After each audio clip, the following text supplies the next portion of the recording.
agility.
Who ate a poisonous mushroom?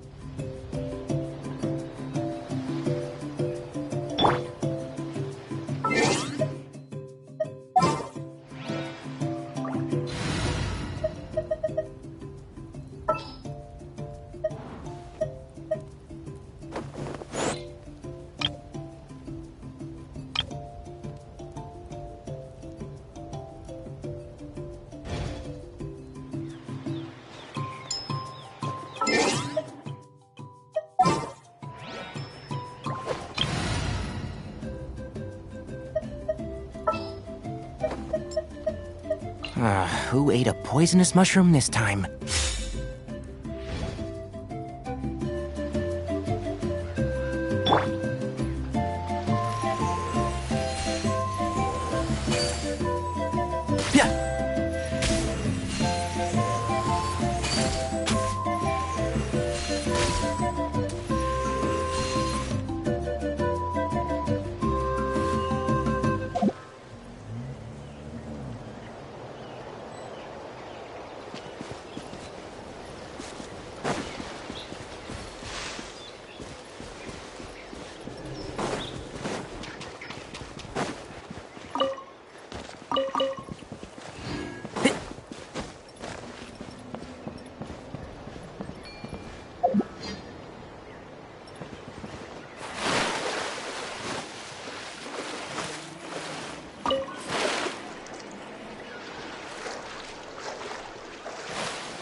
10 points for agility.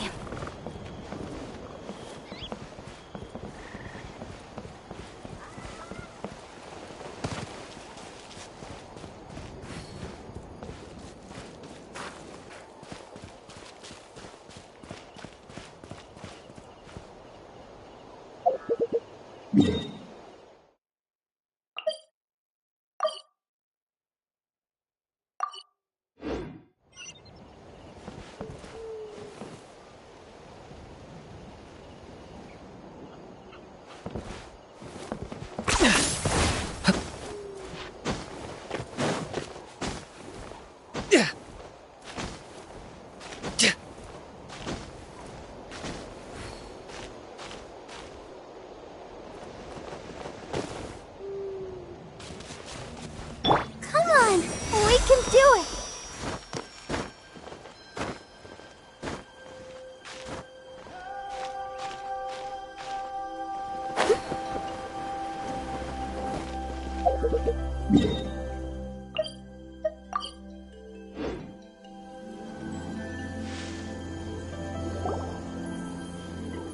All right, this is the place. Their tunnel must be behind that gathering of Fatui guards. Any of the nearby mountains could be a good infiltration point, but if we want to stay under the radar, we should approach from the side. There are only a few Fatui stationed around the perimeter. We should take care of them first so they can't alert anyone.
Locked on!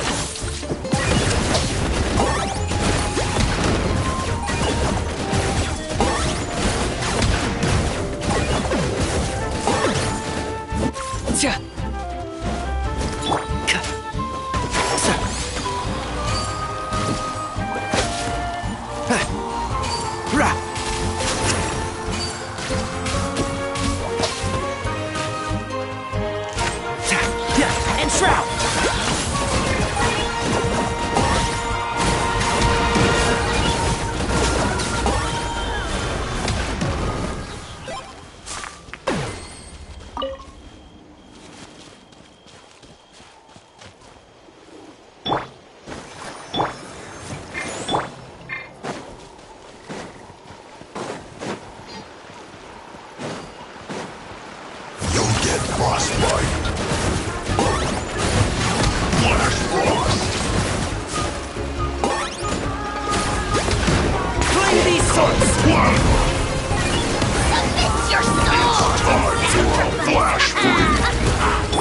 I'll uproot you! Keep up. All you got.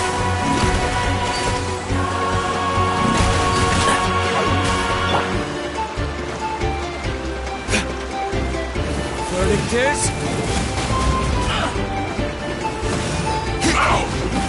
Oh no! Don't be a killjoy! We've only just begun! Get it together! Freshness. I see through you!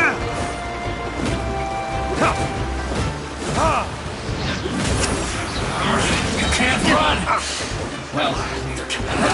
All right, that's done. Let's head to the foot of the mountain.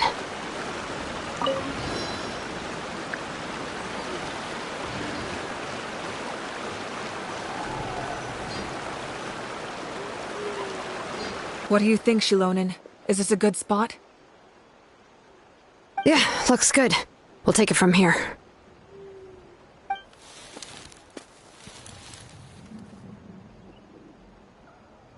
I can see the inside! Perfect. We'll keep going. The rest of you should head back. Things are about to get dangerous. All right. Please, take care.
Let's dance.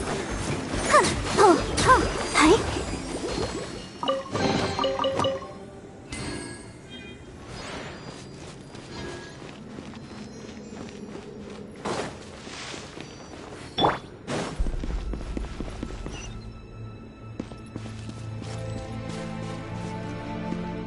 That must be the Fatui tunnel over there. We should steer clear and approach from the side.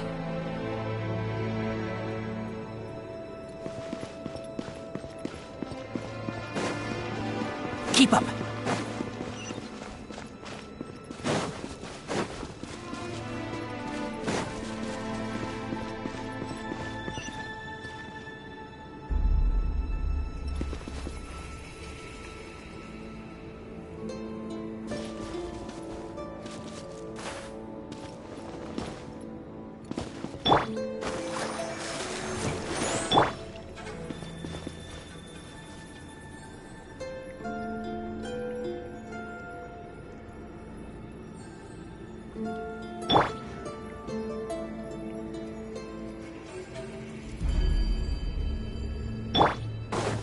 Your dues. I see Target acquired.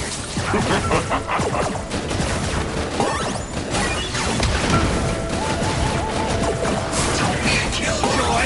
We've only just begun. Time for a flash. You can't run. Well, Let's nip that in the bud. so you got Dust to dust.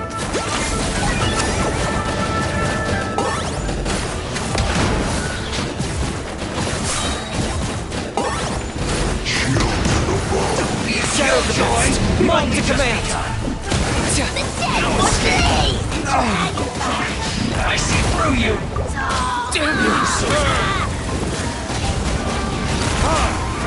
You can't run. Well, it's too late. Don't be a killjoy. We've only just begun. Frozen food. Ready, steady, go! Can't run. I miscalculated.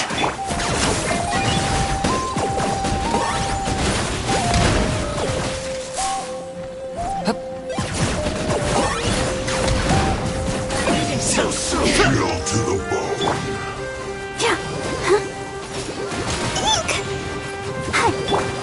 I got him cornered.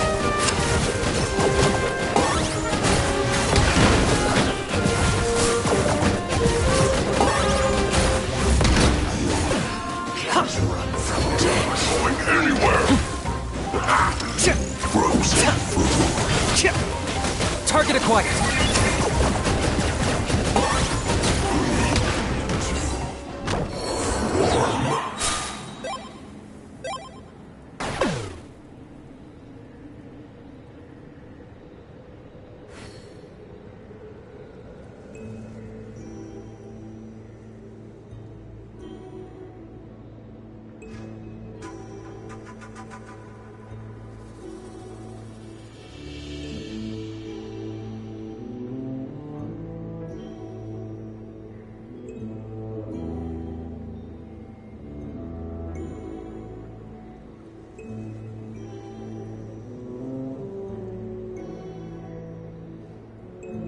I'm not the friend to come to for words of comfort or encouragement.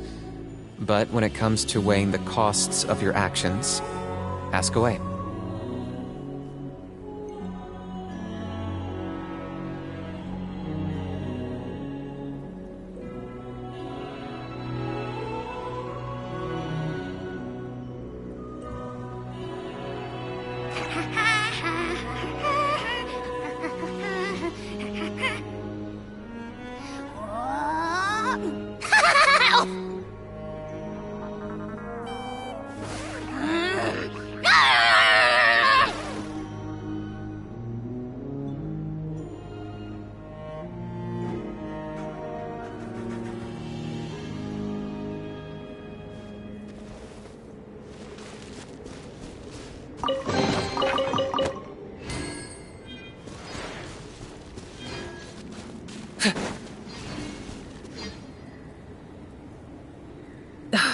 This spell is from the Masters of the Nightwind. It's Auroron's doing. They're probably trying to buy time.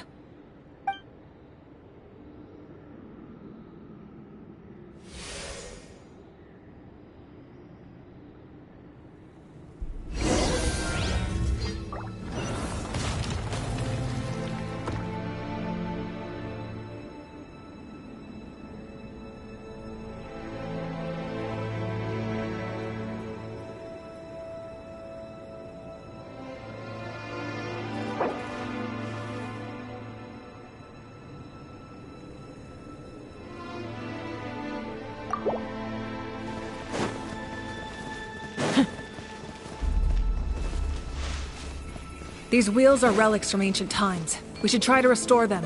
These citizens probably control that wheel, right? Let's give them a try. Speechless. Forever hold your peace.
Protect us. Go for yeah. Hi.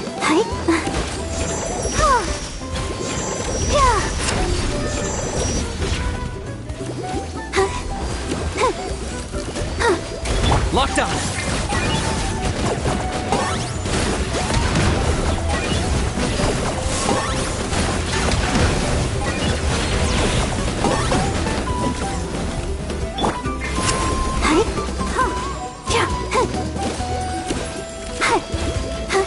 Let the show begin.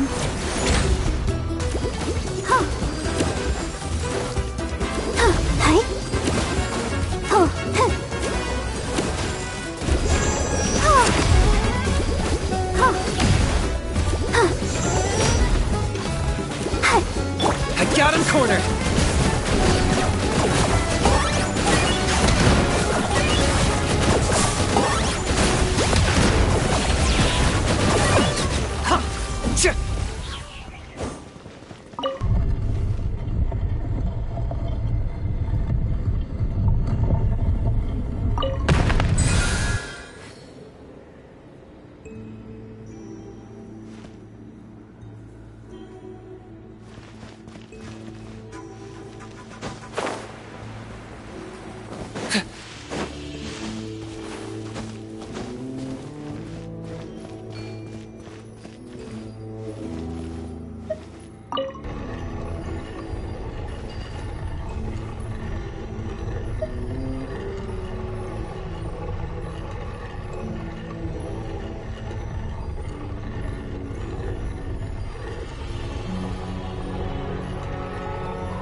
I'll protect us.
This must be it.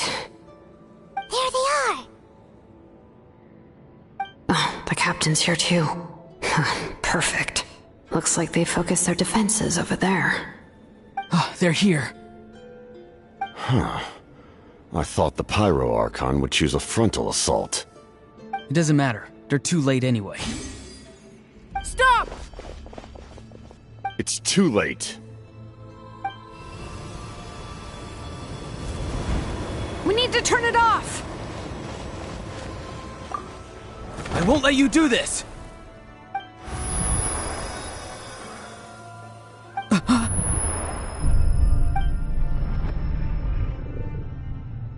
The sound of lament?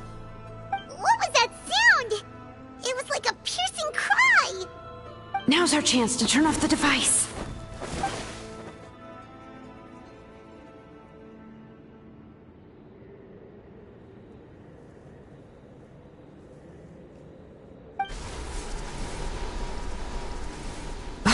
Auroran? How did he just... His movements have gotten a lot faster. Was Auroran always this good in battle?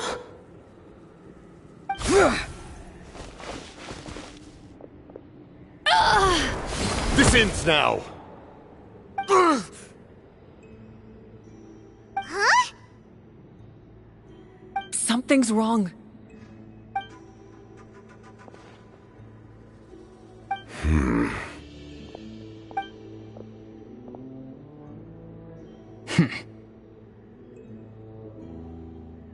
You are not Auroran. Who are you? What? Commander. You.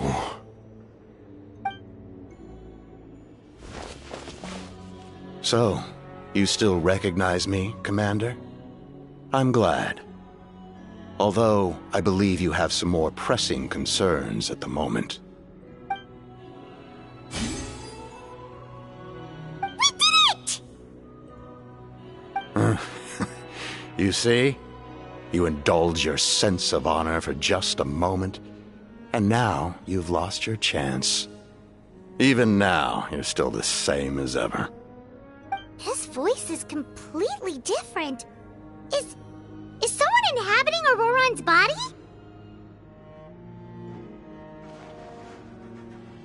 Stop worrying about other people's survival, about their losses and sacrifices. You just need to win.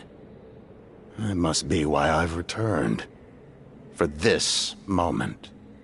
Please finish what you set out to do, Commander. I didn't expect to see you here, but I have to disagree. Abandoning one's comrades is not the way of a warrior. Why do you care about a doomed man? I know you can see it. He's already close to death. After all, his soul has been incomplete from the start.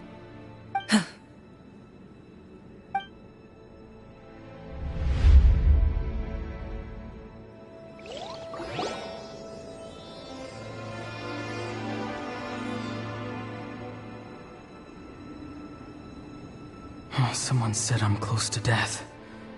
Is it because of that noise just now? The piercing cry came from underground when I activated the device. What's down there? Natlan's ley lines must be hiding some kind of secret.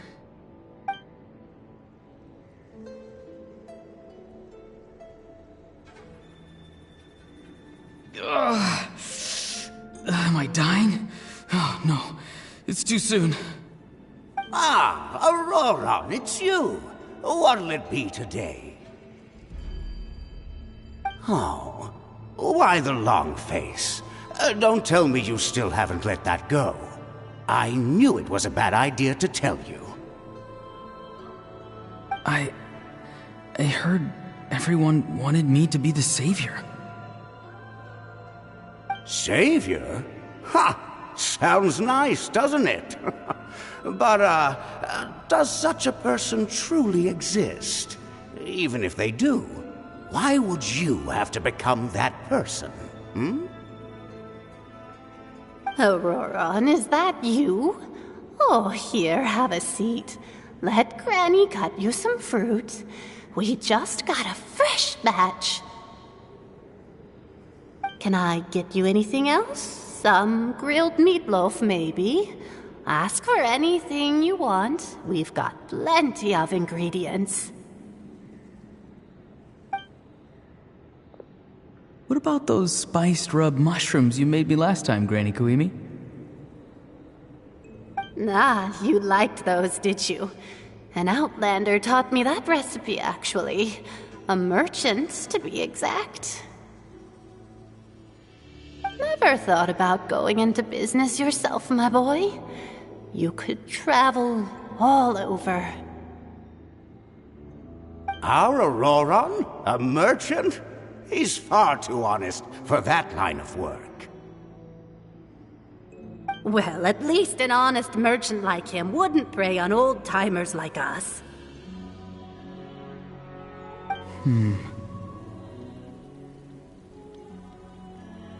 Everyone said a true savior does not really exist, but then why did my birth open the door to the possibility? Why give people false hope? Maybe I don't need to sacrifice myself, but surely everyone is born for a purpose. So, what's mine? If I had succeeded back then, would the world have become a better place? What's the meaning of my existence? Done spacing out, Auroron? Did you finish your homework? Yes, Granny, it's just... Will learning all this really make me as strong as you? Of course not! I'm a special case. Other shamans study their whole lives without reaching a fraction of my abilities. Because you're a genius, right? You could say that. Or maybe I've just been alive longer than the rest of them, and picked up a few tricks that they didn't want to touch. It's rude to bring up a woman's age. Never do that again, no matter the circumstances. I wasn't the one who brought it up. Anyway, class is canceled tomorrow. Go have fun. What about my homework then? Do what you want. What use is it being as strong as me anyway? You've seen how the tribe treats me. They're all afraid. I try to go about my business, and they practically tremble in fear. Not the most fun way to go about living one's life, I'd say. Take it from me. The happiest people are the ones who do their own thing. So do what you want, Auroron. No matter what anyone else has to say. Granny didn't say it outright, but I think she was trying to comfort me. Don't force yourself. Don't beat yourself up over the past. That's what she always says. But I never forced myself. I never even got the chance to try before it was all over. Hey, you zoning out over here again? There's such a thing as overwatering the radishes, you know. I was just looking at the aphids. Something interesting about them today? I noticed some on the ground. Maybe it got too cold yesterday and they couldn't handle it. Bummer. Guess that means less honey this year. Aoife, do you think being a vet is fun? Fun? I'm not sure about that. Do you think planting vegetables is fun? Fun enough, I guess. I don't have anything else to do. Exactly. Most people live like that. No special purpose or calling. That's just how the world works. Oh, jeez. That troublemaker's at it again. Auroron, my man. Come inside and give me a hand, would you? Why should I? I thought being a vet was no fun. Well, I guess there is a fun part. Trying to outsmart these rascals. Come on, give me a hand. Maybe Aoife was just too nice to tell me the truth. That attempting something above your capabilities will kill you.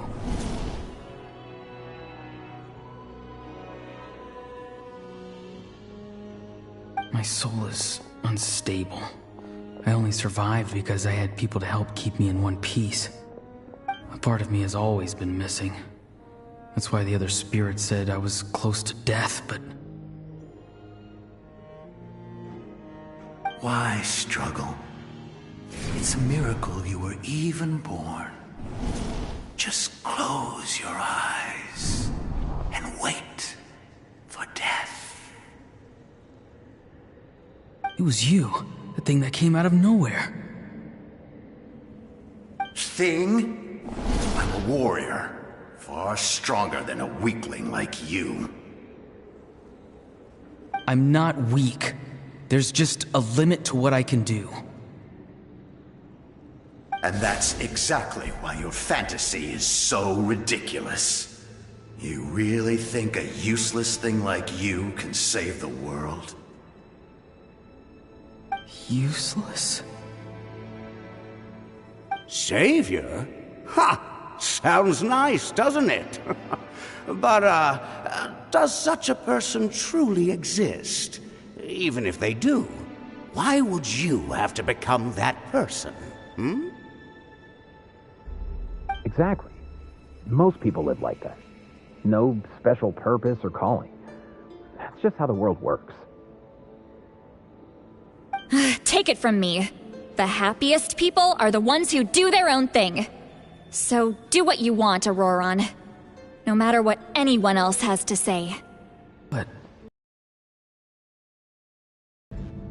Auroron? It's all right. We'll take things from here. Every time they marched into battle, I had to stay behind. Don't worry. With the Archon on our side, the Abyss doesn't stand a chance. All the best warriors are fighting on the front lines. I want to do my part too. Both of us are bound to disappear. But your end will come sooner than mine, because you've been broken from the start. Once your soul shatters into pieces and dissipates into the wind, I will take temporary control over this body. I will serve my commander until the end. No. No, this isn't right. My life can't end like this. I still haven't done anything important with my life. My end will not come first, and I'm not giving up. I can't die here. No! I won't die here!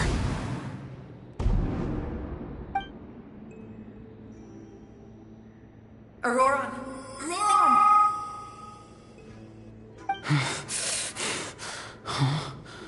That voice. Control your mind. Feel the ground beneath your feet. This is not your end.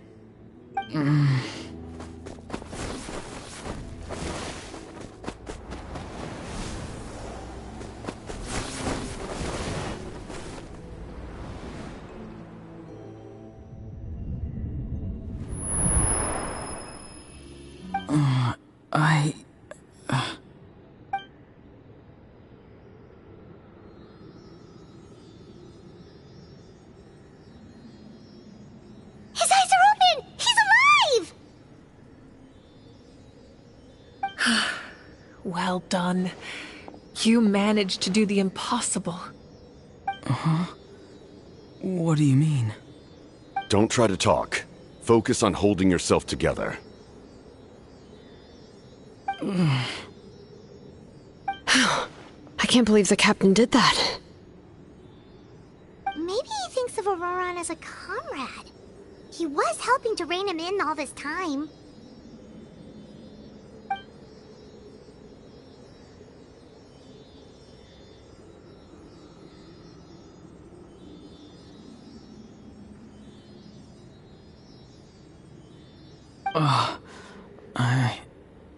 I'm fine now. Damage to the soul is a tricky thing. The pain almost consumed you for a moment, but you managed to hold on to yourself. That's no easy feat. The worst appears to be over. I'm sorry for causing so much trouble. We can talk about that later.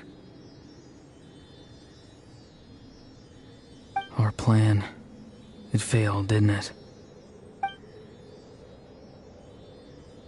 I'm sorry. We were so close. You saved my life, and now the debt is repaid. Auroran, I never thought you actually wanted to sacrifice yourself in that ceremony. But you never gave up. Have you come to a conclusion on what it is that you truly want?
I just want an answer.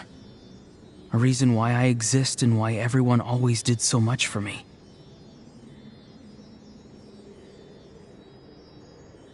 No one is born a hero, and no one should be treated like one from birth. I had a chance to do something important back then, but I failed. All I want is to find some more ways to make up for that.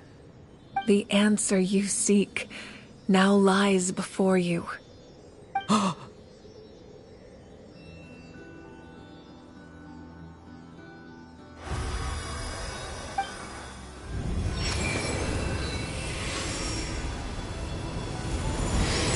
You are the inheritor of my name.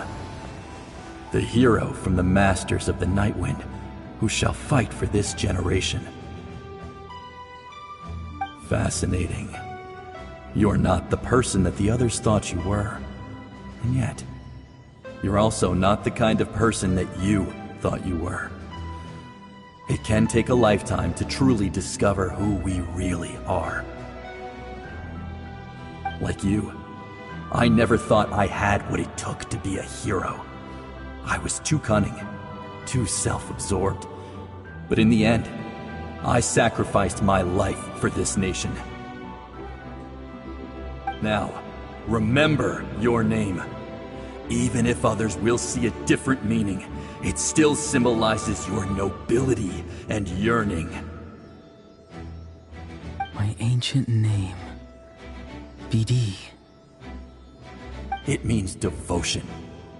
You will give your all, not for the sake of a heroic death, but to do justice by the answer you found for your life.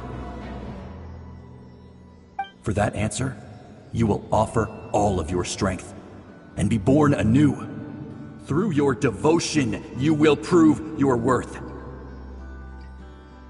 Having foretold his own death, the omniscient man holds a feast in celebration. Let us raise our cups in honor of his heroism and send him off with this final tribute. For at last, his wish is now fulfilled. It's nice to see you again, Sunhudge. With your recognition, we now have the 5th hero of this era.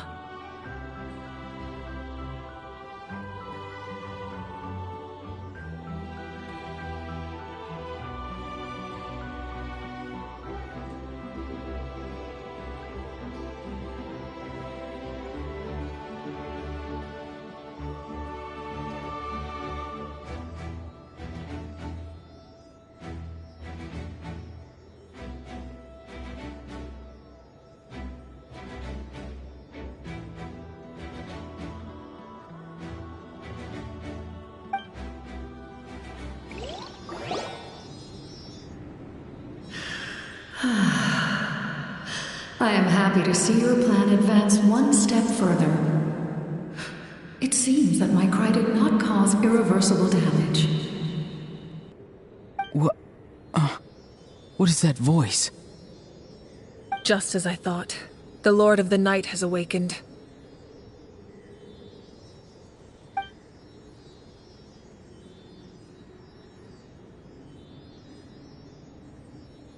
The Lord of the Night? As in the one who rules over the Night Kingdom? I preside over a realm of souls. Due to my limited power, sleep is the only way I can extend my existence. When you activated the device, I awoke and could not hold back my cry. It is a sound that agitates souls. Most of you are unaffected because your souls are intact.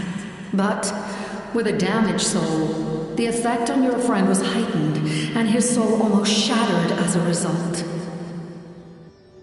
And yet, his soul remains in one piece. He managed to overcome this obstacle through sheer strength of will. A truly impressive feat for a human. So, was that what caused all his strange behavior earlier? No. An additional soul was affected.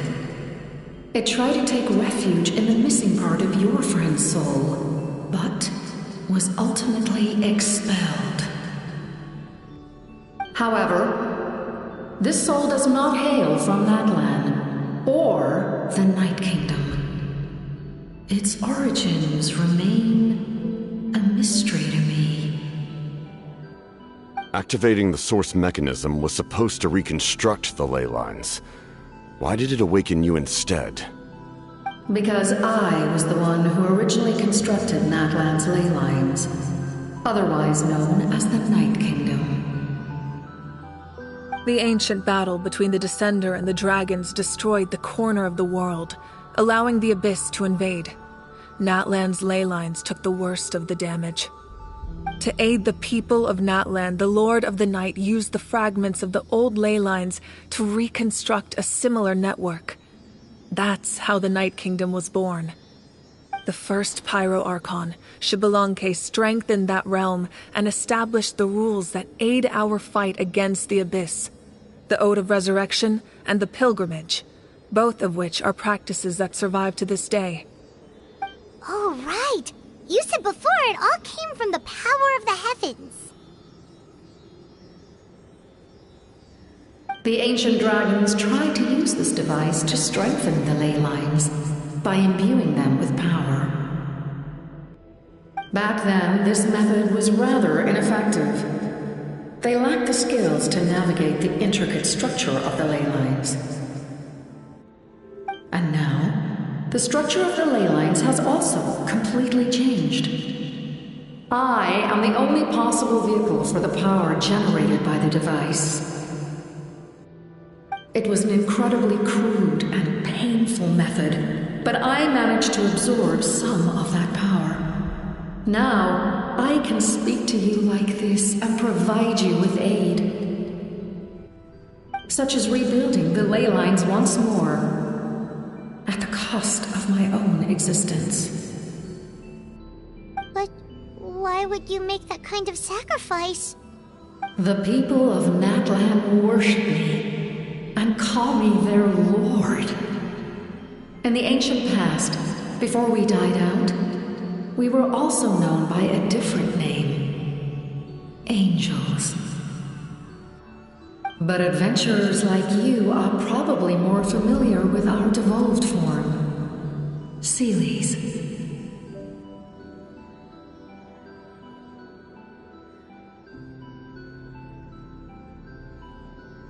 No wonder there are Seelies around here.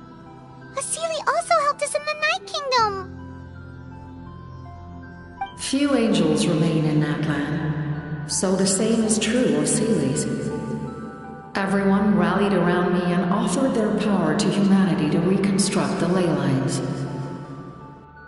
Now, I have witnessed your determined pursuit for survival, and I have become your faith.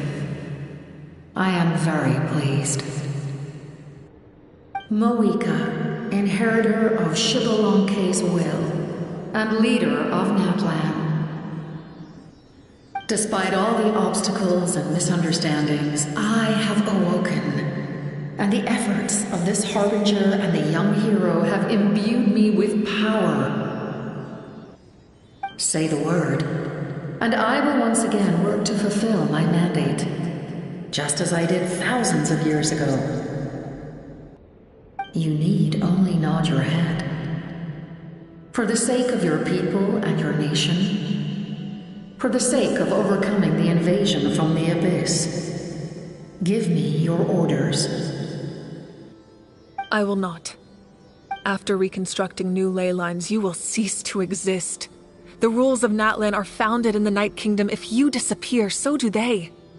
Not to mention, all the memories and legends recorded within the old ley lines will disappear along with you. The people of Natlan will face memory loss, mental disorders, and cognitive issues. Just like the consequences of using the Gnosis, that is a price I refuse to accept. Humanity's survival is worth any price. Once the Abyss runs rampant, all that remains will be a land of corpses and ruin. And when the new ley lines are invaded again by the Abyss? What then? How are future generations supposed to survive? A land without the Lord of the Night, without the protection of the rules, is doomed from the start. You presume too much. If you cannot ensure survival in the present, you have no right to think about the future. What will it take for you to realize that? How many hundreds or thousands will have to die? The situation hasn't gotten that dire yet, has it? Why? Because I am a survivor of Conria. I've witnessed the devastation and terror of the Abyss with my own eyes. Conria? That's right. My family, my comrades, my homeland, we're all lost to the Abyss. It is an unforgettable pain. One that no amount of time could ever dull. Not even 500 years. You've experienced something similar, Mawika. You should know exactly what I mean. You're right. The pain, the regret, the catastrophe. They all haunt my dreams to this day. If I could go back, I would reject all false hope. I would do whatever it took to ensure their survival. You have that chance before you now. Why do you refuse to take it? Because we don't have the right to make that decision. We love this world because it contains everything we hold dear. Everything that has happened here has moved us, shaped us, and turned us into who we are today. Giving up our memories and history would mean rewriting everything. The people of this world would then become fundamentally different beings, their physical bodies the only connection to their former selves. Even so, given enough time, a new civilization would inevitably flourish. If you believe in humanity, you should trust in their ability to create a new future. Or, history could repeat itself. The Abyss could invade once more, and it would all be for nothing.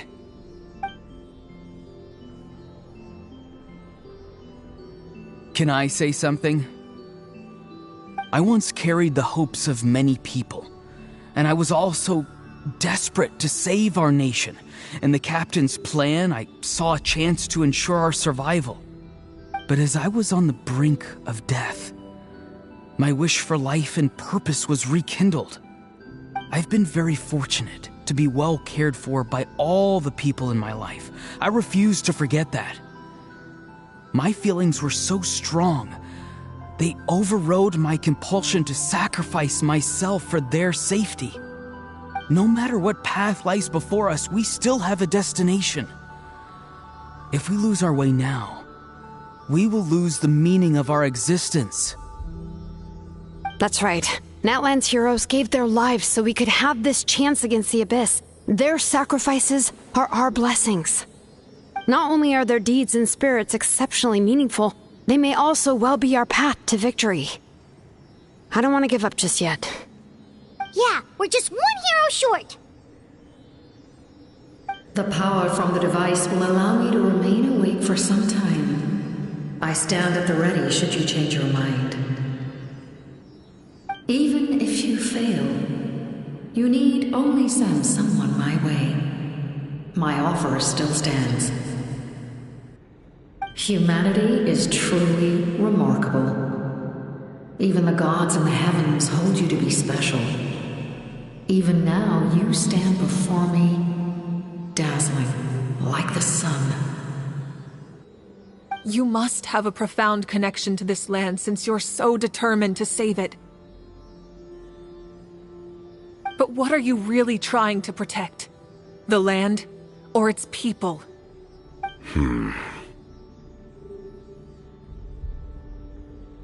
Pretty sure he wants to hear what you have to say, Traveler.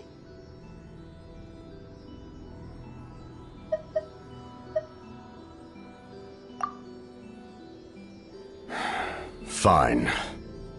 I suppose we can wait. Now that Auroron has inherited the memories of his forebearer, there's only one hero left. Your plan does have the potential to generate the best outcome. In the meantime, you shall have the aid of all the Fatui under my command. Thank you. Having such a powerful harbinger on my side is a big advantage. I know we may never completely see eye to eye on what it means to protect life, but for now, I'm willing to fight by your side.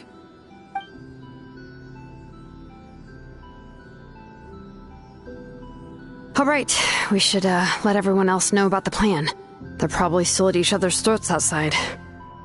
Good idea. We need to explain the situation. Oh, guess we'll stick around then. I'll update everyone outside. Let's meet back up at the stadium.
I wonder when I'll be as tall as my big sister.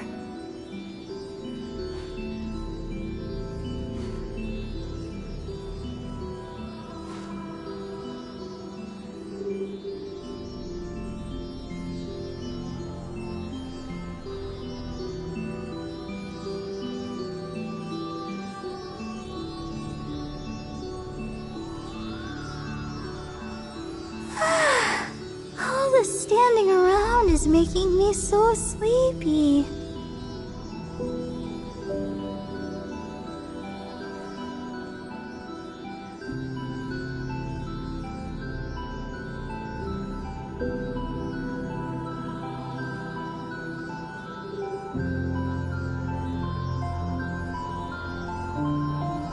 La da da da da da da da da da.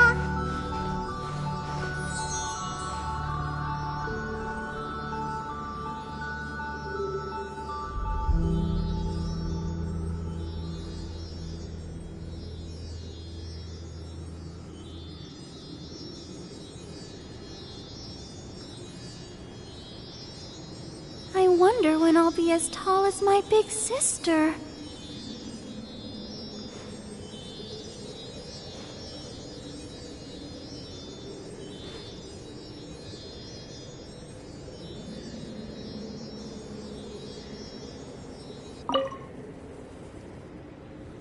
You come to me with many questions, and you should be rewarded for your bravery. Ask, and you shall have the knowledge you seek. They do not like being mentioned by name by any living being, be it an ordinary human or one of the seven. They prefer to remain in the shadows as shades. The one you wish to know about? I call her the ruler of death. She helped Natlan establish the rules. It was also under her guidance that I created the Night Kingdom. It was an expression of love, as well as an act of reparation. She was seen as having significantly overstepped her authorities as a shade, which quite displeased the almighty heavenly principles. She succumbed to self-pity as a result, and no longer cared if others discussed her identity. Even so, her existence remains unknown to all but a select few. Self-pity? Please don't tell anyone I used that word. I'm just trying to speak plainly to conserve energy. You come to me with many questions, and you should be rewarded for your bravery. Ask, and you shall have the knowledge you seek. I'm not familiar with that concept. The device is capable of weaving and creating ley lines, you say? Even I cannot create something from nothing. I can only reconstruct the ley lines by reassembling the yet intact components into a new structure. If that power were available to the people of Natlan, they might have a new option against the Abyss. You come to me with many questions, and you should be rewarded. Phlogiston is Teyvat's primordial form of energy. The heavenly principles used phlogiston as a basis for the creation of elemental energy, to develop a power to better counter the abyss. Have you heard of the concepts of the light realm and the human realm? That explanation might take too long. Light refracts into 7 different colors, which we collectively refer to as a rainbow. Elemental energy is a similar concept. It's essentially the modern counterpart of phlogiston. You come to me with many questions, and you should be rewarded for your bravery. Ask, and you shall have the knowledge you seek. Ah, yes, yes. The artisan from the Children of Echoes has yet to mention the matter to me. Probably because the young girl from the Masters of the Nightwind is absent. No matter. I'll reach out in a dream and tell them what needs to be done. Young girl? What? Did I say something wrong? You come to me with many questions, and you should be rewarded for your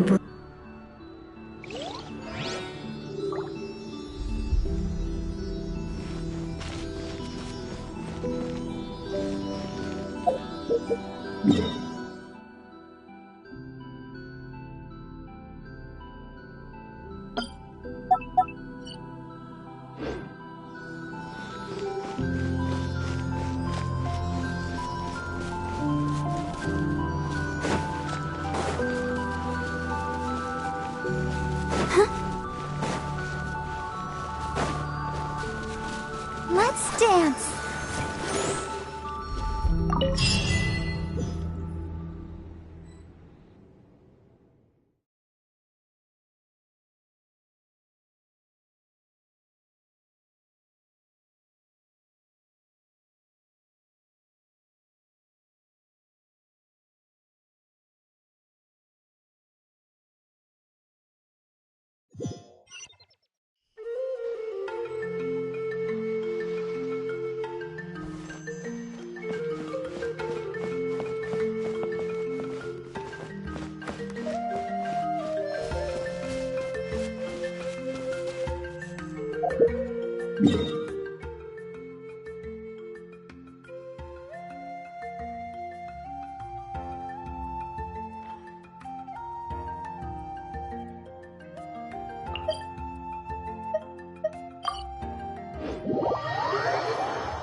In that case, allow me to formally welcome the Fatui to our cause. We now face a common enemy. It's time to put our differences behind us and look to the future. As for Auroron, his actions may have been out of line, but I don't intend to punish him right now. I'd rather give him a chance to prove himself. A magnanimous decision. We're back!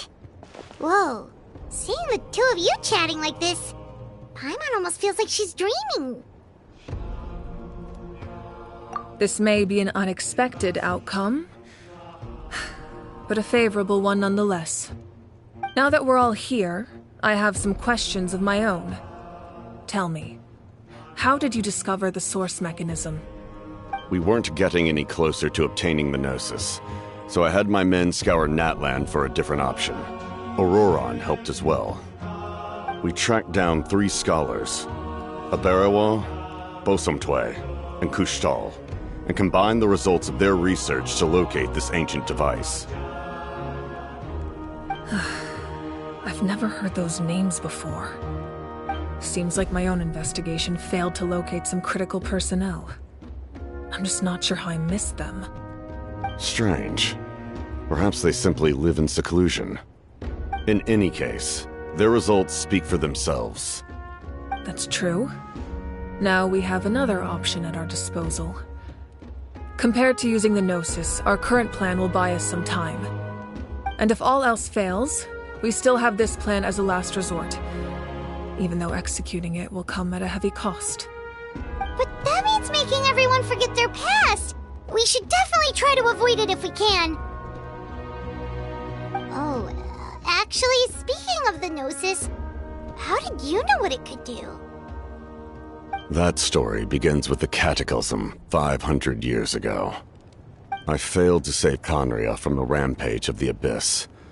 When the situation became unsalvageable, I fled to Natlan with the remainder of my platoon, only to find that Natlan had fallen victim to the same tragedy. I defended this land for quite some time, and, in the process, met the chief of the Masters of the Nightwind, Aizu. I'm sure many people viewed Conria as the cause of the tragedy, but Aizu was kind to me all the same, and even helped me in my time of need. From that moment, I made it my mission to aid Natlan. In battle, a warrior fights to win. Even though my homeland was lost, I was already committed to this fight. Together, Aizu and I fought many battles and overcame countless hardships. However, he was unable to escape his fate, and, in his final moments, told me the secret of the Gnosis. So it was him. He recommended using the Gnosis on several occasions, even before the tragedy. But I turned him down each time. You knew him, and you fought for Natlan all those years ago. Why don't I recognize you? It must be the mask. Even without the mask, my past appearance is long gone. Even with the curse of immortality, the flesh still rots. Wait, do you know someone named Dainsleif? That problem doesn't seem quite so extreme for him.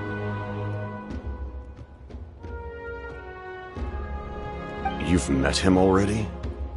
Yeah, a bunch of times. Sounds like you know him too.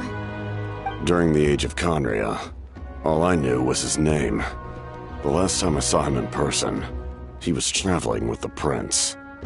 He carries a degree of pain and hatred that far surpasses my own.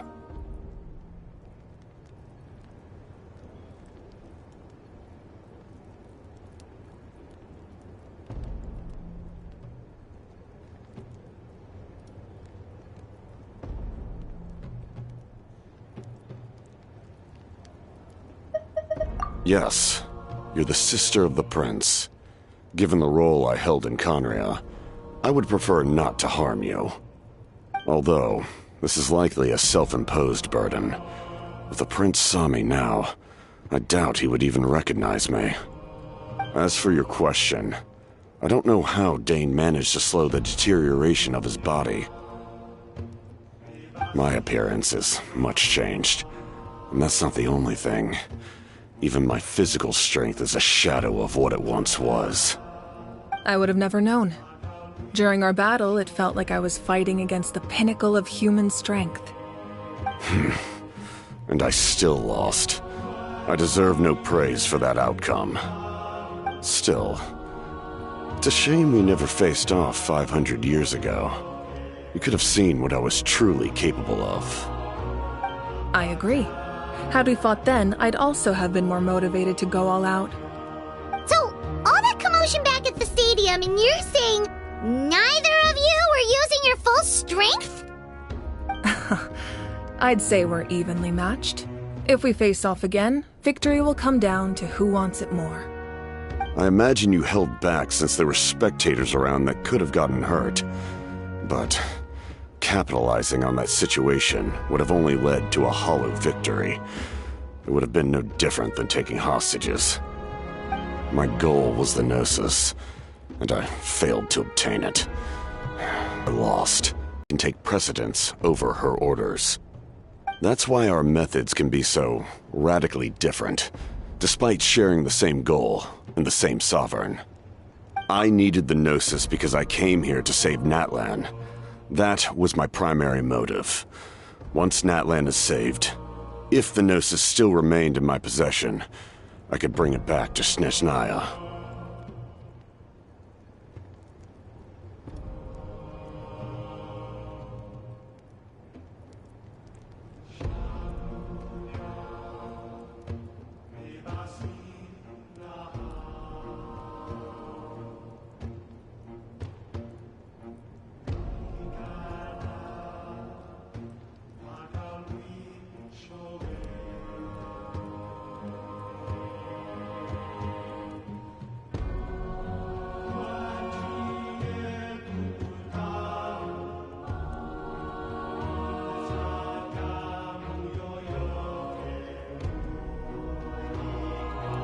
My decision regarding the Gnosis will not change. So let's focus on the Abyss for now. Right! What happens when all 6 heroes are together?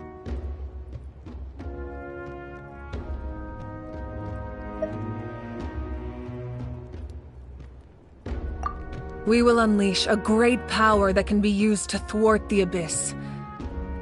But only once. It's a power that Xbalanque gained from Renova.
Renova is a god whose existence predates any Archon.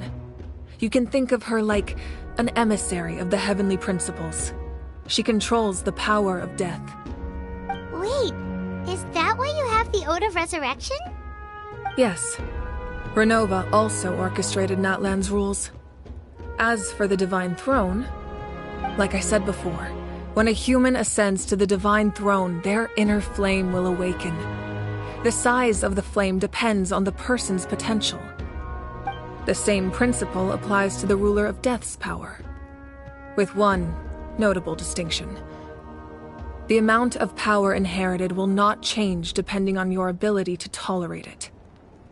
In other words, it's a kind of power that not everyone can withstand. But if you survive the trial, you will gain unprecedented strength, and the ability to harness powers more formidable than any Archon. That still sounds really risky. We cannot walk this path without accepting risk. Mualani charged into the Night Kingdom despite the abyssal contamination. Auroron fought back from the brink of death. In the face of their bravery, I must respond in kind. That is my duty. Spoken like a true leader. All right, that's enough for one day. You should head back and get some rest. I'm sure you're exhausted. The Abyss will likely sense the change in Auroron. It's possible the frequency of the attacks will increase. There are many challenges to come, so we need to be prepared. When you put it that way, Paimon feels even more exhausted. Alright, let's head back.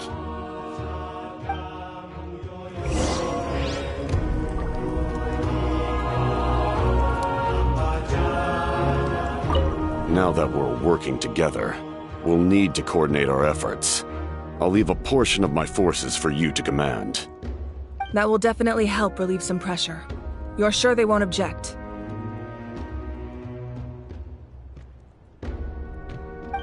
It's an order. I will make that clear. Excellent. I appreciate your trust.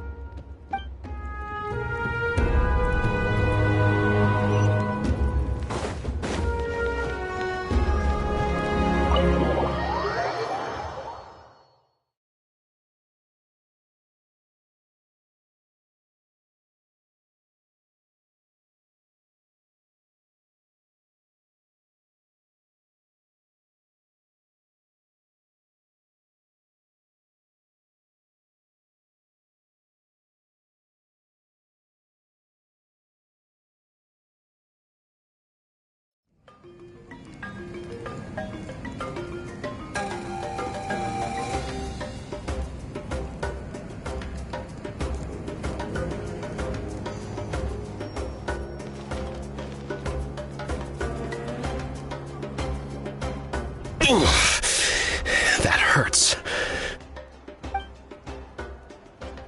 The monsters keep increasing in number. It's like something changed. It's definitely unusual, and we should all be careful. But don't worry too much. You have us by your side. If there's one thing the Abyss fears, it's strength. If they think we're easy prey, they've got another thing coming. Oh, someone's calling us.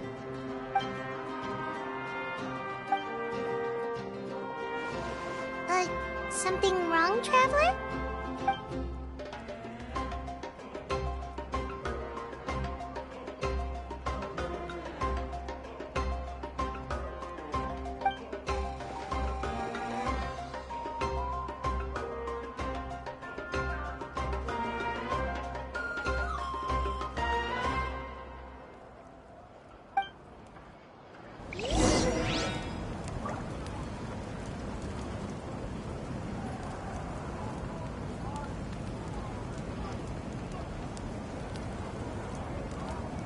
What are they saying in the tribe? I haven't heard anything as of yet. La da da da da da da da da da.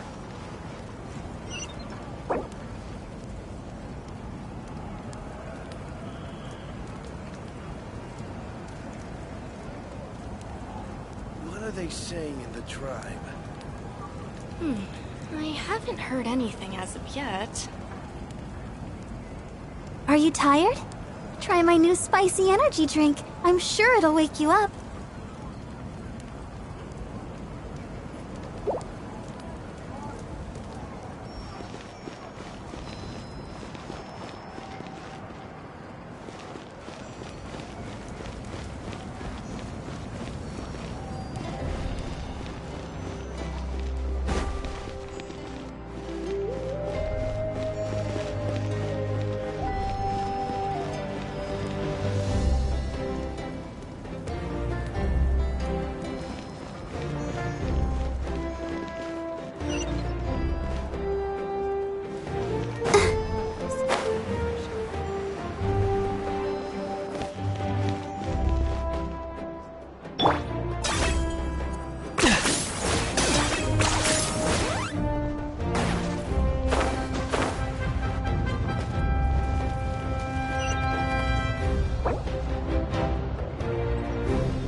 Auroron! Granny? What's wrong, Granny? It looks like you have something to say. You know exactly what you did! You need some sense knocked into you, that's what I think! Now, where do I even begin? I'm sorry. Now that you have nowhere to run, that's when you apologize? You couldn't wait to run off last time, and the time before that. Pretty sure I apologized those times too. What exactly were you thinking? Being a wanted criminal is one thing, but then you also tried to pull off that whole thing in the ancient ruin.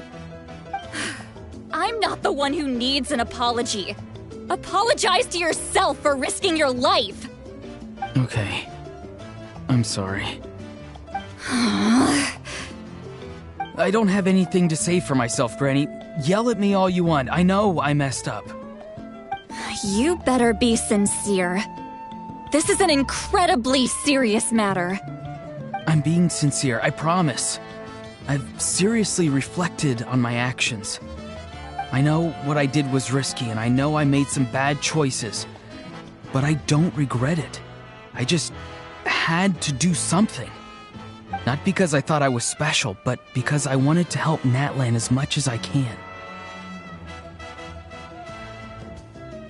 Of course, in the end, I just ended up causing more trouble, so you're right. My apology doesn't mean much, but I don't know what else I can say. You even had Aoife bring me that gem. A simple thank you isn't enough, but still. Thank you, Granny. You're welcome. Just make sure to thank Aoife sometime. I will. Anyway, don't feel too grateful. I tampered with the bag to copy a portion of your memories.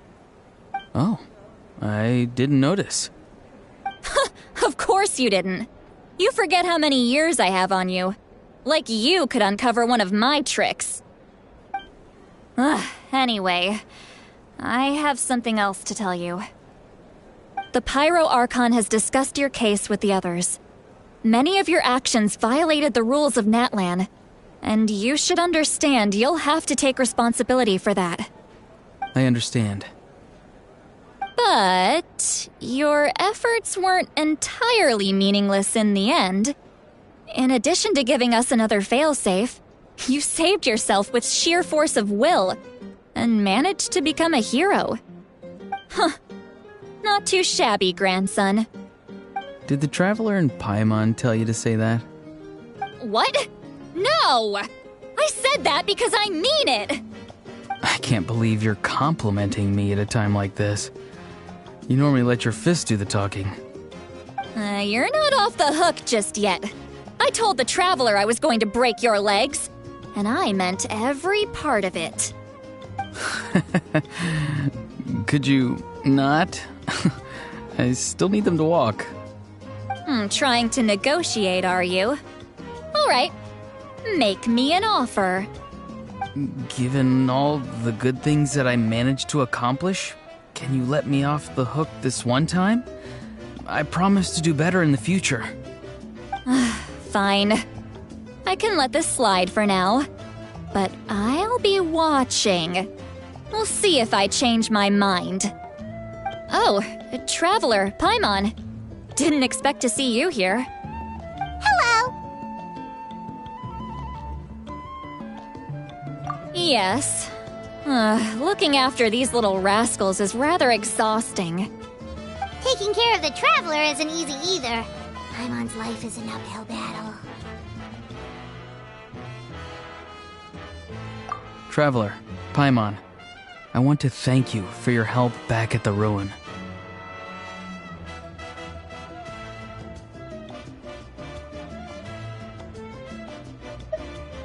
I won't. Let's get together sometime. If Auroron really wants to thank you, he can treat us all to a tasty meal. Sounds great! We'll be there!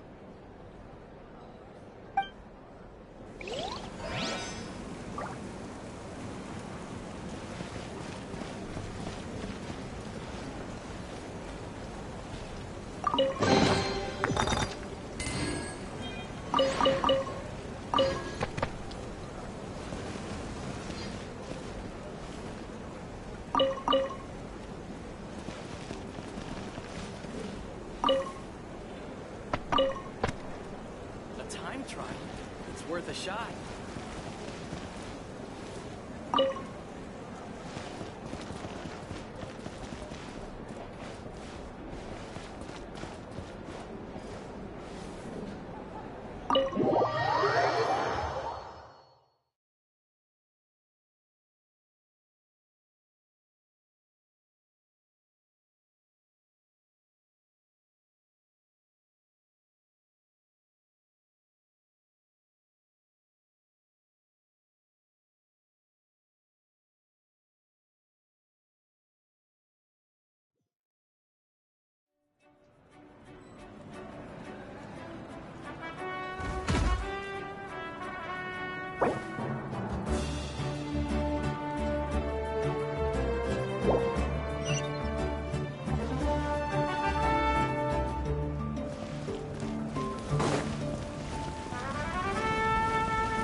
If you're done for the day, we should get some rest.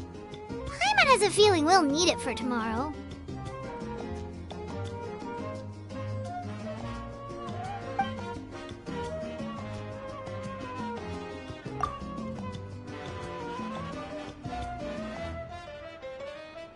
You ready? Yep.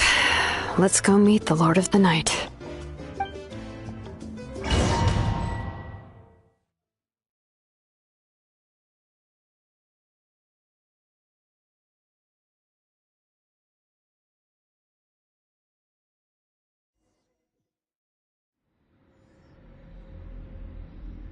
So, this is where you heard the Lord of the Night? Guess that means she really has awakened. Hopefully we made it before she falls asleep again. Fret not. I'm still here. For a weak life form, falling asleep is no less taxing an exercise than staying awake. I'm sorry for disturbing your rest, but there's something we didn't have the chance to ask you earlier. We need to forge a new ancient name for the Traveler. But we ran into a problem. She's not from Natlan, so there are no records of her in the Night Kingdom. I see. Mawika must hold her in high regard. It would seem the two of you are not simply here on her orders. So, what say you? Do you believe this traveler to be deserving?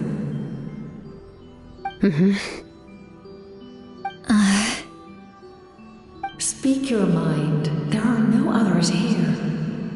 You are both my children, both children of Natlan. I would hear your opinions on the matter.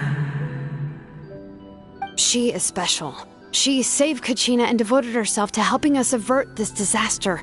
Natlan owes her a debt. But that debt has not been repaid. And with an ancient name, we can at least guarantee her safety. Even though that guarantee will come at the cost of your own life? Yes. So, it's true. Forging an ancient name consumes the life of the craftsman. Forging an ancient name is an act of creation. It involves taking disparate concepts throughout the Night Kingdom and condensing them into a heroic epic. But it takes time for the new concept to be integrated into that realm. If the ancient name is like a seed, then the life of the craftsman is the outer shell, serving as its protection. Once that process is complete, the seed will sprout, and having served its purpose, the outer shell will gradually disappear.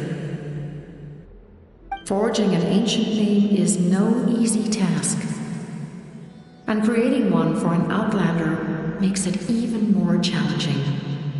Still, if you're here, that means your mind is set.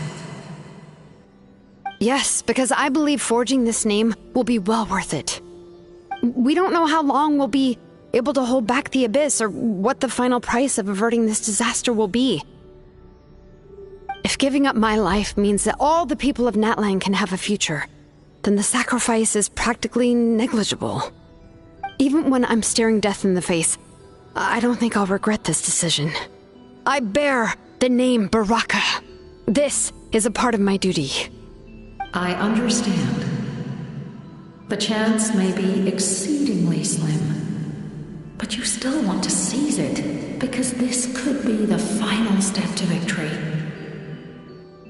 And you, Siglali, the anxiety you feel, it's because you saw something, yes?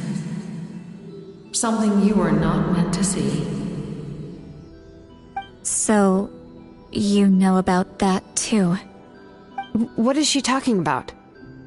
I've had concerns for a long time. Mawika's plan needs too much time, and too many things can go wrong. The Masters of the Night Wind have a ceremony that can be used to glimpse the future. It's just... using this power on the Pyro Archon has always been seen as a taboo. And you did it anyway? What did you see? Death. How? A key part of Mawika's plan is using the 6 heroes to release the power Xbalanque obtained from the ruler of death. Considering its origins, the price of using that power is death. You're saying Mawika is going to die in this war against the Abyss? Yes. I can't just ignore what I saw. That's why I need the Traveler's power. I need the power of a Descender. Don't forget, Siglali. Even if it may seem like someone is fated to die, the nature of death and fate are different. Fate indicates what will happen in the future. The time, manner, and place are all predetermined. But death is different. Death is a rule. The ruler of death's power will allow Mawika to triumph over the abyss. But she must offer her own life in the process. The ruler of death cares little for the time and manner of a death. She simply guarantees that it will occur. Fate may be able to influence the timing, but that is all the Traveler can change. Wait, you're saying we might be able to change when she dies, but not the outcome? I cannot help you with this, I'm afraid. It's beyond my capabilities. Mawika knows about all this, doesn't she? Yes. I imagine she has long accepted this eventuality. Well, I can't. She's so strong. She never gives up, never rests until a problem is solved. She's not the type of person to just quietly accept her death. The Traveler shares that quality.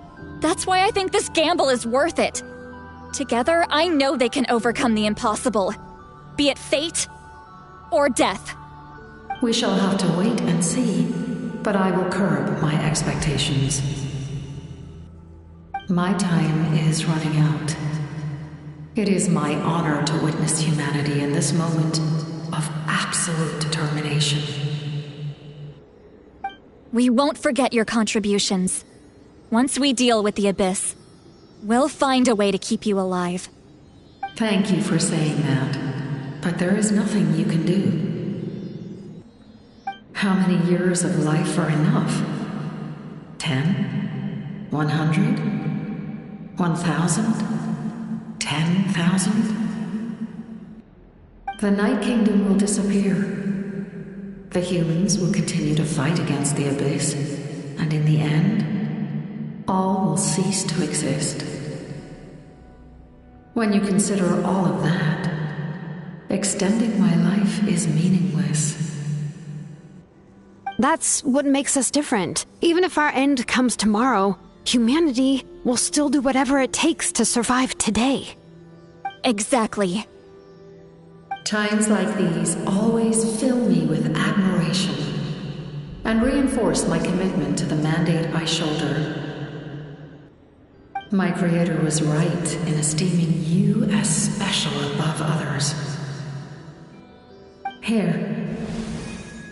This is my gift to you and an extension of my will. It can record the Traveler's experiences in this land, whether from the past or the future. With it, you can forge the ancient name you desire, and the Traveler will also become a hero forever recorded in the memory of Natlan. Thank you. We're sorry to ask this of you when your strength is already all but spent. Really. Thank you so much. Your thanks are unnecessary. This is the least that an angel can do. Time for you to leave. It's getting dark.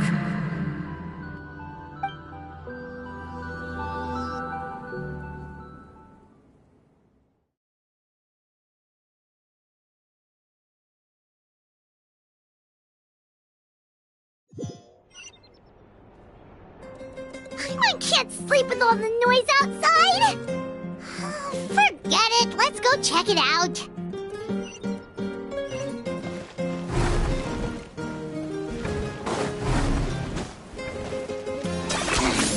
Points for agility.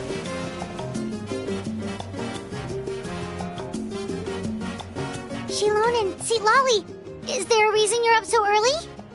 We went to see the Lord of the Night, and she gave us this.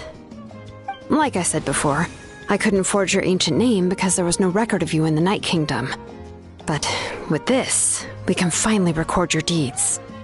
Just keep it with you during your time in Natlan. And eventually, it'll be full of your adventures. Really? Let Paimon see!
Whoa, it's the two of us!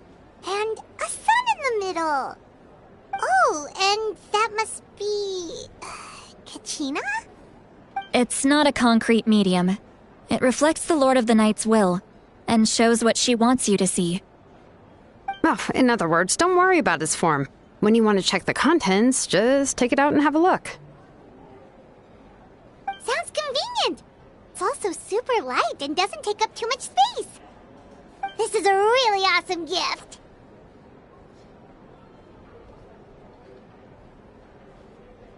Oh, yeah. We'd feel bad accepting something like that. Oh, yeah, don't worry, you two. It's, like you saw yesterday, aiding humanity is the Lord of the Night's mandate. She would have willingly reconstructed Natlan's ley lines at the cost of her own existence. She wouldn't ask anything in return for this. Exactly. Just take it. Well, if you say so.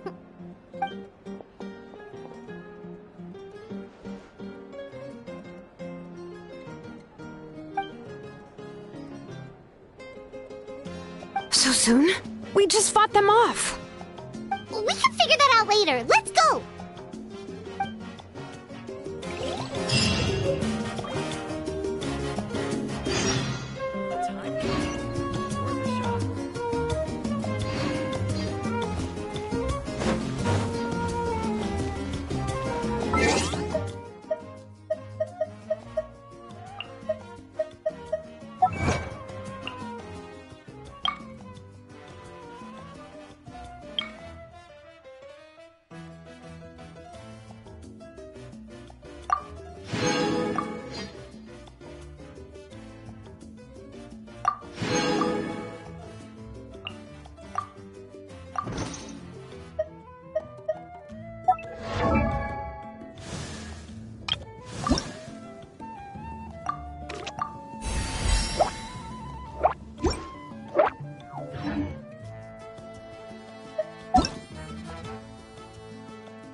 Da-da-da-da-da-da-da-da.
I see.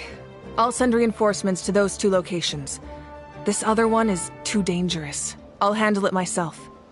The remaining locations are remote with no inhabitants. Let's bring our warriors back and make sure they're careful on the retreat. Understood. I'll spread the word.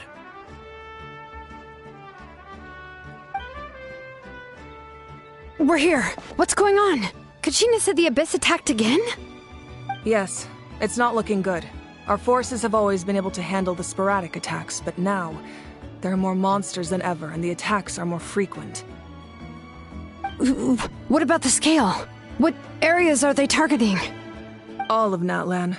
Not just around the stadium, but even the remote areas of the Collective of Plenty are reporting attacks. Could this also be some kind of omen? If things continue like this, then... We won't last much longer, I know. What we're seeing now is the desperation of the Abyss. It knows we're only one hero short. I don't have the strength to fight it right now. This is its best opportunity and its final chance. You're saying we just have to hold out for as long as we can? It'll be a long fight. Our current focus needs to be on protecting civilians and conserving manpower. There are caravans and adventurers trapped in the wild. Many of our warriors have already left to rescue them, but they'll need reinforcements.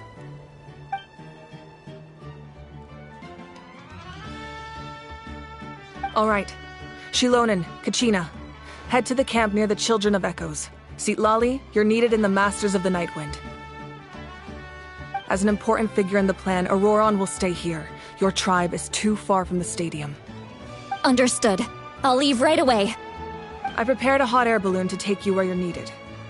Messengers from the Scions of the Canopy are traveling all around Natlan. Update them once you've completed your mission, and they'll compile the information into a battle report. As I receive intel from the various regions, I'll plan your next move. All right, no time to lose. Let's go!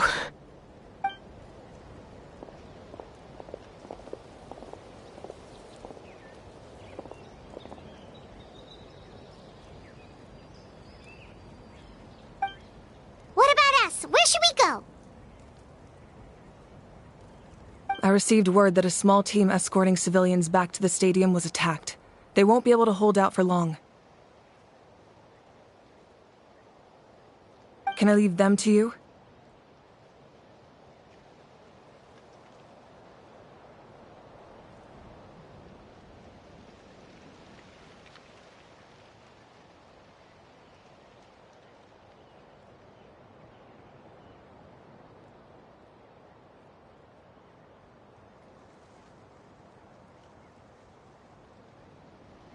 Thank you.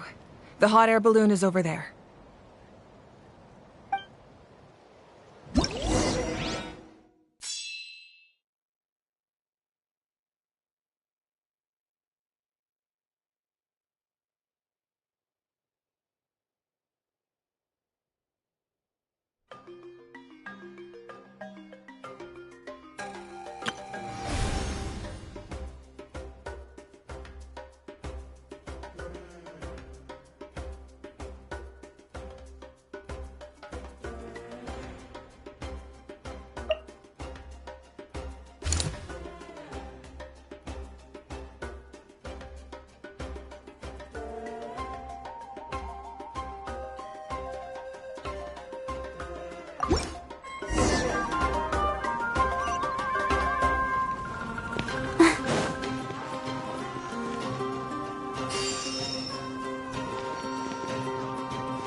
You really are a one-trick pony, you know.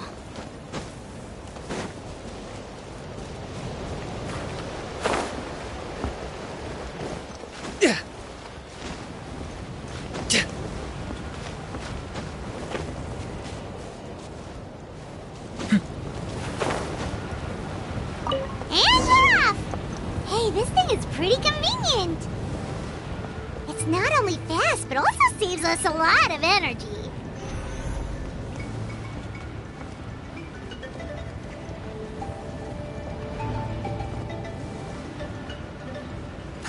Ja!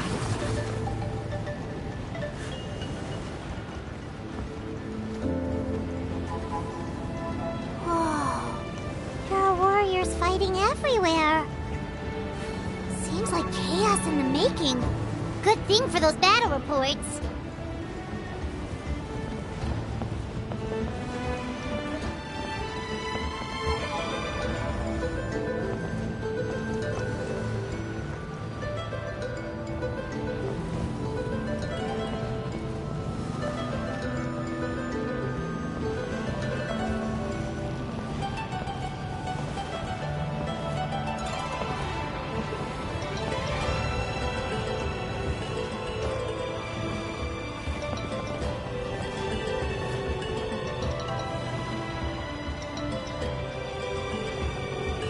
They must be trapped! Let's go help!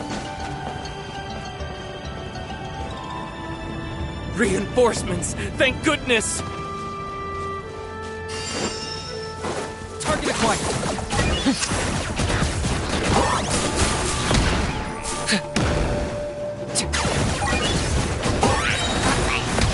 Now before your king! The 10-foot blade! Can't see? Burn it all!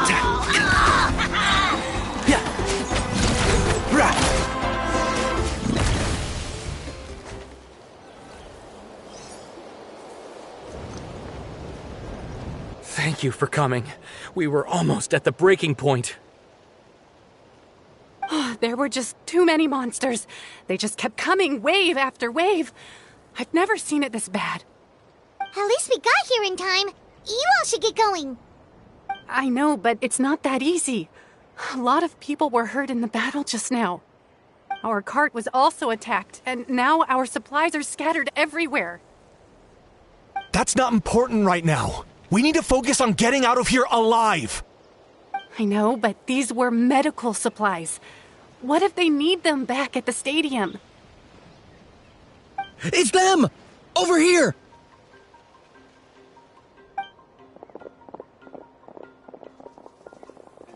We came to help, but looks like you don't need it. Nice job making it through. Now we can head straight to the next location. What other areas need help? Here, take a look at the latest battle report. Messengers from the Scions of the Canopy are traveling all around Natland to pass along the latest intel. If you see a messenger from the Scions of the Canopy, feel free to ask them about the latest battle situation. Thanks! Now where should we go next? Seems like you can hold your own in a fight, so let's split up. Choose where you want to go and we'll take the rest. Still looks like they could use some help here, though. These supplies are really important. What should we do? It's all right. Don't delay your rescue efforts on our account. But if we stay here too long, the monsters might come back. What do you think, Traveler? Should we stay and help? Paimon will do whatever you decide.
Kanichi just ran past.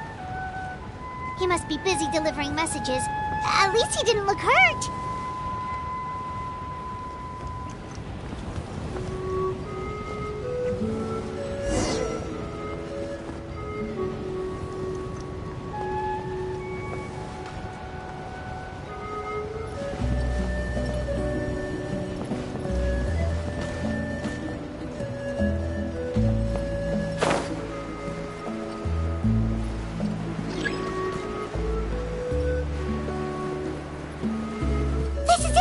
Looks like a battle is in progress. Let's go help them!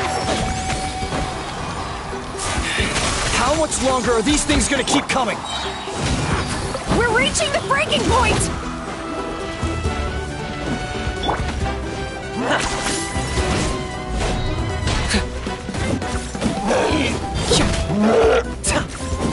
I got him cornered!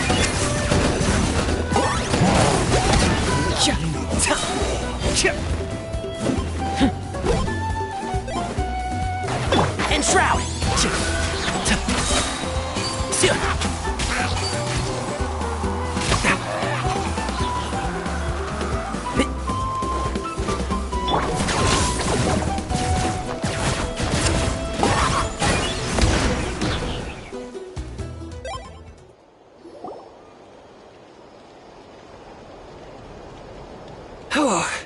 Thank you so much.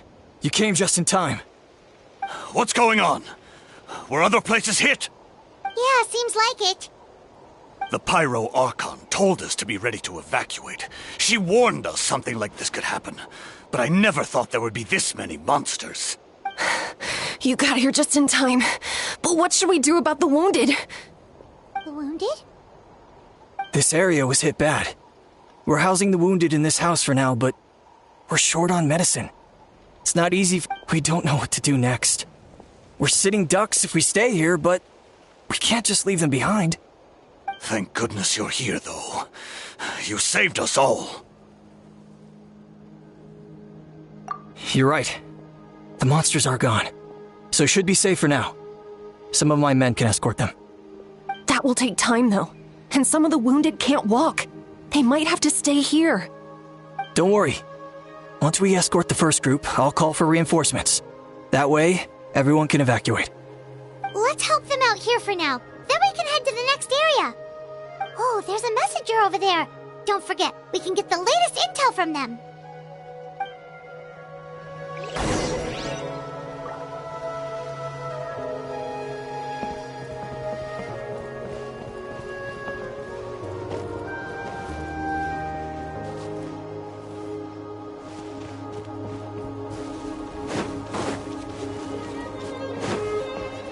Quick, over here. Follow me. Look, someone's surrounded!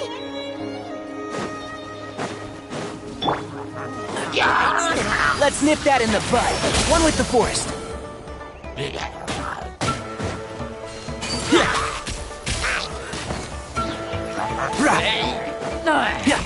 Target acquired.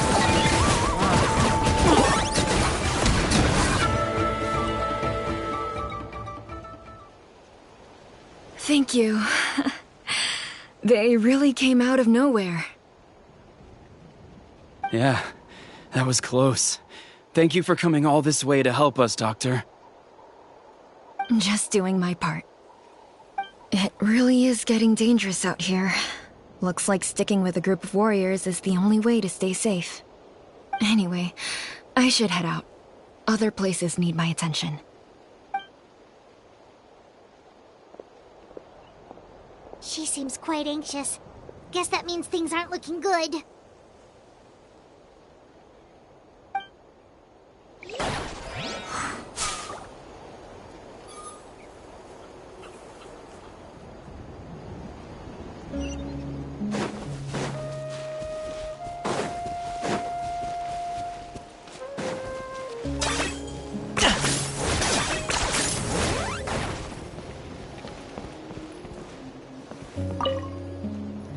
Thanks for your help. I've updated the intel on this area. I'll start spreading the word. Hang in there, you two. A lot of places still need your help.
Let's go help!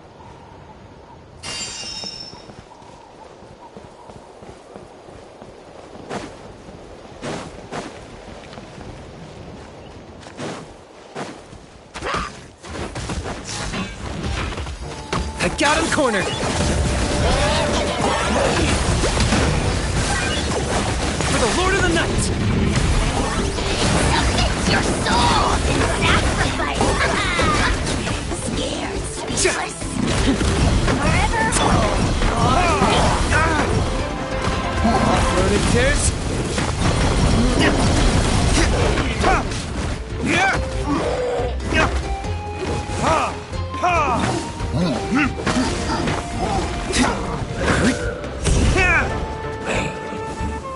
Locked on!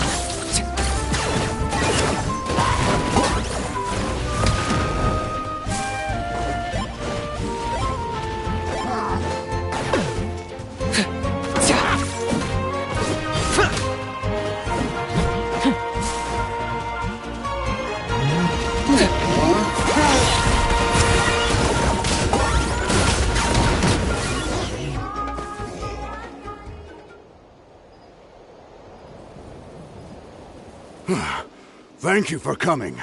We finally have time to catch our breath. Fairly stable for now. We've stationed ourselves here to act as a buffer. What about the monsters that suddenly appeared? Based on my experience, the monsters are attracted to two things: the presence of living beings and combat. That's why we set up our front line of defense so far from the tribe. The civilians are more isolated from combat that way. Ah, the messenger's here. Perfect! We were just waiting for the latest battle report. We'll stay here and continue to guard the tribe. There's so much that needs to be done after that last battle, but we're short on manpower. If you're not in a hurry to leave, would you be willing to help out? That's a decision for the Traveler.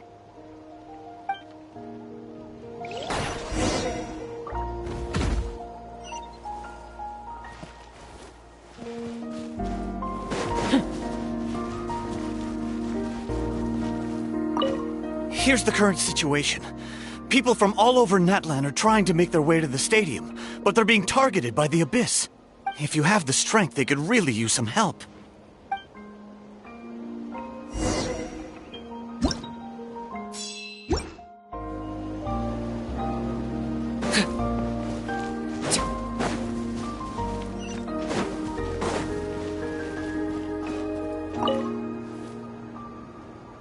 Ah, by the way, I think I know where some monsters might be. It's an area nearby. If you've got some time, I'd appreciate the backup. All right, let's move.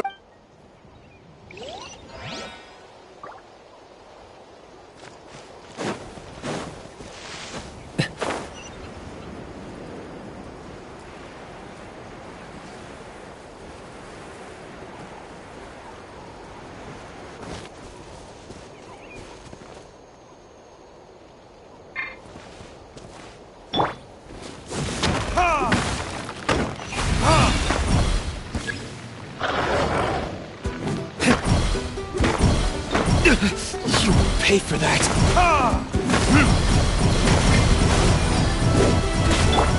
I'll uproot you!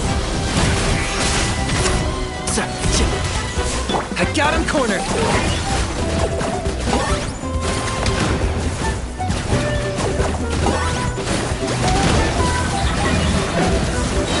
Shadow of the past. Mine to command. Submit your soul! I'll protect us! We can do it! Speechless. Forever hold your peace.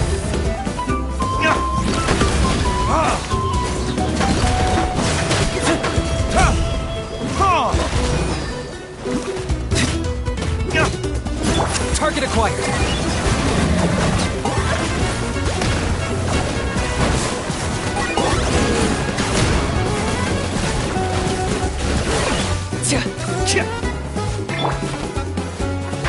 Can't see? I hear everything! Thanks to you, we managed to clear out the threats in the surrounding area. Let's head back.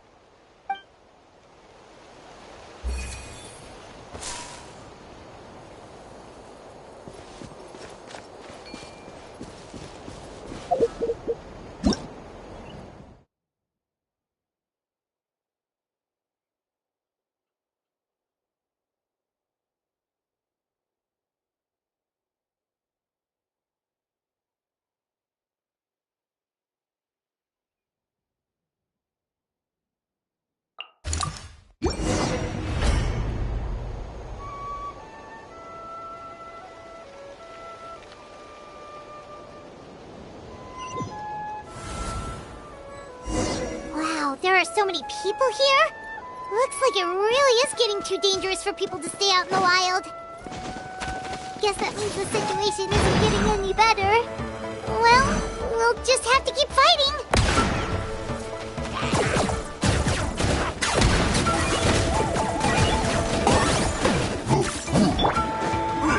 Enshroud! Yeah.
Running away? That was unexpected. I'll uproot you! One with the force.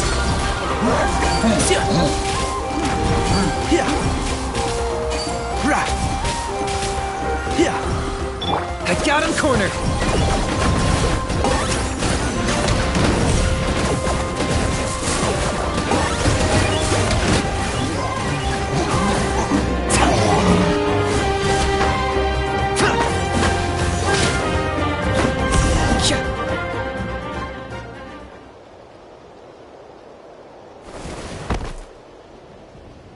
Oh, Kenichi, you're back!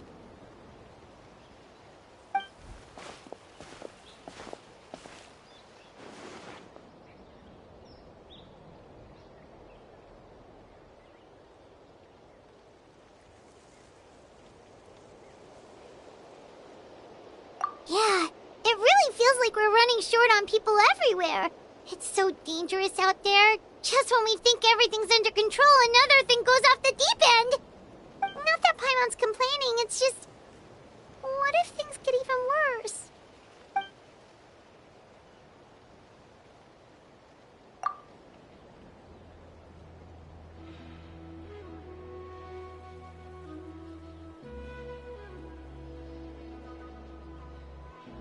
Okay, that's enough out of you!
Yeah, she always seems so confident. Plus, she told us you can only become the Archon by proving your strength.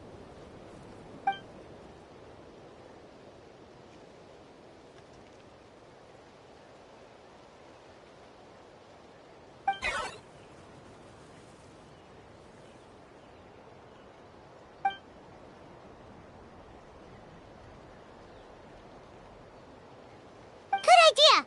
Maybe we can see if the people around here need anything in the meantime. Looks like we're on the same page. There are a lot of people in here. Could they all be refugees?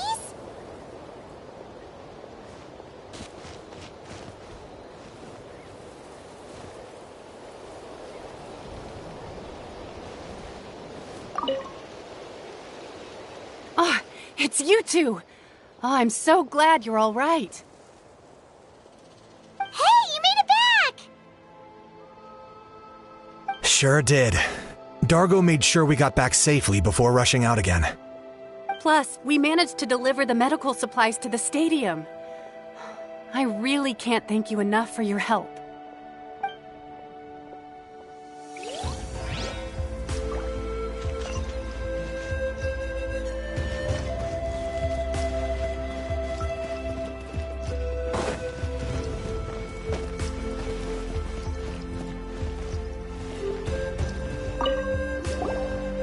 Oh, I didn't expect to see you here. I heard medical personnel were needed at the stadium, so I followed a group of warriors back here. My age means I can't charge to the front lines, but I can handle things here. Everything will get better.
Want to get some rest, Traveler? We have to head out again in a bit.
cornered! Oh, you're done, Denise! Haha, you're so done!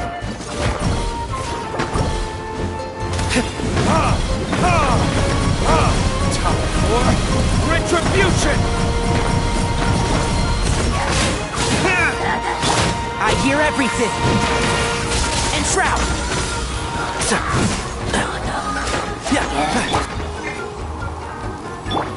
Ready, steady, go!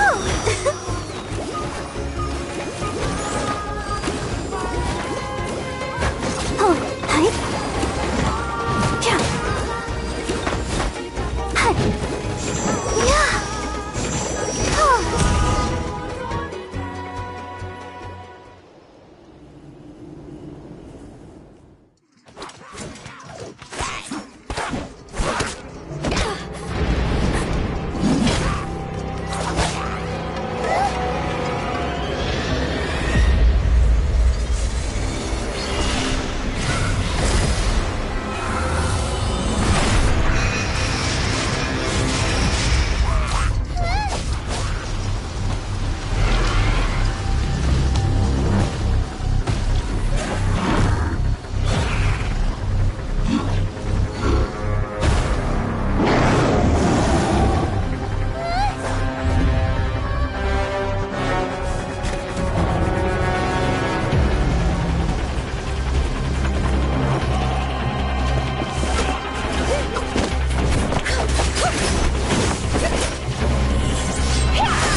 Thanks.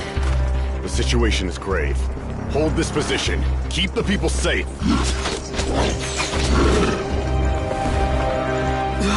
Chaos and emptiness. So that's the Abyss. And it knows that now is its best chance. But the sacred flame! Archon's on the case.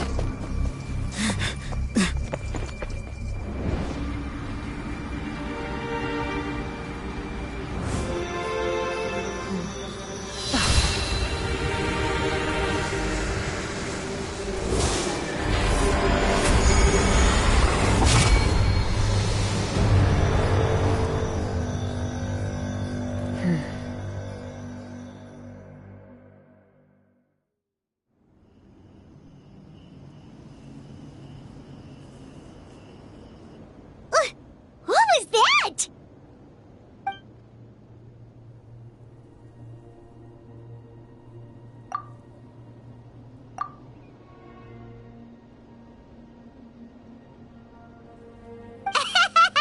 Laugh all you want, it's gonna eat you too!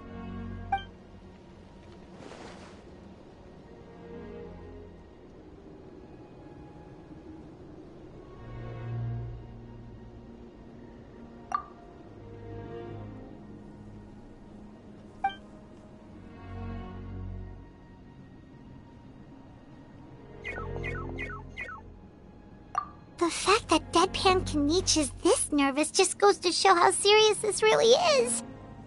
Oh, let's go. The disaster's really happening.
command! Submit your souls in sacrifice! Forever hold your peace!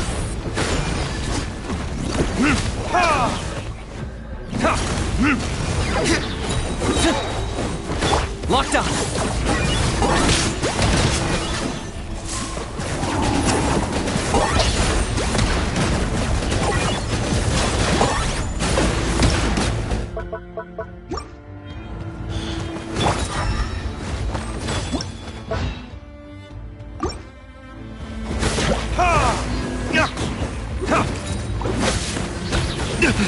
You will pay.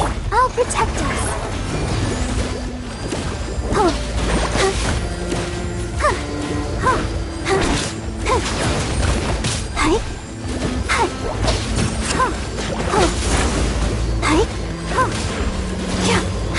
I got him cornered!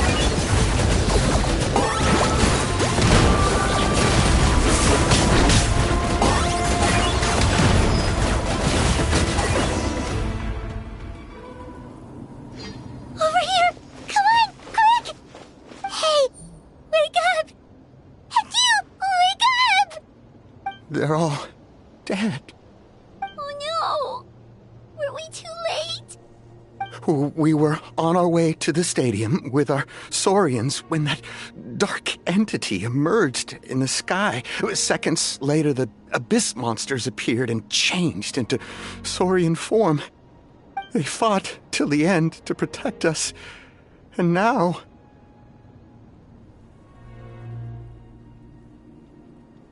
Right. You need to get to the stadium. Come on, we'll take you. I guess. Thank you. Oh, I'm so sorry. Truly I am.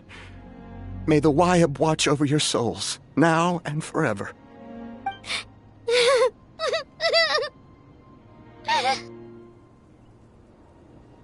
Huh?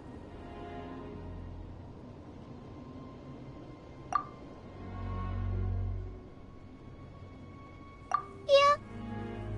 Paimon knows, it's just... it hasn't fully sunk in yet. But anyway, right now, let's focus on getting them to the stadium. With any luck, there'll be an update waiting for us there. If not, we'll just have to play things by ear.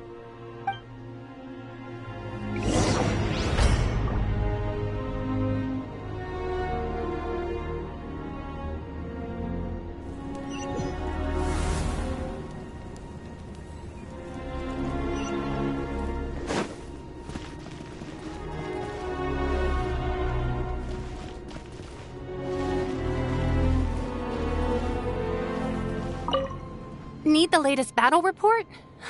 We don't have too much information since so few messengers are making it back here. But as I understand, the folks at the Scions of the Canopy outpost suffered a large-scale abyss attack as they were trying to evacuate civilians to the stadium. If you're free, please head there immediately.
Let's nip that in the bud. Burn!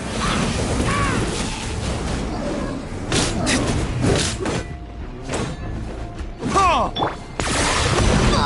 glory! Target acquired. Hurry to its none in there. I wanted to be measly insect. Now you must pay. Yes. I got him cornered.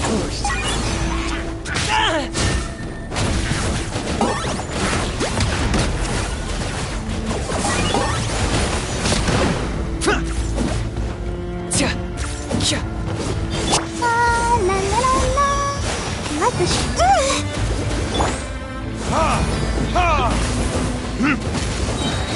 Time for retribution. Locked on.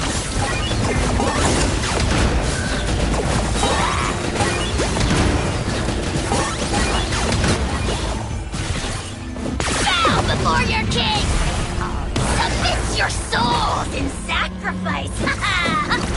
Scared, speechless.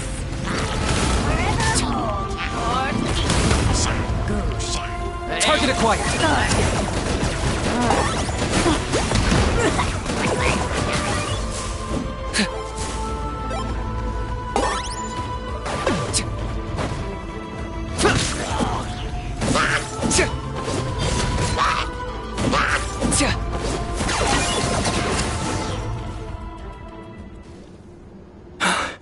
It's you. You came. After you left, some of them started evacuating the civilians, while the rest stayed behind to keep guard, but they're all dead. I'm the only survivor. We're done for now. The Abyss will attack again any minute. And then I'll be a dead man too. The last few civilians holed up indoors won't stand a chance. Hang in there. We'll think of something. There's gotta be a way out of this. Like what? None of the civilians have any combat experience. There are old people, children, wounded. They can't defend themselves. The monsters are gone for now, right? Get back inside. It's too dangerous out here. I know it's dangerous. That's why I came out. Same. Huh? What is this? Can you spare some equipment for us? I've never been in a battle before, but I'm young and I can hold a weapon. That's gotta count for something. And I used to fight in the pilgrimage when I was a younger man. Admittedly, I never made it very far. But if you hand me a spear, I think the old muscle memory will kick in. There are others willing to join us as well. I persuaded them to fight. We can't let the blood spilled by our warrior brethren be in vain. We can't watch on as our heroes lose heart. And we can't let them fight alone. We don't have much equipment left.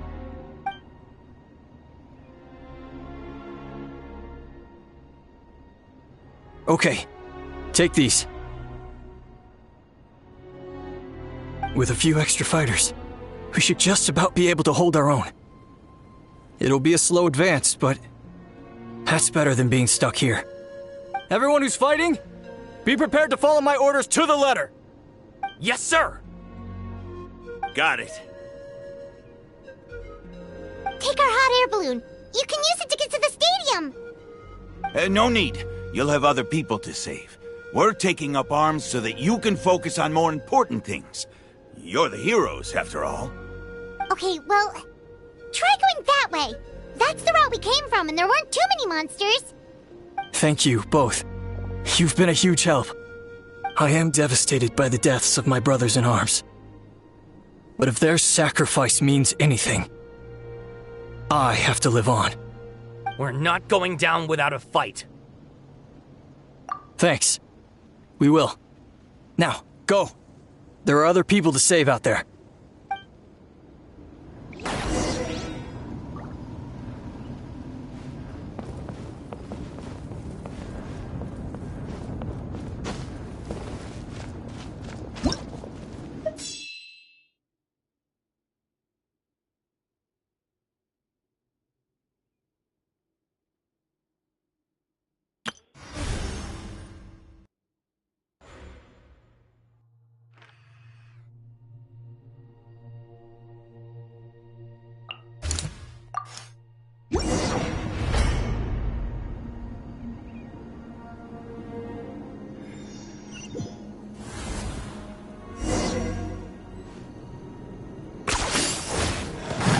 Locked on!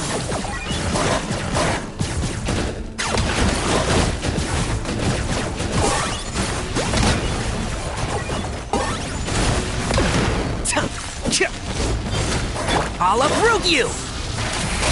Can't see?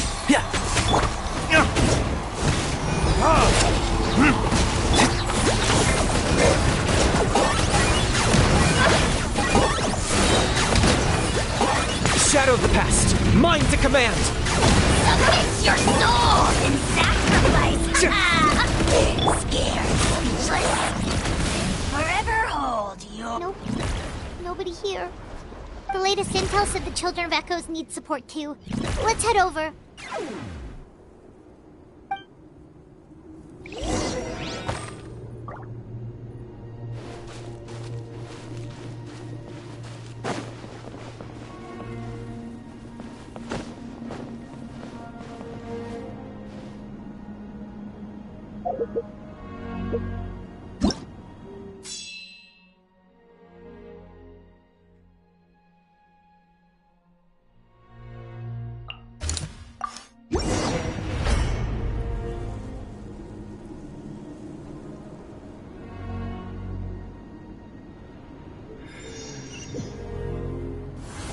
These warriors are struggling! Quick, let's help them!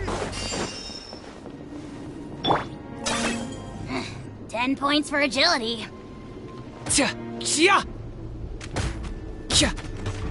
I'll protect us.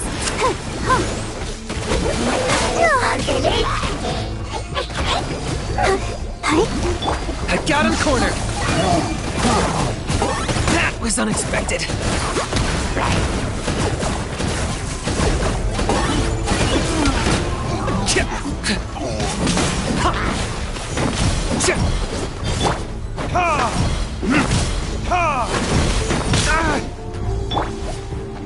I hear everything. So, one with the forest.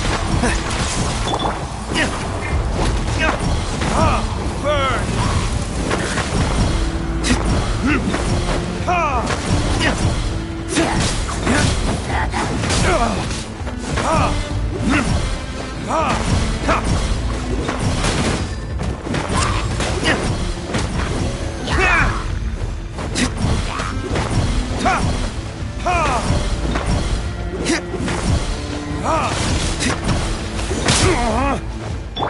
Let the show begin.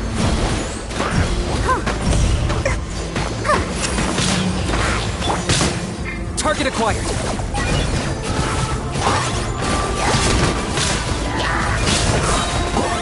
Claim these souls.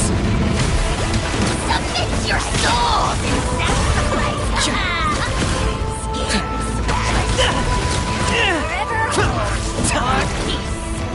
I got him cornered.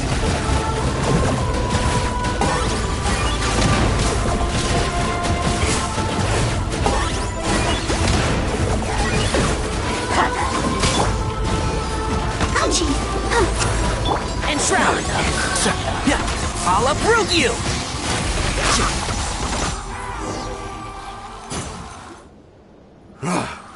This is the second time you've had to come to our rescue. I'm a little ashamed.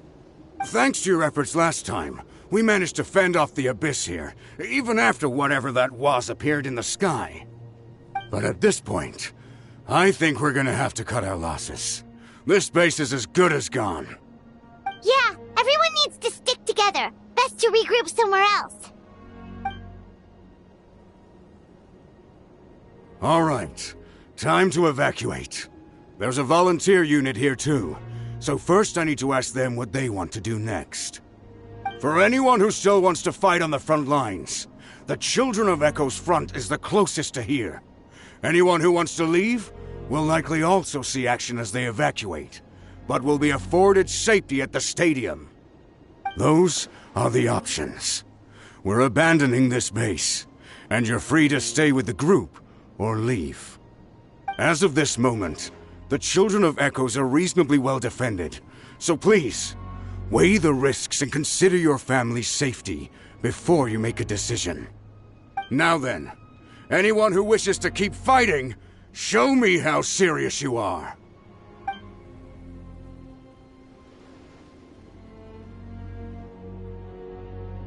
Did I not make myself clear? But if Natlan is destroyed, will there still be a home for us to return to? If anyone wants a future, it's on them to go out there and grab it. Period. No one wants to be that person who sat back and hoped for the best while other people were giving their blood for our nation. Very well. For Natlan. For Natlan. You heard them. This means we'll all be going to support the children of Echo's garrison. Great! Well, you all seem in good spirits, so that's encouraging. But still, please be careful. Don't worry. It'll be just like another Night Warden war. We'll force the Abyss back if it's the last thing we do. Huh?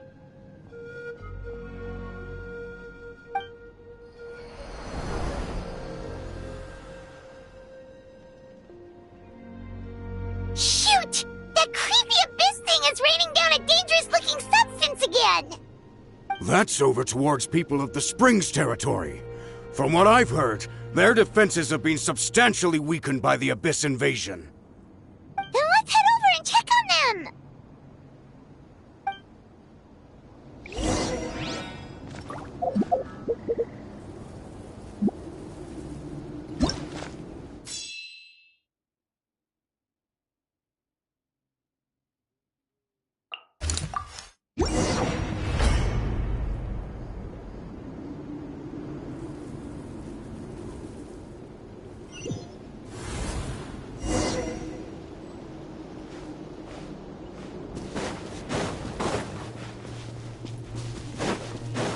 What the? Paimon can't believe it! It's too darn strong, our attacks are useless! Oh, why isn't anything working? At this rate, the Abyss is just gonna keep sending more and more monsters! The next wave will be here soon! We need to get out of here! Let's check the area for survivors and hurry!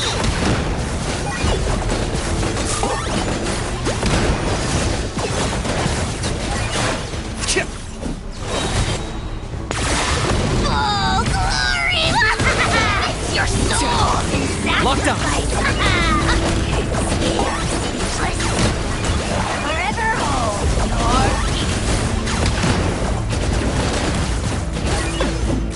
Time for you to... I'll protect us.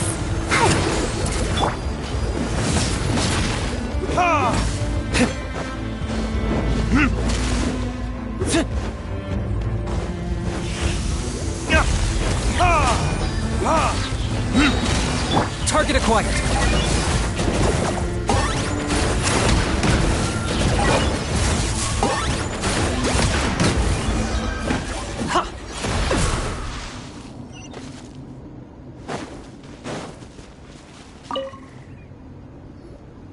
There's just one battle report left, and it gives a long list of places where the dangerous substance has been dropping. This is the first report we've had in ages, which means the messenger's job has become all but impossible. But there's nothing we can do about that. Our priority is to get to the next affected zone. Even if we don't find any survivors, maybe that strange substance over there won't be as rock solid as here. There's a chance at least.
the show begin?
I'll protect us.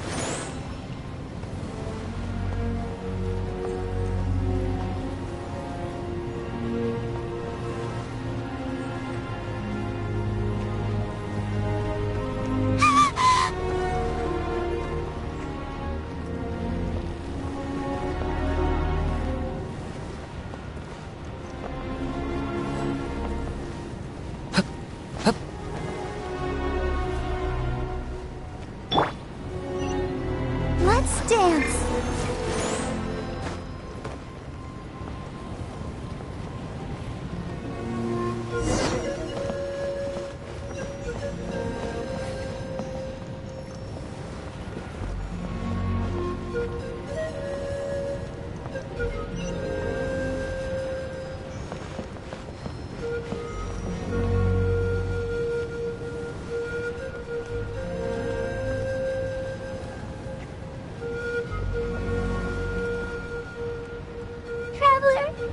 This war's getting too much for Paimon to take.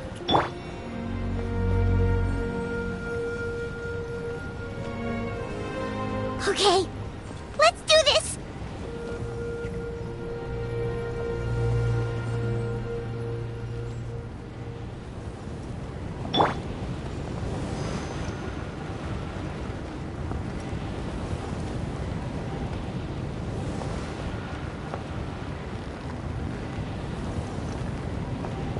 I'll protect us.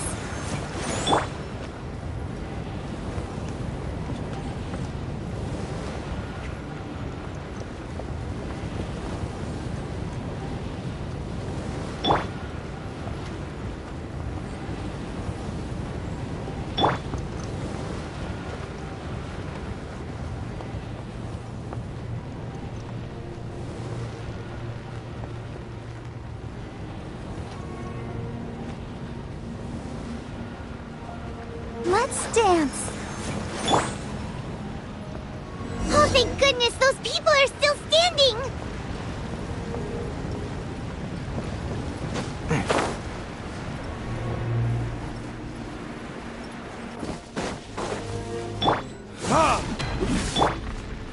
Locked on.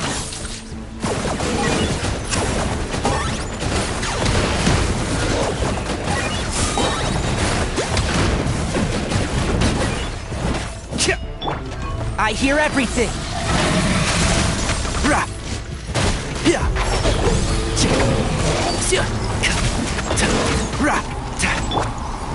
Time for retribution.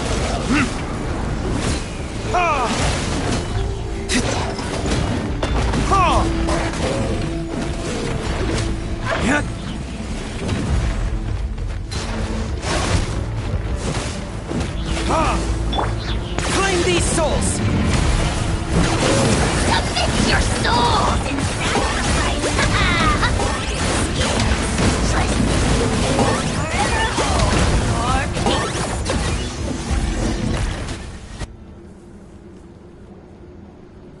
Move out! You've got to get out of here!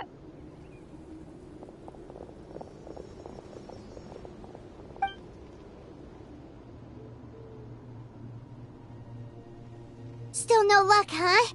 What on earth are these things? How are they invulnerable to attack? Yeah, at least with regular abyssal pylons, anyone with a vision can destroy them. But this thing, no one's seen anything like it before. It's like a part of that sky demon's body or something. Whatever it is, it seems like it can spawn abyssal pylons, and with them, a never-ending stream of abyss monsters. We're just no match for it. At this point, retreat looks like our best option. We're fighting a losing battle here. The stadium is our only hope. That's where the sacred flame is, which seems to be the one thing that well of abyssal energy is afraid of. The Pyro Archon is guarding the flame. As long as that continues, we still have hope. What's this? Water, and some snacks. You look like you need it. I'm guessing you've been supporting the fight all over the map? Sounds like you need a breather. We got enough people to hold our own here, and it's high time you took a break. Why don't you sit down and gather your strength for a minute? It's true. We've been fighting pretty much non-stop. Traveler, you must be exhausted. What do you think? What is it?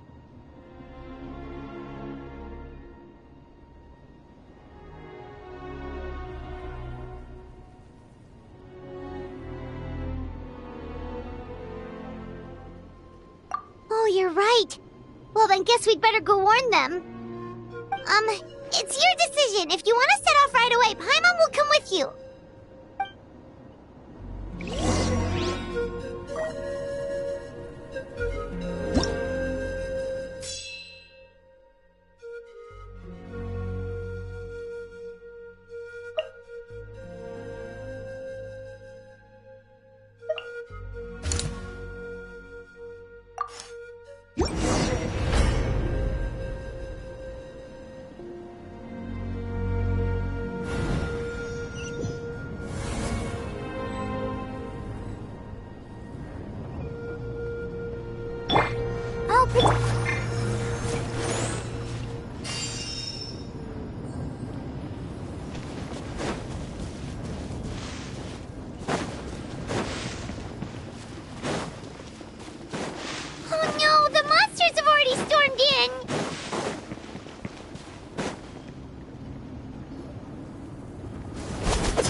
It's you guys.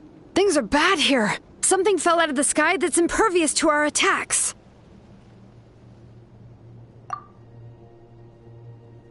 It's a good thing you did, otherwise we might not have made it in time.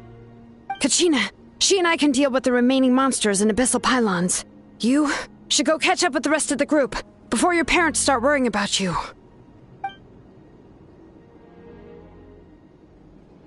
Stay safe, Kachina.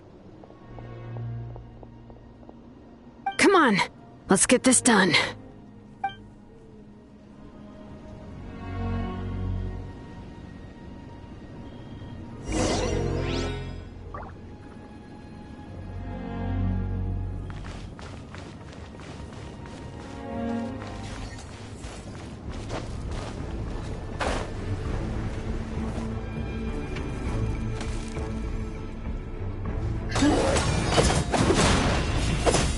Got him cornered!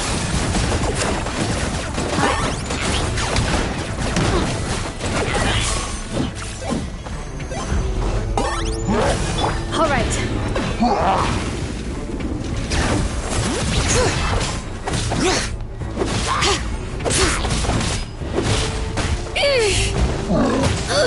How annoying! I'll uproot you! And Shroud!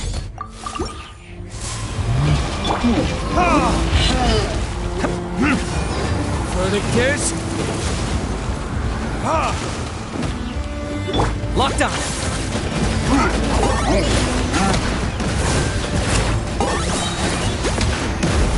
Bow before your king! Glory to which none can compare! Not when let the show begin. Easily insects!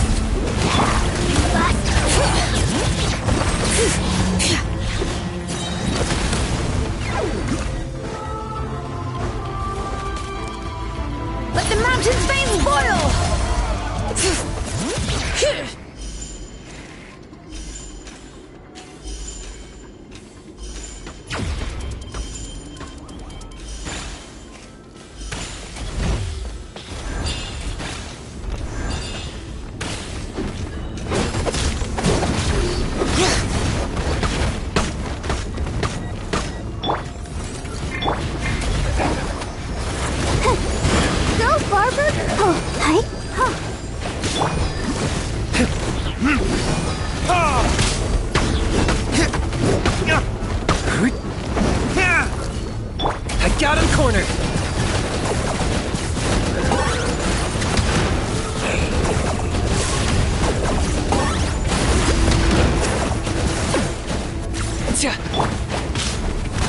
I hear everything! Can't see?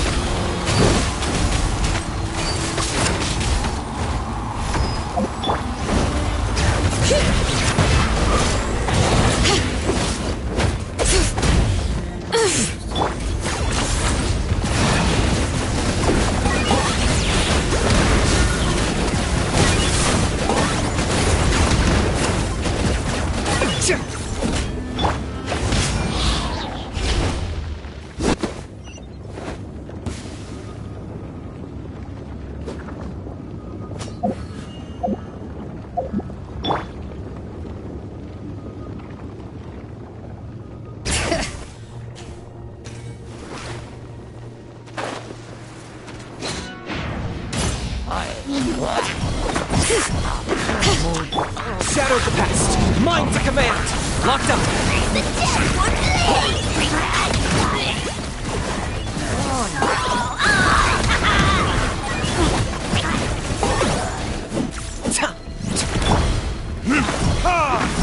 Time for retribution!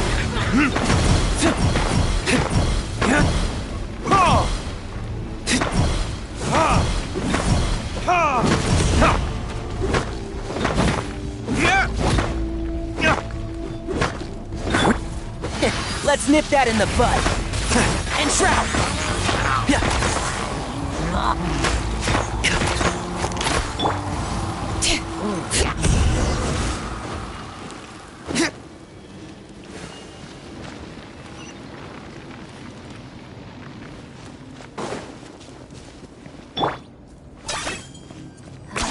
You really are a one-trick pony, you know.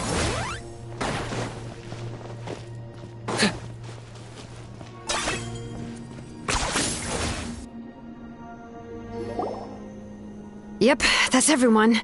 And no more casualties by the look of things. Yeah, this is, good. We can evacuate shortly. I appreciate your help. How are things out there? Pretty dire, I bet. Some of the things I've seen, I don't know if I'll ever be able to get them out of my mind. Are we in Natlan doomed to this fate? I've never witnessed a full-scale abyss invasion before. I mean, I'd heard stories about the sky being painted black, but I always thought that was an exaggeration. Mawika has witnessed this all before, so she knew better than anyone the terror and despair an abyss invasion would bring. Yeah, and despite that, she's still facing it head-on. We've had to abandon our homes and chase the dying light of day, and maybe the only time we'll see the dawn again is in our dreams. But as long as there's even a sliver of hope, I am not gonna give up. We should catch up with the group. Let's go!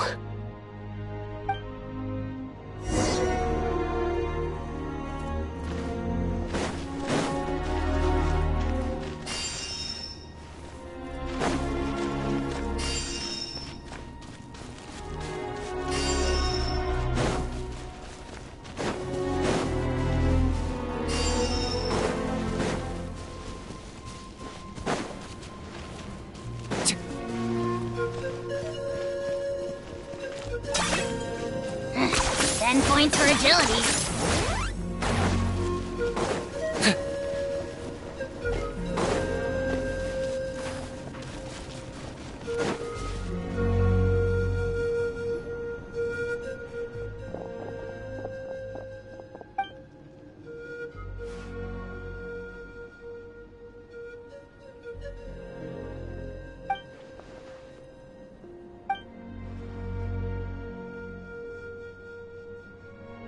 What? Isn't that Chaska's tribe? She said she was gonna take Koichi home to rest for a while.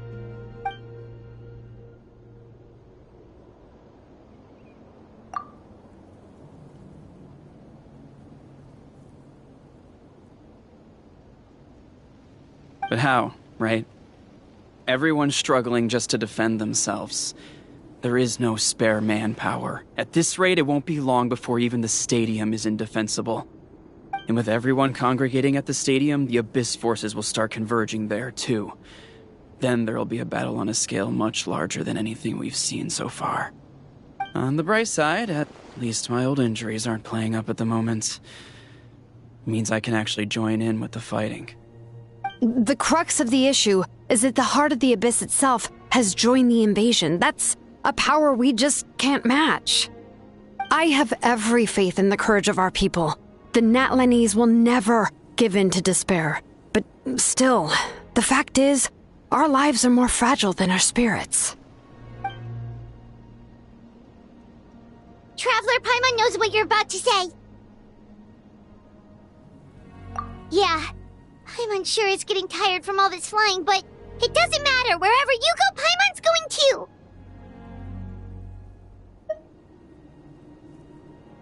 Yep, we'll leave the Children of Echoes to you guys. Flower Feather Clan, hang in there. We're coming. If there was ever a time to push ourselves to the limit, that time is now!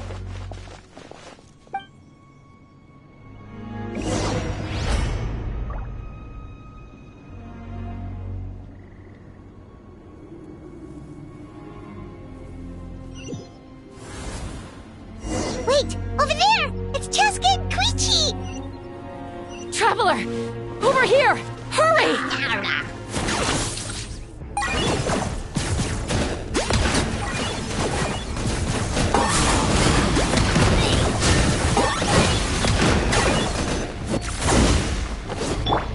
Can't see?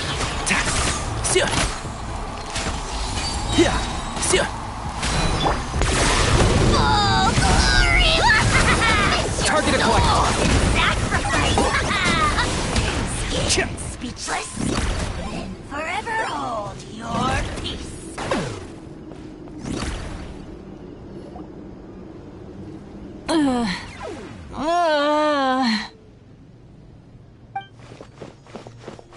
What happened to her? She's covered in abyssal energy!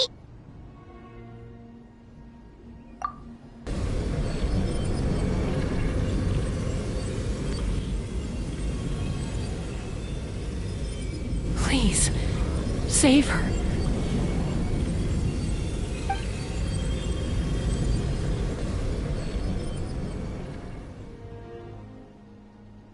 How's that, Koichi?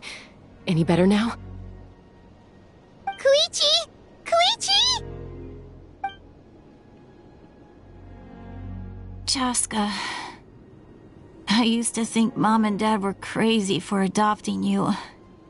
I was the younger sibling, but I always felt like it was my job to help Mom and Dad take care of you. I thought I could set you free from the abyssal energy you struggled with. I guess I was pretty full of myself, huh? Thinking I could fix you when... well, we were always the same. Hush, Koichi. Put those thoughts right out of your mind. We'll be at the stadium in no time, okay? I'll carry you there. The abyssal contamination is gone now. Just rest, and you'll get better. I was always nagging you to slow down. Stop rushing headlong into things. I just didn't want anything to happen to you, or to anyone else because of you.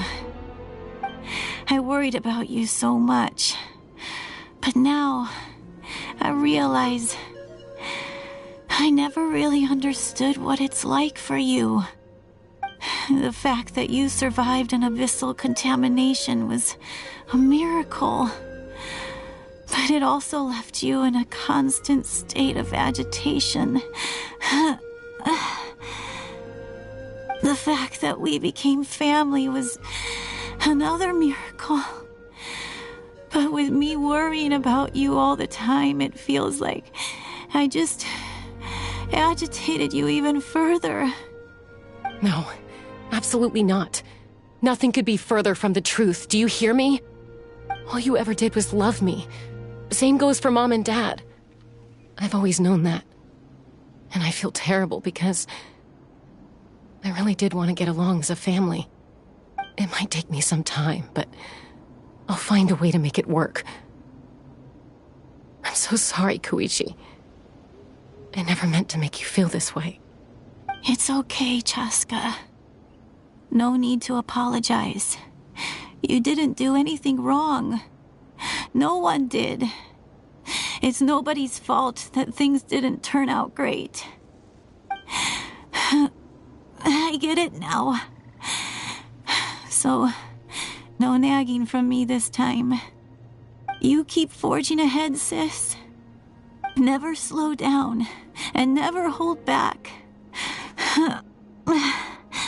Spread your wings and fly free, like the fiercest kukusaur in the sky. Show the world who the bravest flower feather warrior is. Because that's who you are. And that's the sister I'm proud of.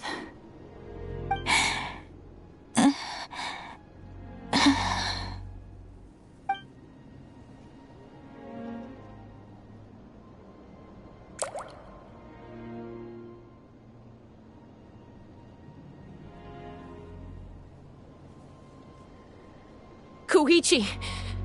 Koichi!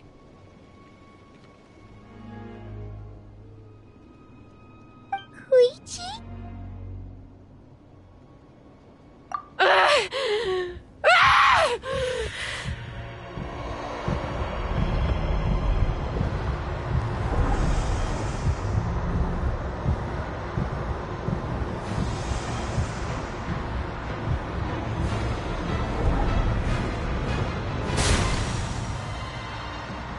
Chaska?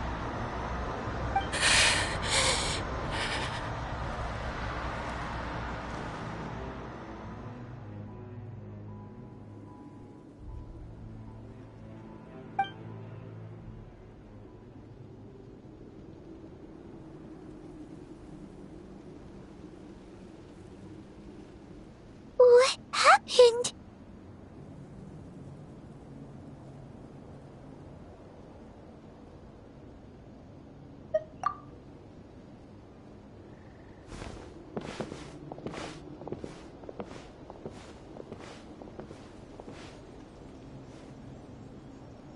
What was that just now?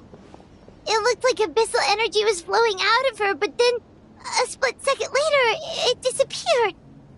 Koichi did say that Chaska needs to let off steam now and then, or she'll end up losing herself. But this time she wrestled back control. If only we were faster! Dealing with abyssal contamination is a piece of cake for you. We could have gotten to her earlier, then you could have treated her before it was too... Wait, what's happening to Chaska? How unfair life can be. She's had the odds stacked against her from the very beginning, and each step forward has been an agonizing one. Maybe she would have been better off embracing her pain. But her journey goes on, and one question looms large in her mind. If she could rise above the layers of pain and ascend over the dark clouds of her mind, what then would she find? Maybe the glorious light of the sun, or maybe a dark, empty void. There is only one way to find out. She needs to spread her wings and soar to new heights. That is the true meaning of life. My life's suffering shall be my epitaph. To remember the pain I endured. And finally, transcended.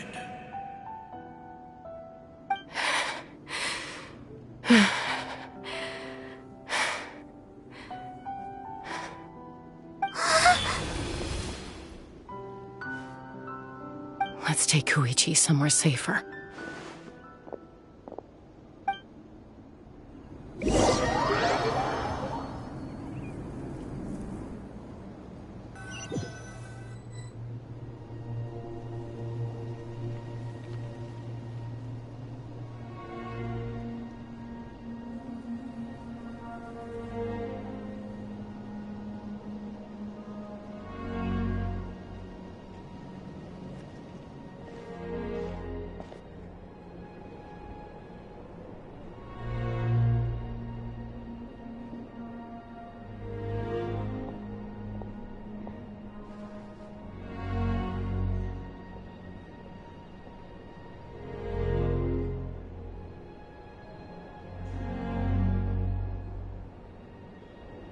Please, take care of Koichi for me. I still have more important things to do. Of course. We are grateful for her service. Yes. She served selflessly. I'm sorry, Chaska.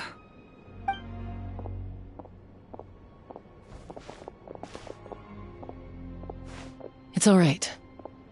I'm far from the only one going through this right now. Koichi wanted to be a hero. And in my heart, she always will be.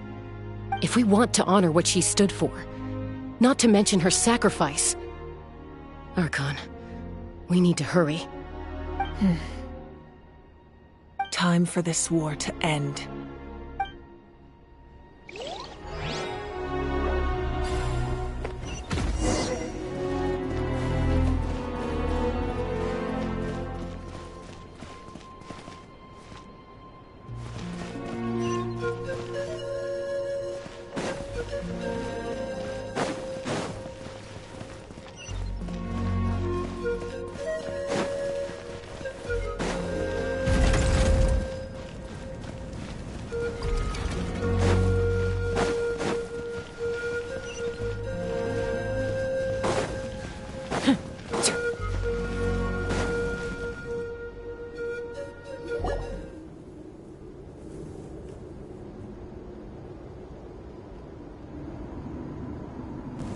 Everyone, are you ready?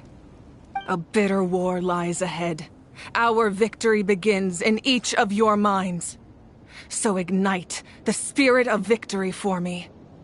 May no further lives be lost, and no one else may to suffer the loss of their loved ones. As long as blood still runs through your veins, even the tiniest spark of steel against stone can ignite a flame.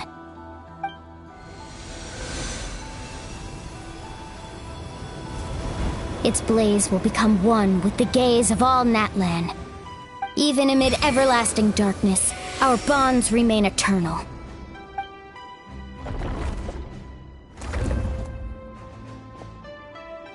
Stone engraved in echoing peaks. Converge, disperse, and ashes be reborn. For flames born anew, and the blazing dawn. A hero scaled the volcano to seize the sun. Anointed with flames, she shone with the light of 1,000 stars. Now, guide me in my first step. Having foretold his own death, the omniscient man holds a feast in celebration. Let us raise our cups in honor of his heroism and send him off with this final tribute. For at last, his wish is now fulfilled.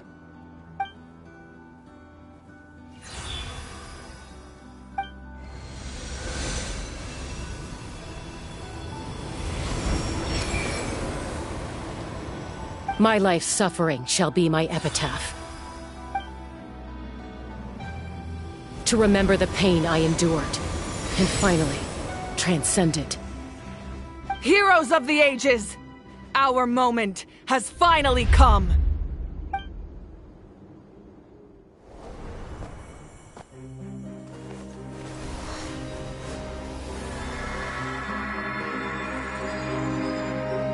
We unite as one! Baptized by the Turnfire. Bearing an ancient blessing. Knowing true power. And accepting a fate of devotion. We embrace the transcendent flame. For Natlan! For Natlan!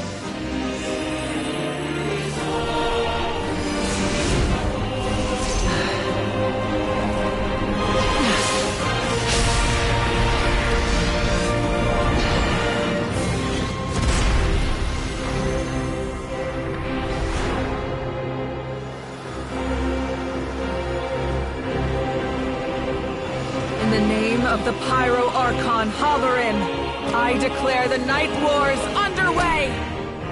The Ode of Resurrection will guard all life till the war is over!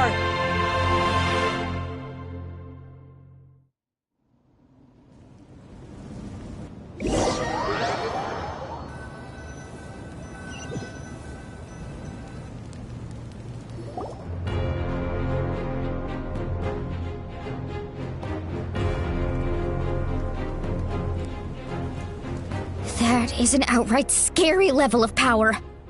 So, from now on, all warriors will be able to resurrect themselves using the sacred flame. That's right. No more casualties. It's time to wipe the enemy off the face of the earth. And to reclaim our lost territory.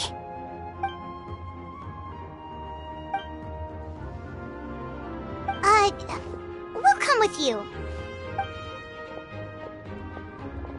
Paimon, traveler. I'm so grateful you got to us when you did.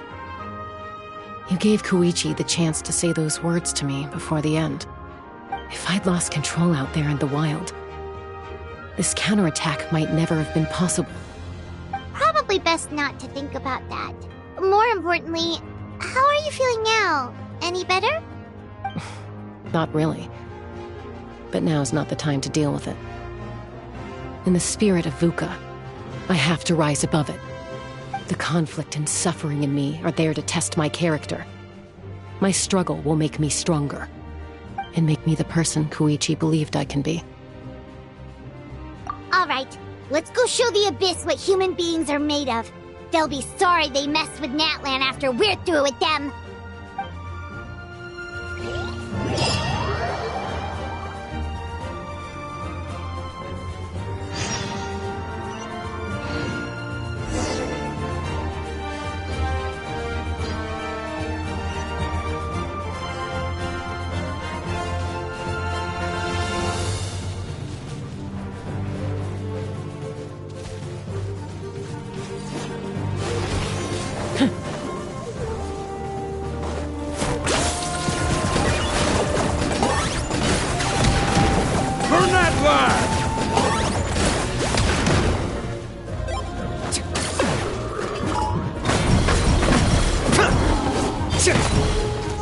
I'll uproot you! And trap!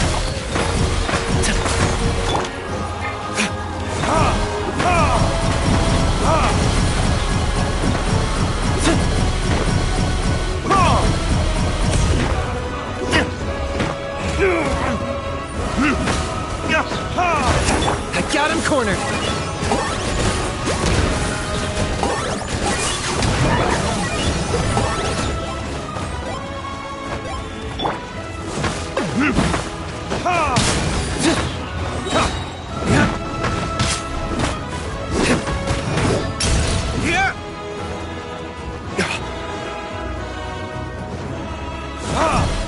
Ooh, what the?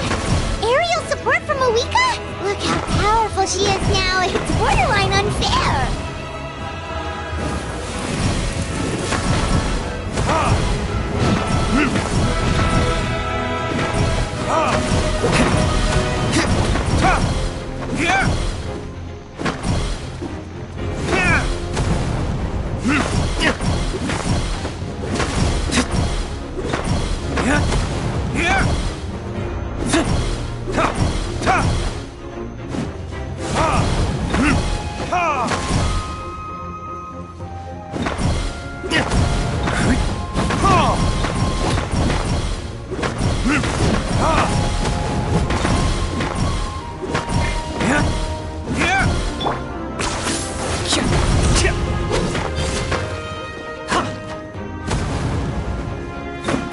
Target acquired.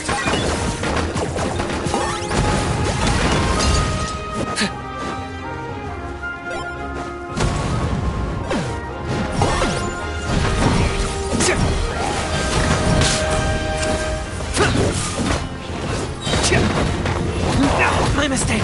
Use my power to destroy the Abyss tumors. Got it! Thanks for the backup!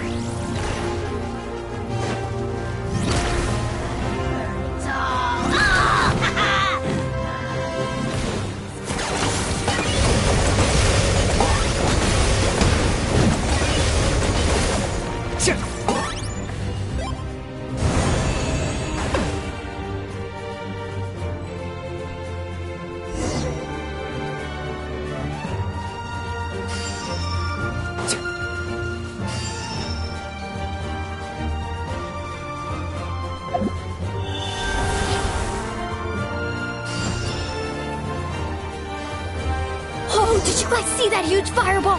It exploded right above my head! Sorry, Mualani. I'll adjust my aim. No, you're good, Archon. It didn't hurt at all. Plus, it was freaking cool! Not great for your eyesight, though. Oh yeah, fair point.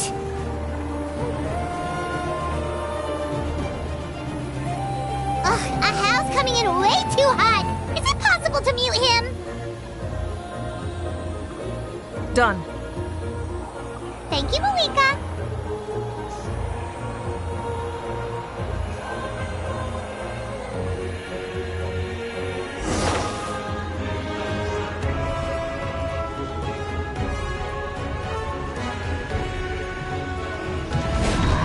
Backup has arrived. All right, give him hell.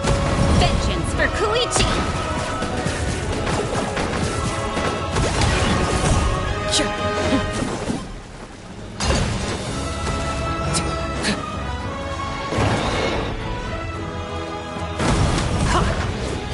Target acquired.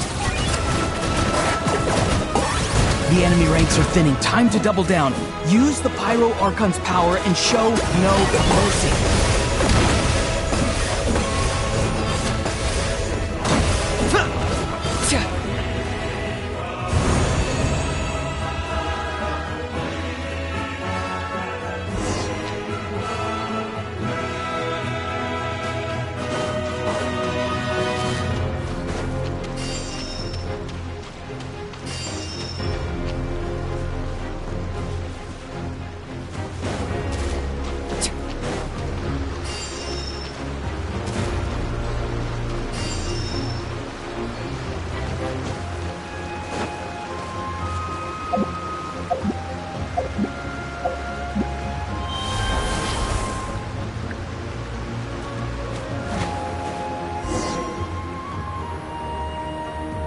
Kachina, over here! I'll send you up, it'll be quicker!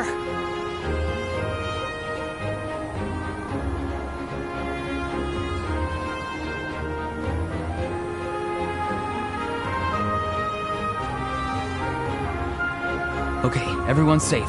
Granny, please go on ahead with the others. I just need some more time, I promise. I won't hold things up. Oh, Roron! Leave the vegetables and aphids behind, you dimwit! It's too dangerous!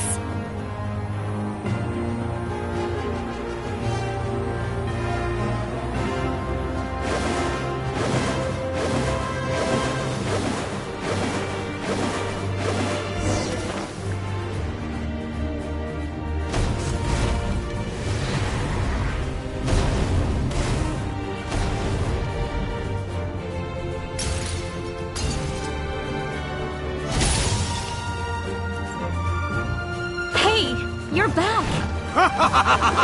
That sacred flame has got me pretty fired up! I'm ready to butcher a whole army of monsters!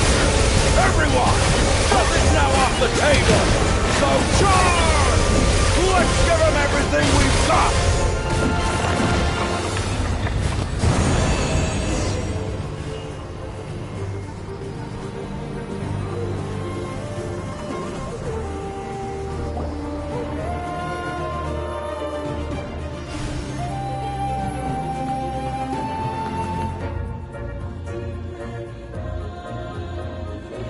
The Children of Echo's territory is secure. All monsters down. All good here at the People of the Springs, too. We crushed it! The Masters of the Night Wind are also safe. Should I go support the Flower Feather clan? Things are still pretty rough over there. I'm already en route. No need. I just dealt with it. Already? But you were just at the stadium! Yeah, well, you have no idea how long I've been itching to bash some heads in. Oh! Fair enough. Ian-san, what should we do about the Collective of Plenty? Your home's a long ways away from the stadium. Oh, no need to worry. I just heard from Veresa. She says they're safe now.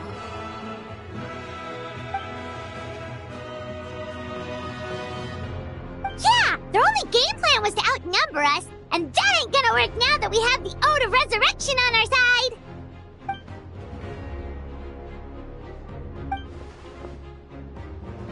We ain't gonna let them get away with that! Friends, let's gather at the stadium! More Abyss tumors have descended, all near the stadium. Let's split up and take them out! Oh, we need someone to guard the main entrance. Alright, this is the final battle!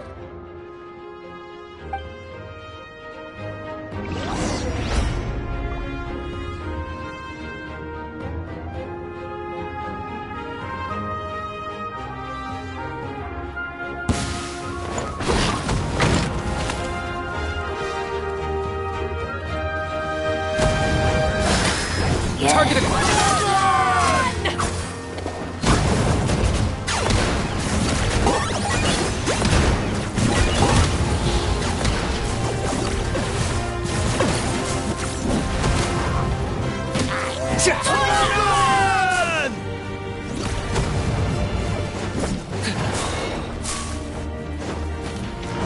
Locked on.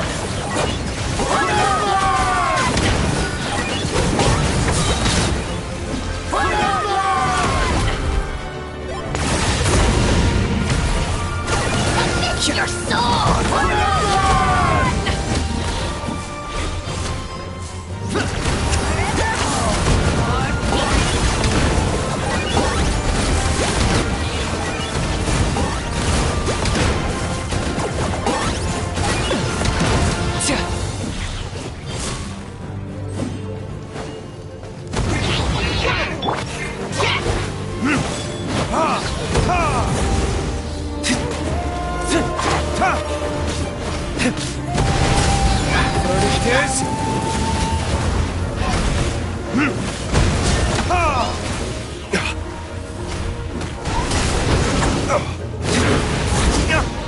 I got him cornered.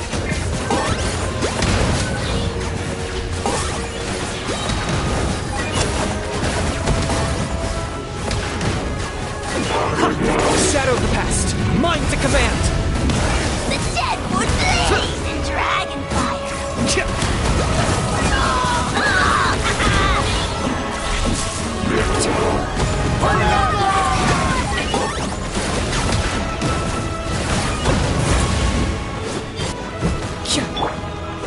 Let's nip that in the bud. Locked up.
Everyone, we are gathered here to celebrate a glorious victory. It is a victory forged by each and every one of us, and we should all be proud of what we have accomplished. We emerge victorious from another crisis to declare, our beloved Natlan is saved! Woo! All right! I must caution that this war is not yet over. We have not destroyed our enemy, merely driven them further into the depths of the Night Kingdom. But the Abyss underestimated Natlan's forces, and they have suffered a devastating defeat. It will be a long time before they are able to pose a threat to us again. After making some preparations, I will launch my final counterattack.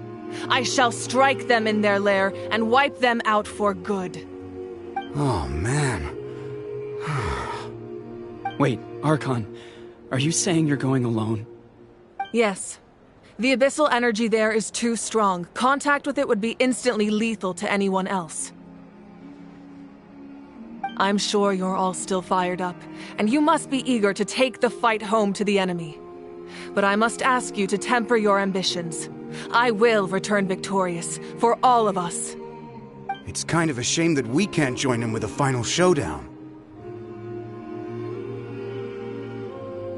Please, look at the bigger picture. Thanks to every one of you, we have already secured an enormous victory. Tonight, we should celebrate to our heart's content. I guess if our lives are no longer at risk, things can basically go back to normal, right? That's good enough for me. Beats having monsters everywhere. When the time comes, I will gather everyone here again. Now, let us also remember those who gave their lives fighting for our nation. Once the last dregs of the Abyss are wiped out, I intend to give them the grand funeral they deserve. An ancient name could never record the many who we lost. But no hero of Natlan should be forgotten. If I may, let's have a moment of silence for the fallen.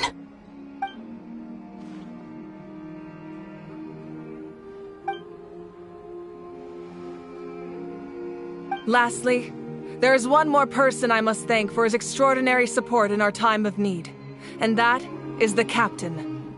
Speaking in a personal capacity, I should like to offer my sincere congratulations on your victory. Well, everyone, please enjoy the victory feast. I hope it's a chance to relax your minds and rekindle your spirits, so that we may face what lies ahead with renewed vigor.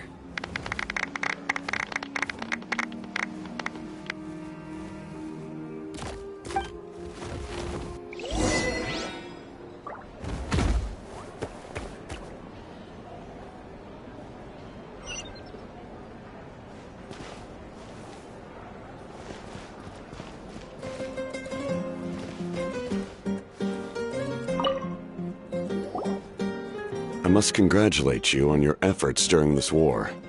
I'm told you have proven yourself to be an outstanding adventurer and warrior. You remind me of the Prince.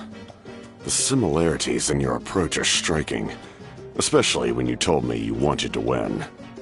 I hope you will see him soon. Hey, Auroran! How are the Masters of the Nightwind doing? Granny Sealolly's been there the whole time, and she's a tough one. I think we should be fine. I'm sure there'll be some patching up to do, though. That's a job for the young folks. I should probably head back so I can pitch in. Do you need support from the Fatui? Probably not. There are a lot of older folks in our tribe, and I suspect they would find your comrade's presence a little distressing. Right, because often they look like a bunch of intimidating thugs. Well, also in my tribe, excessive use of elemental energy is bad for your eyesight. Oh, right. Okay.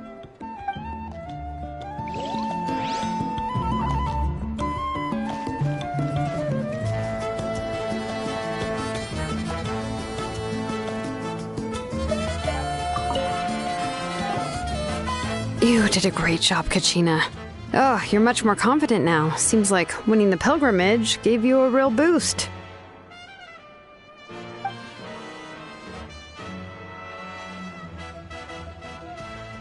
spoke to your mom and dad. They were singing your praises. They said the world's your oyster now. How are things at the People of the Springs base? There are some casualties, but the overall mood is very positive. I reckon they'll start rebuilding pretty soon. Same situation for the Children of Echoes.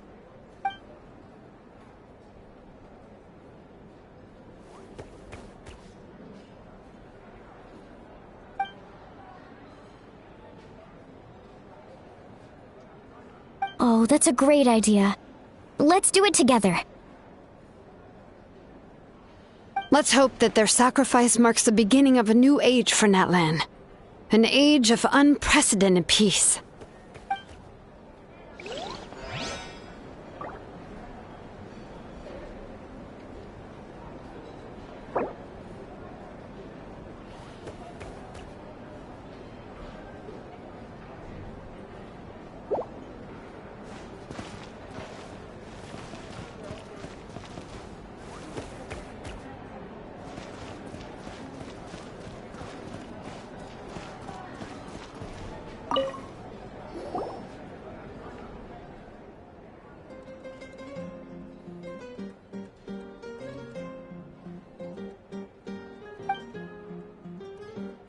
Unless you want to get punched in the face.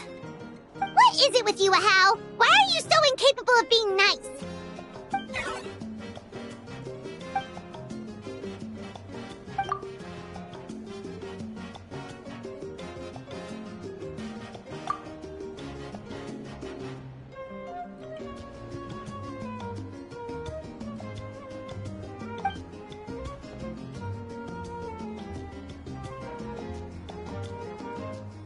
The Collective of Plenty was the furthest from the Abyss's entry point, so they didn't have as many monsters to deal with.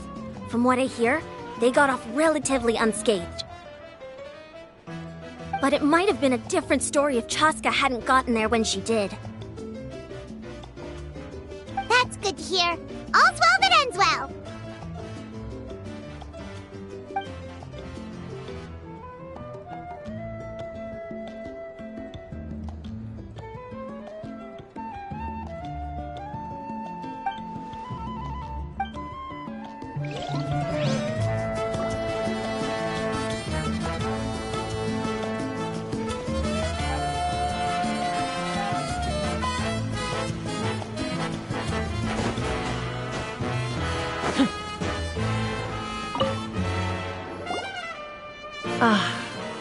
Welcome.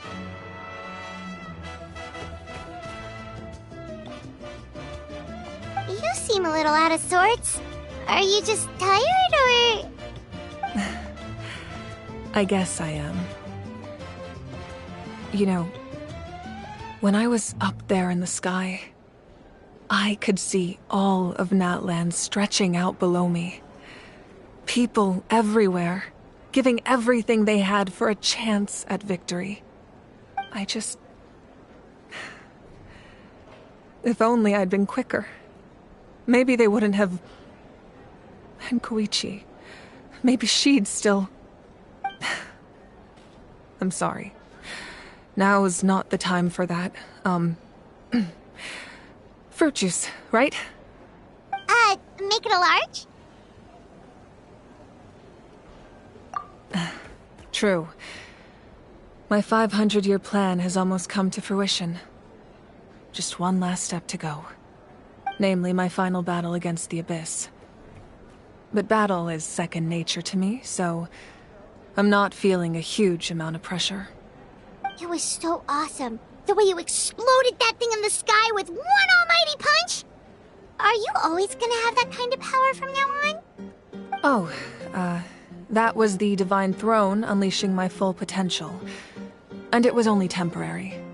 I can't wield that power for any length of time. My body wouldn't be able to handle it. Likewise, the amplified power of the Ode of Resurrection was also temporary. From now on, it's back to ancient name-bearers only.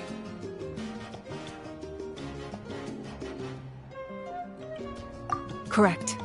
We dealt the Abyss a critical blow. So for the time being, it's too weak to sustain regular invasions. I hope the people will be able to enjoy this period of peace. Or rather, assuming all goes to plan, a eternal peace. We've had centuries of war with the Abyss, and it's high time we brought that chapter to a close. Anyway, there's something I've been wondering about. I know you've been at the center of some major events in other nations too, and fought many powerful foes.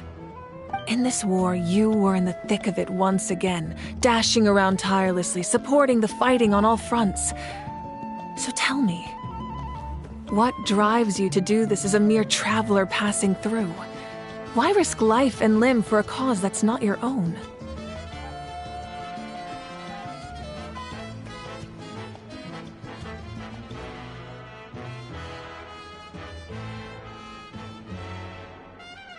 A clear conscience. Great answer. That's how life should be lived, to the fullest, with no regrets. What I'm really trying to say is, I would love for you, with your extraordinary talent and your sense of justice, to join me in this final step. You and I together, finally putting an end to the ever-looming threat of the Abyss. But I also don't want to take advantage of your good nature and readiness to help others. The final battle will be very dangerous, and you have the rest of your journey to consider. I'm sure you must be weary. Sleep well tonight. Let's talk again tomorrow in the speaker's chamber. I'll give you more details on the final battle, and then I hope to hear your verdict.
Is this really necessary?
Points for agility.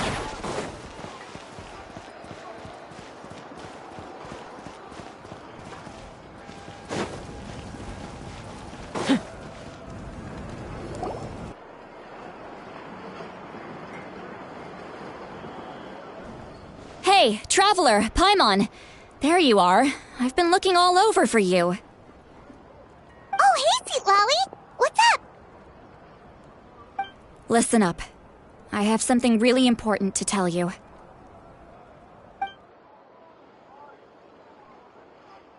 What? Are you serious? Natlan must pay the price for Mawika's use of the Ruler of Death's power. That price is death.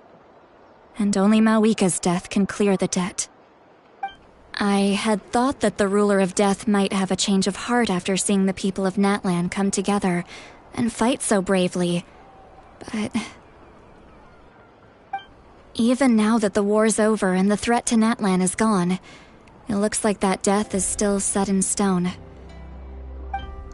I had to know your thoughts. I want to save her, but I can't do it alone. Okay, good. That makes me feel a little better. Thank you for standing up for us. There's clearly something special about you, so if anyone has a chance of defying the rules, that would be you. Oh, and please don't breathe a word of this to Mawika. I'm sure she's well aware of the cost of using the Divine Throne's power, but if she finds out that anyone else knows, it could ruin our chances to help. Got it. Mum's the word. Alright, that was the last major item on my to-do list. Now, since I've come all this way, I think it's finally time for a well-earned drink. Go easy though, yeah? Don't worry, I said a drink. That means just one.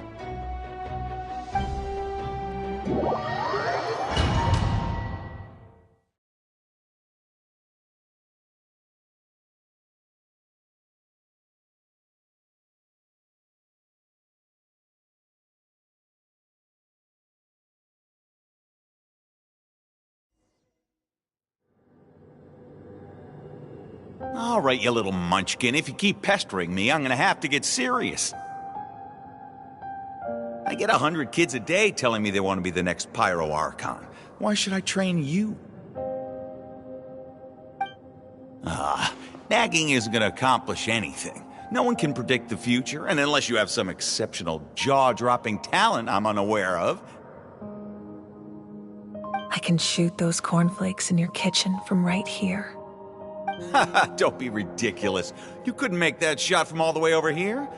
Wait, hold on. You could hurt someone with that. Well, I'll be. You made this shot. The science of the canopy raised him tough. That's some real skill you got there, little lady. Maybe you really will be Pyro Archon one day.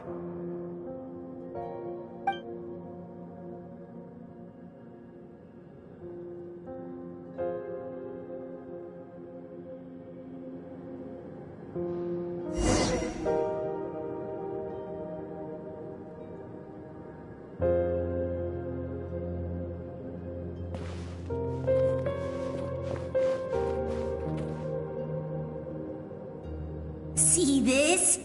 I'm the first one of us to get an ancient name. And it's not just any ancient name, but Mollypo. If you ask me nicely, there's still time to join my team for the pilgrimage, you know. No need to scowl. You lost and I won, it's no big deal. You want me to be happy for you when your turn comes, right? So cheer up. I'll get my own ancient name soon enough, and it'll be an even better one than yours. Oh, really? Well, good luck with that. What ancient name could beat Mollypo in our tribe? Unless... surely you don't mean Kiangozi?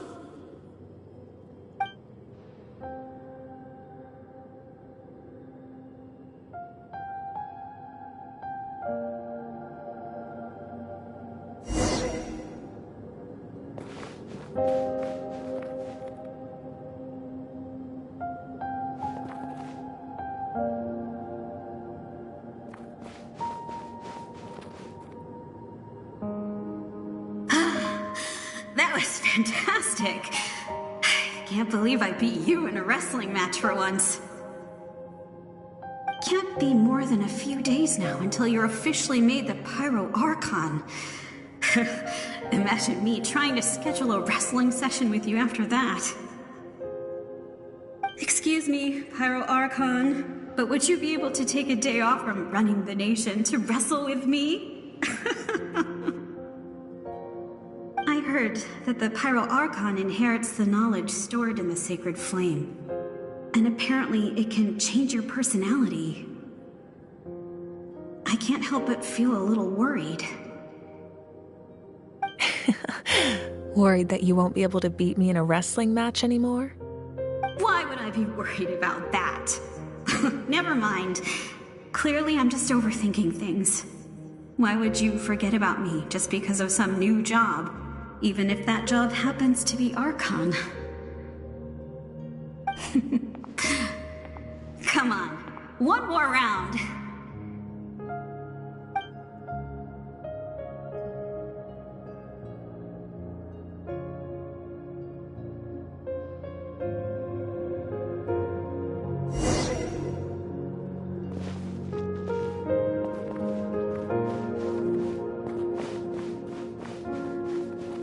After the darkness will come the dawn.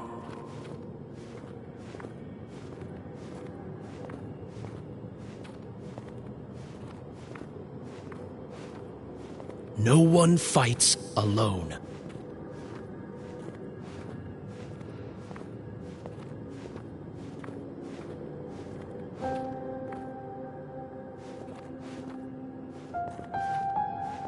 For Natlan!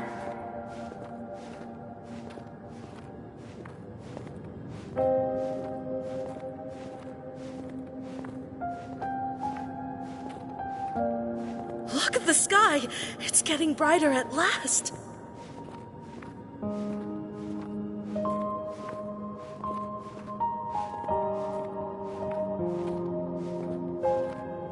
We walk the righteous path, and the Pyro Archon will guide us.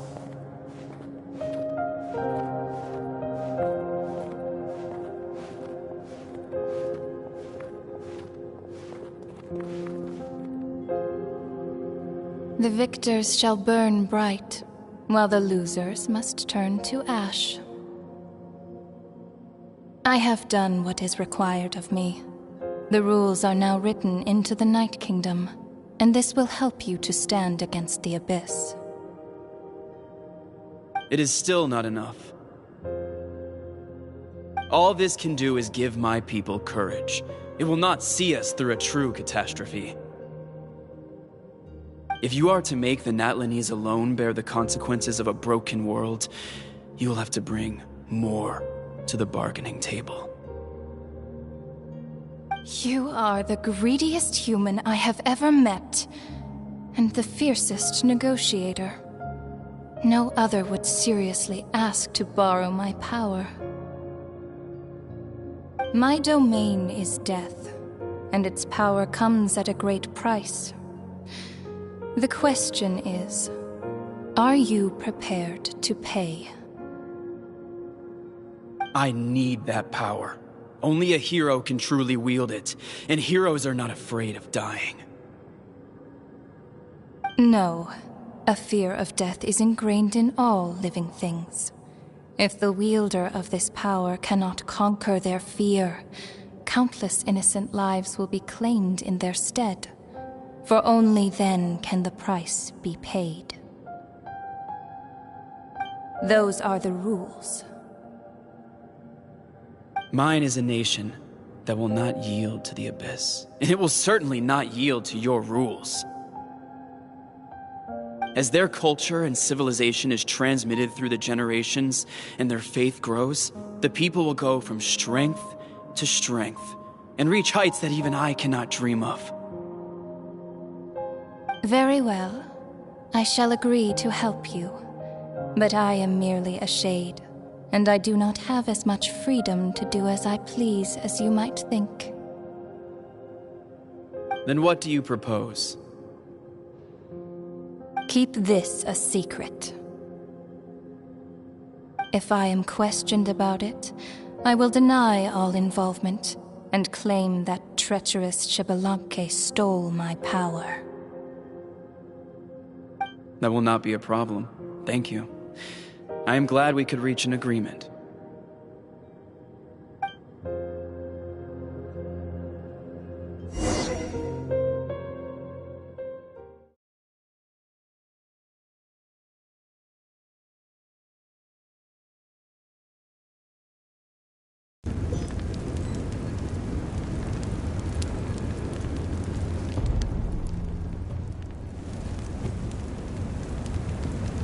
Come in.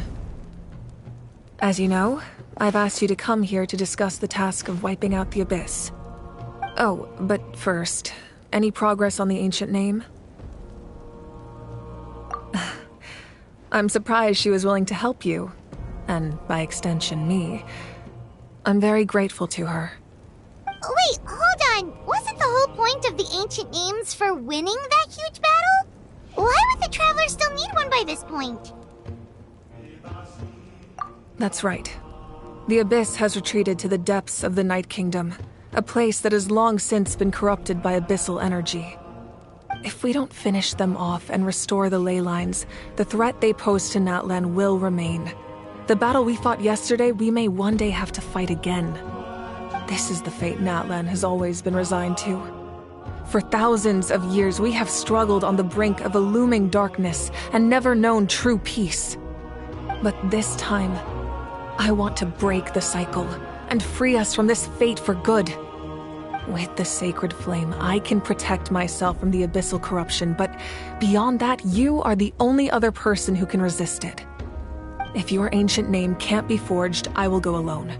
But if it can, I'd really love your help. Not completely. After all, the Night Kingdom is still plagued by abyssal corruption. But when I used the power of the Divine Throne, it dispelled a lot of that corruption. Plus, your ancient name is a special case, so the Lord of the Night will take special care of you. In short, the Ode of Resurrection still has a number of limitations, but I can promise that it will work reliably on you.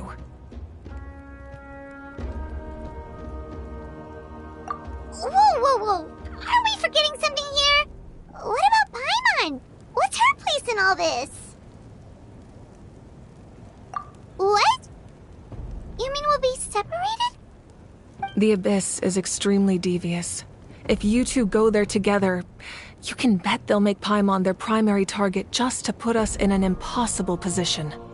Paimon wasn't that worried, but now she's petrified. What will you do without me?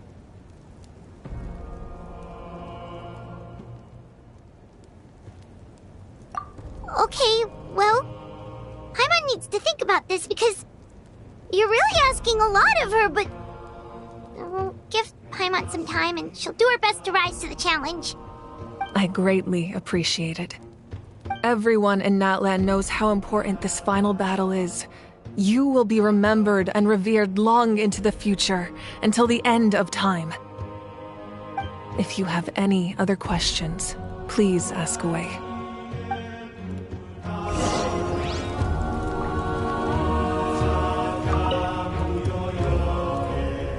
As I've said, if you have any other questions, please ask away. The work of rebuilding is underway, and people are flocking to join the effort. With everyone rallying together, I'm sure it won't be long before there's no trace left of the damage done by this war. The healing process, on the other hand, that's a bigger obstacle to overcome. Many are grieving, and there's simply no replacing the ones we lost. As the sun rises once more and we rediscover the ability to believe in the future, we must never forget their sacrifice. As I've said, if you have any other questions, please ask away. False sky. I have heard this expression before, but I think this was the first proof of its existence. I think there's a lot of investigating to be done to understand what the fragments behind the sky are and why they were hidden in the first place.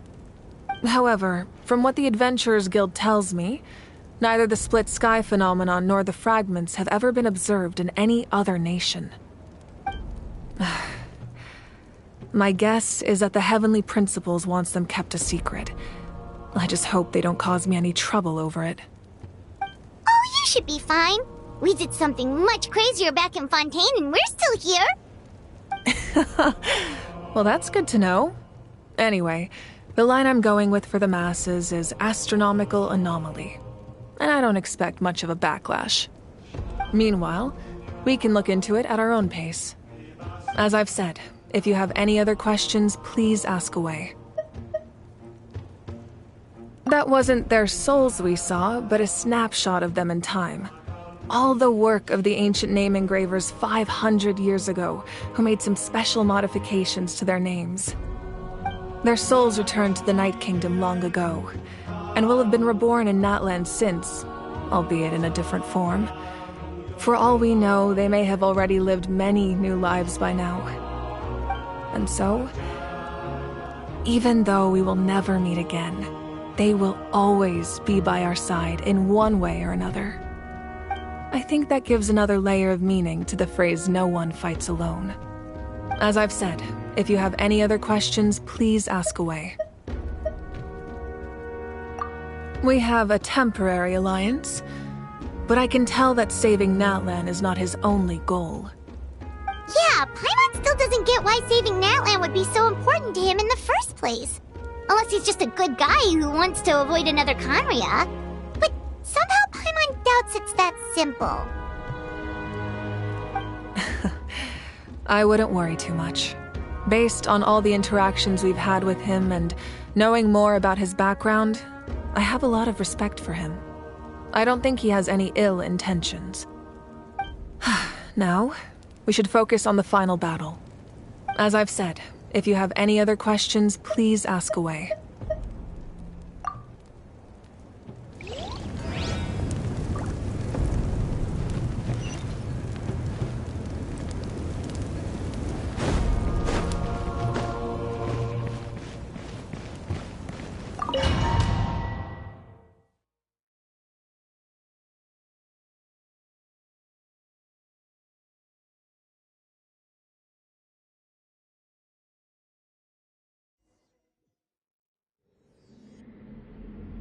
The Outlander with deep ties to this land returns.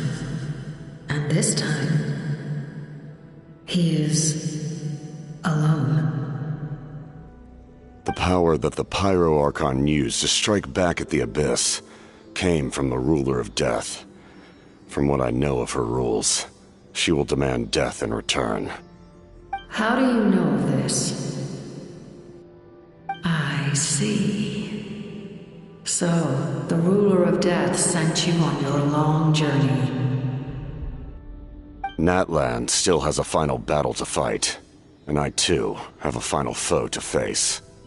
For the sake of those countless lost souls, and a hope for Natlan's future, I need your help.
You should read.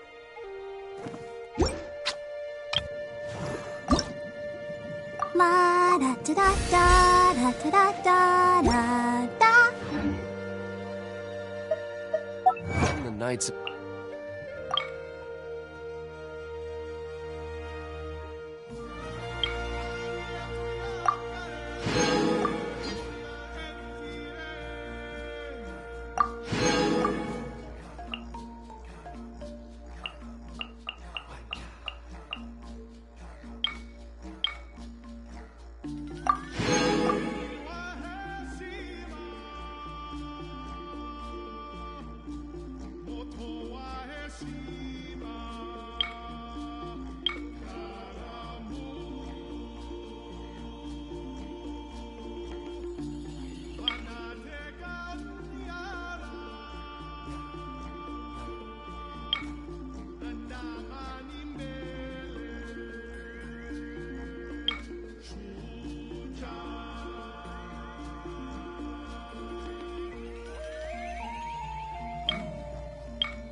Guess we can rest a bit.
Ready, steady, go! Good Fiat.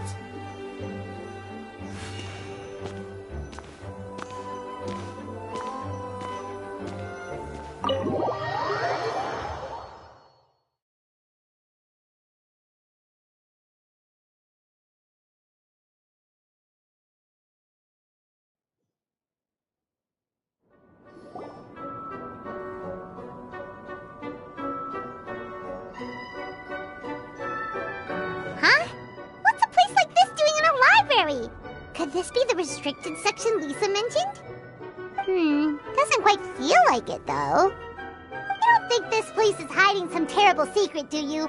Like those rooms you always hear about in scary stories? You know, the ones that are usually totally off limits? That's true. We just kind of waltzed in here. And it didn't seem like the lock had been broken or anything. Wait, hang on a minute. This isn't the door we came in through. Are we even in the library anymore?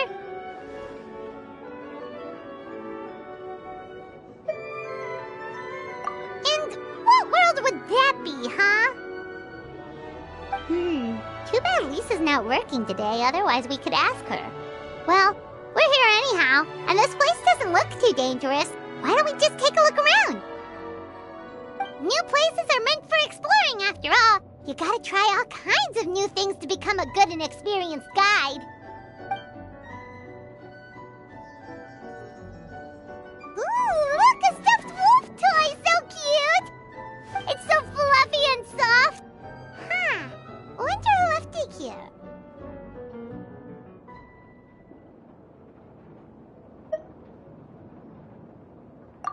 What sort of guardian would be dozing away on the sofa like this?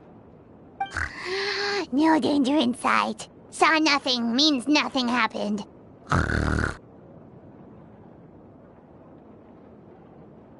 We should probably just leave it here for now. This place is huge, so let's keep on exploring.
This world is full of unsolved mysteries.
Emerge, a sight to behold.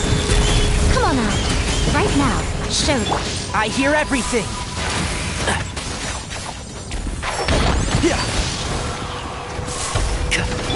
Blazing delight! Sure until I'm dead.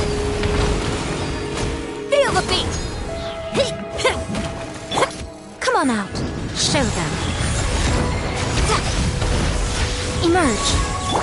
Boing, boing, boom! Pew! Hi-ya! Boom! Woo!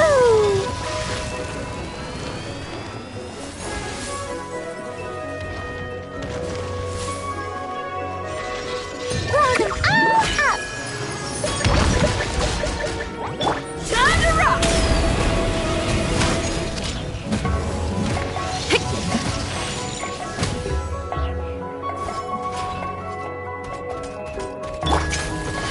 Let's nip that in the bud.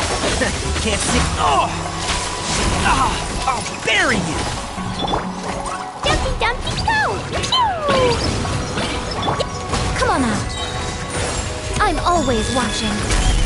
Right now, show them. Emerge. Right now. Come on out. I'll take this! Sure until I'm dead!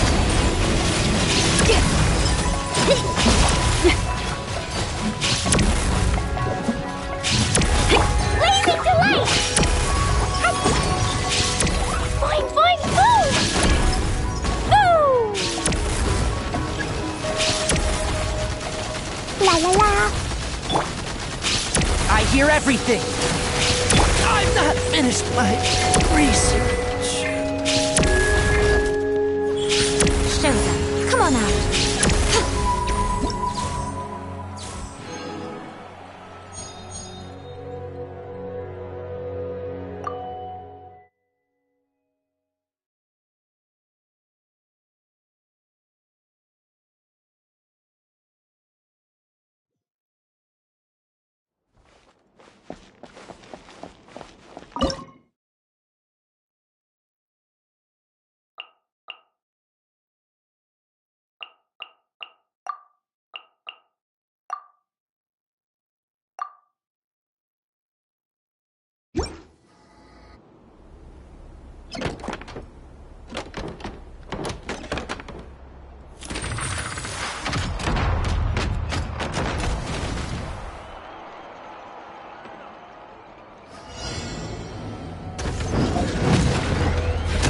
Sight to behold. Right here, show them. Amp it up!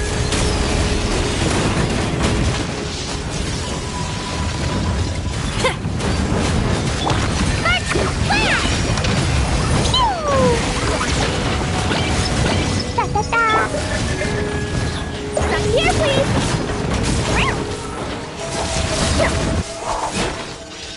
Yeah! Blazing delight!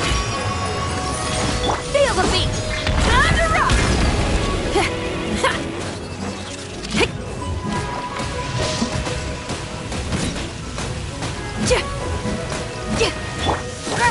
Coming through!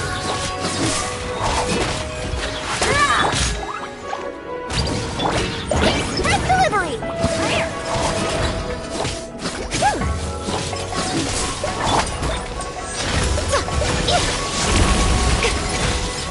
Come on out. Show them. Right now. Pyrotechnic! Amp it up!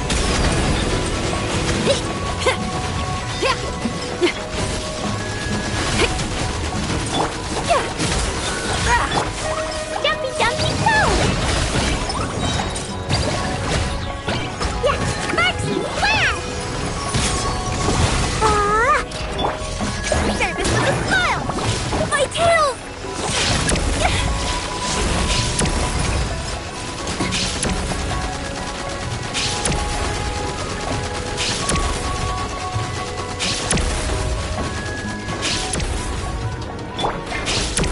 Nothing lasts forever. Emerge. Come on out. Right here. Dear me.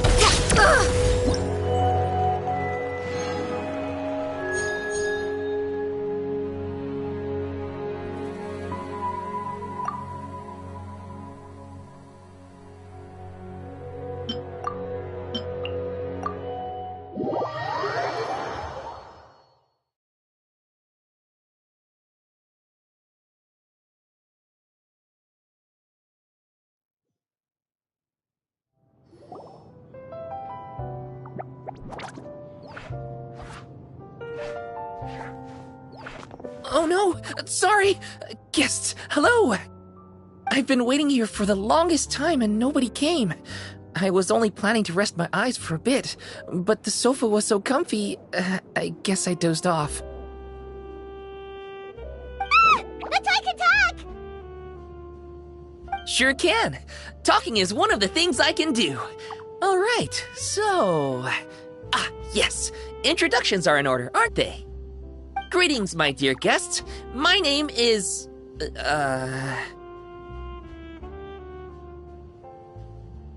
Wait.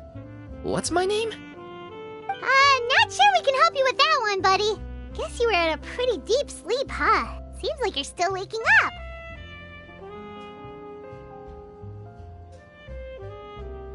Huh? Really? We're just messing with you. Anyway, Paimon's name is Paimon, and this is the Traveler. Okay, great, that went well. At least this mysterious room doesn't rob everyone of their memories. I must apologize. I must have slept for so long that I can't remember what's real and what's a dream anymore. I did have a lot of dreams while I was asleep. Okay, concentrate. Alright, so if I'm not mistaken, the current me is a concierge in charge of attending to any guests that find themselves here. Yes, you may call me Wolfie.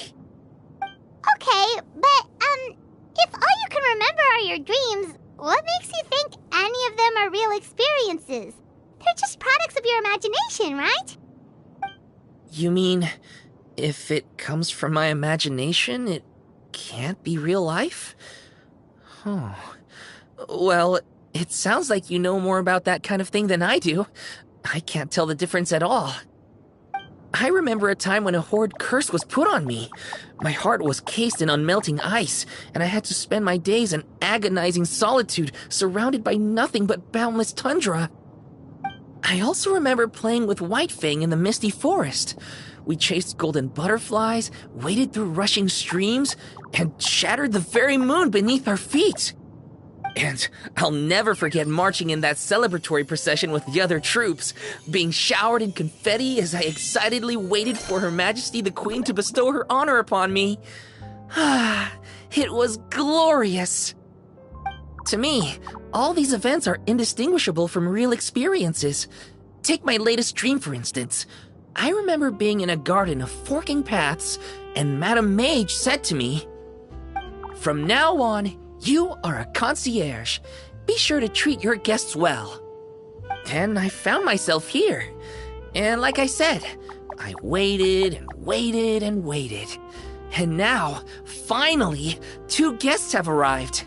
At last, I can fulfill my duty. Is there anything else you'd like to ask me? Yeah, and who is this Madame Mage?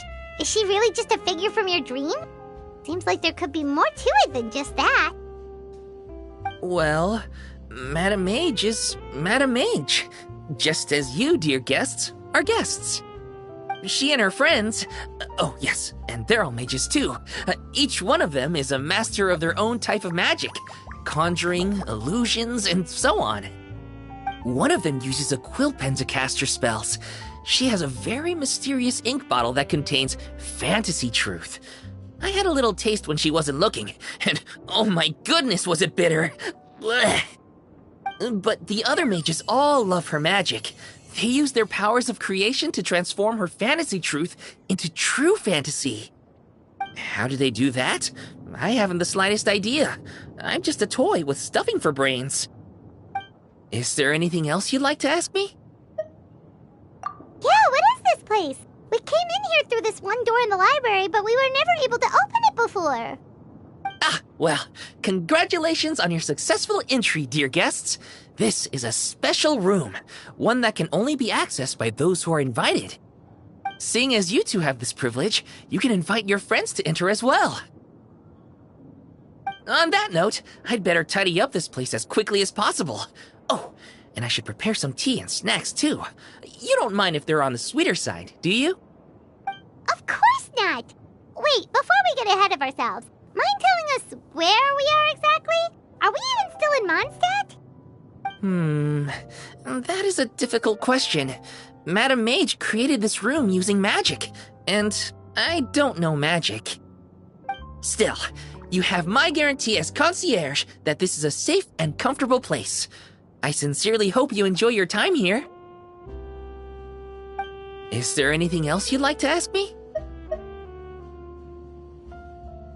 Yes, I saw! You were magnificent! I was completely enraptured by your performance. What do you mean, performance? Well, Madam Mage says that every page of a storybook is a segment of the present. I'm sure only the most distinguished of guests are able to take the stage as the story's protagonist and put on a show as spectacular as yours. What a thrilling battle! Yes, that's what every story needs to spice things up. Naturally, those are the kinds of stories I love reading the most. I wonder what would make a good title for a book about your magnificent performance. Should we call it a saga? An epic? A tale of conquest? A chronicle of combat? Choices, choices. In any case, I do hope you will be so kind as to indulge us with more of your fine performances. In fact, scratch that. I'm afraid I shall have to insist. The story of the present is waiting to be written, and you, dear guests, are the ones to fill its pages. Is there anything else you'd like to ask me?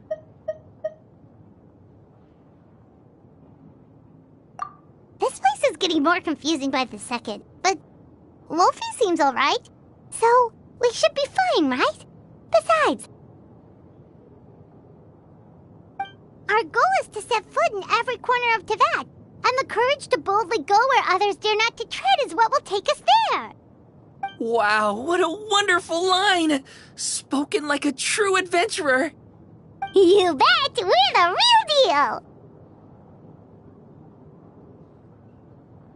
Is that so? Well then, I'd better make sure I do my duty as concierge of this place.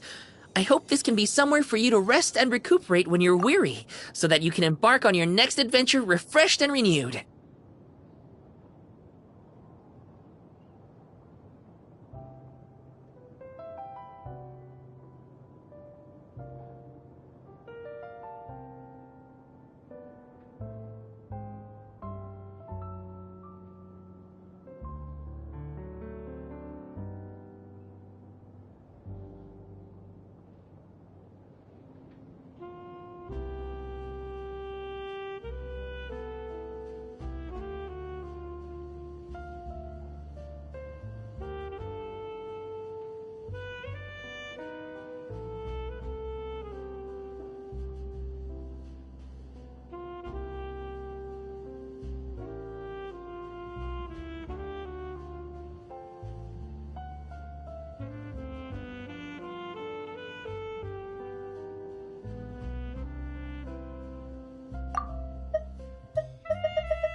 Getting more confusing by the second, but Wolfie seems alright, so we should be fine, right?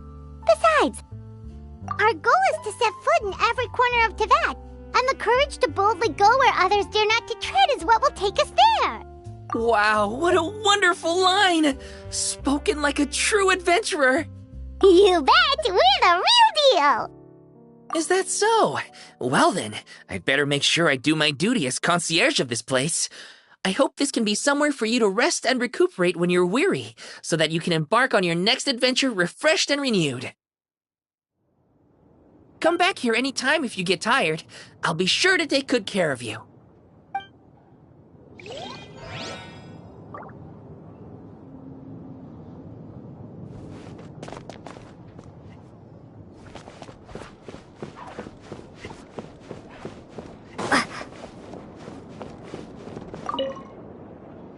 Whenever I'm on stage, I always want to push my music a little bit further and make that one guitar riff even gnarlier. A live gig is a different kind of beast than the ones we're facing here, that's for sure. But I ain't one to back down from a challenge. When the crowd's waiting, you gotta get out there and face the music. Same applies here. So come on, time to do some shredding.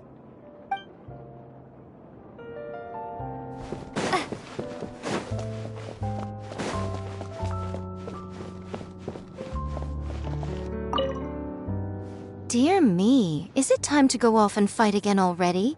All this running around is getting quite exasperating. I have half a mind to transform into a kitsune and hitch a ride on your shoulder.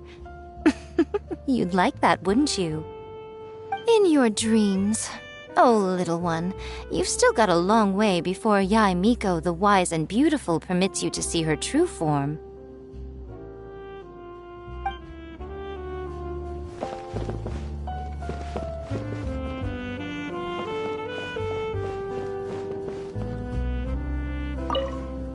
Miss Honorary Knight! Guess what I found? Loads of stories that Mommy used to read to me. Whenever I shouted out, "No, we can't let that happen," Mommy would give me a pen and paper and let me finish the rest of the story myself. By climbing through the window, or popping out from a nearby bush, or coming down from a tree, I always found a way to bring Todoko into the story.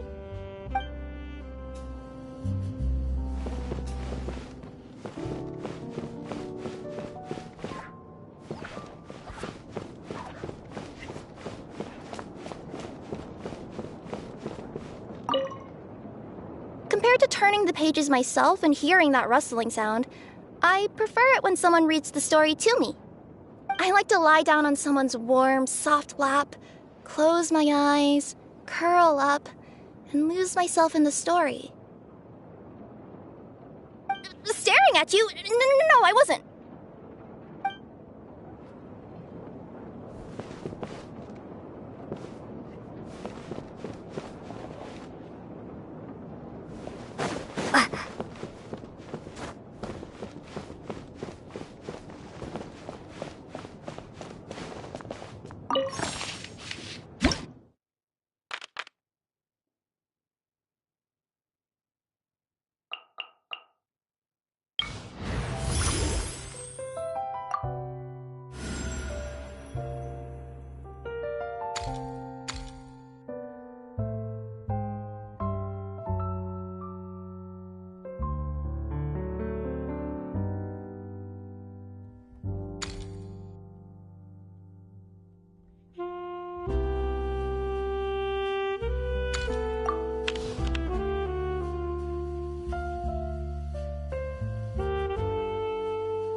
Let's finish this, swiftly.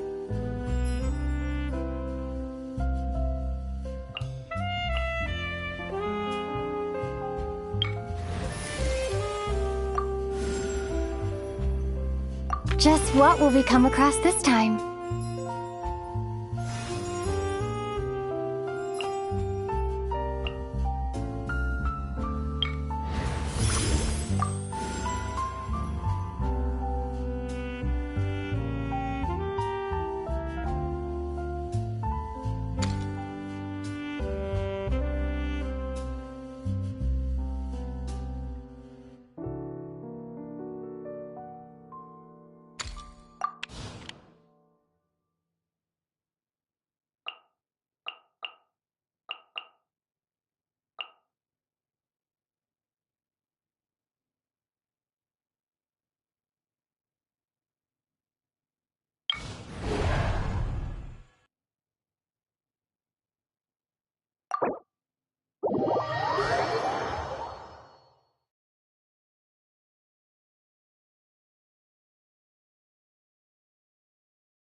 There's no end to this. Direct my blade! Oh, glory!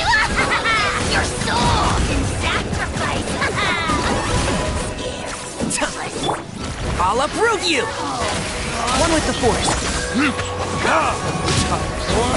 Retribution! Target acquired. How's this?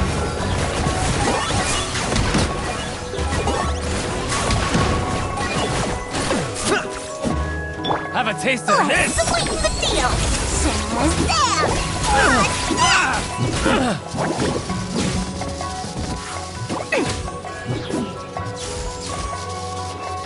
The perfect distance. I got him cornered.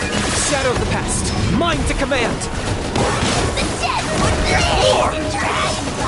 Light blade.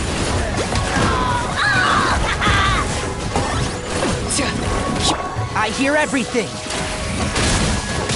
One thing out. Magic lap! Warren,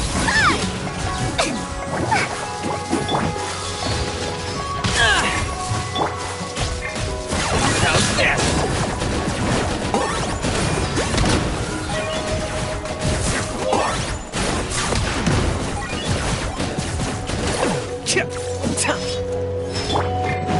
Burn!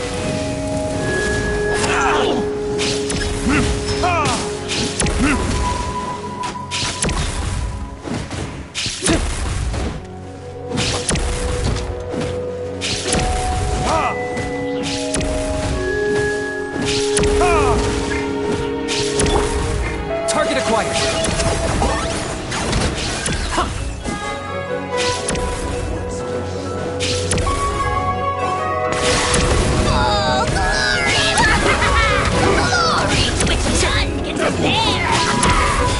especially not when I'm in a bad mood. I'll approve you! I'll bury you! Flowers have... yeah. Two can play that game.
My lucky day! Claim these souls!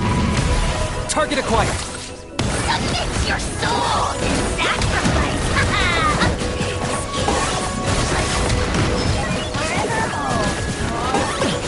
How's this? I hear everything. Going somewhere? Time to rock! Feel the beat! See no more! Lauren, Locked on. My blade!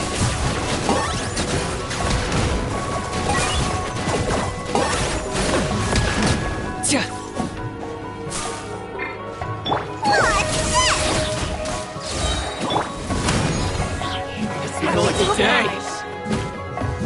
amp it up! Full glory! Target acquired. Here, the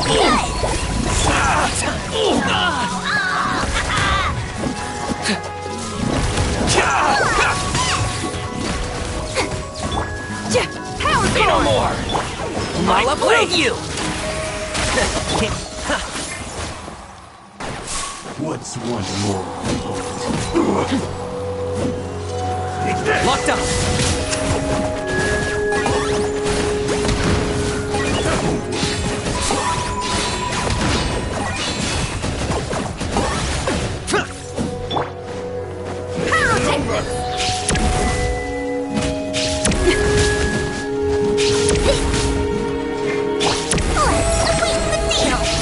Target acquired. Everything has a price. Fall before me. Time to rock!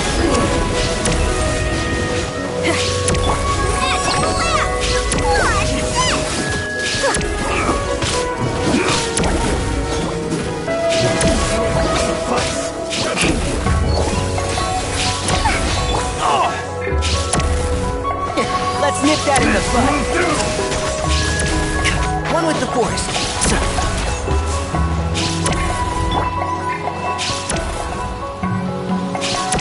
Feel the beat! Hey, not the guitar! Let's sweeten the deal!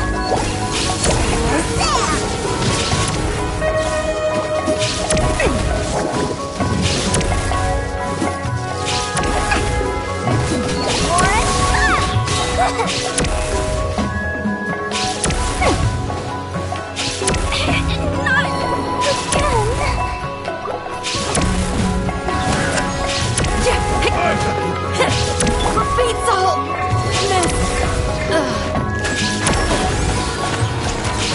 I've not finished my research.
reside within the premises and refrain from making a racket.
It's been several days now.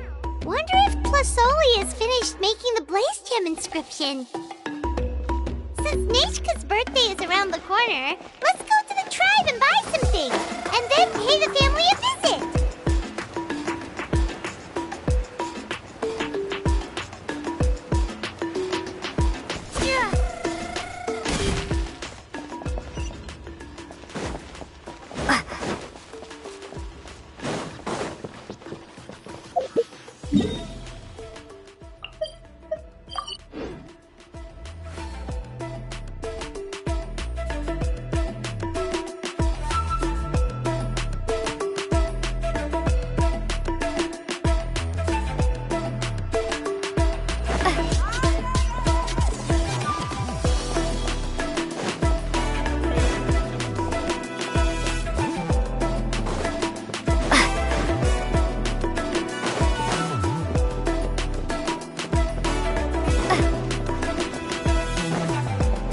Okay.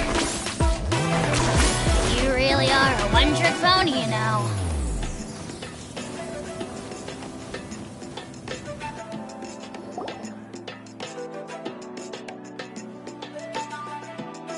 Shilonen, good thing you're here. I'm wondering if I can... Oh, the shelf on the left, second row down, first X on the right. That one's yours. And the garden hoe belongs to Ignal, and the hammer is Pakal's, so make sure you take the one that's yours. I haven't even said why I'm here. But looks like you're about to head out for a break. Yes, but I am going to take it right here. The temperature is just perfect today. Really? But doesn't it feel a lot hotter than usual? I really don't want to stay out in this heat. Exactly. In hot weather like this, customers don't tend to stick around and talk when they're coming to place orders or pick up the goods. I see. Oh, here comes another customer. I'll just leave you to it then, and pick up my axe. Sure, sounds good to me. Hey, Shilonen! Oh, Traveler, Paimon! We meet again. Oh, you two seem to be in good spirits. How's your, Pilgrim's Chronicle been? Run into any issues? Oh, good. It was also my first time receiving a Pilgrim's Chronicle, even though I've already turned it over to you.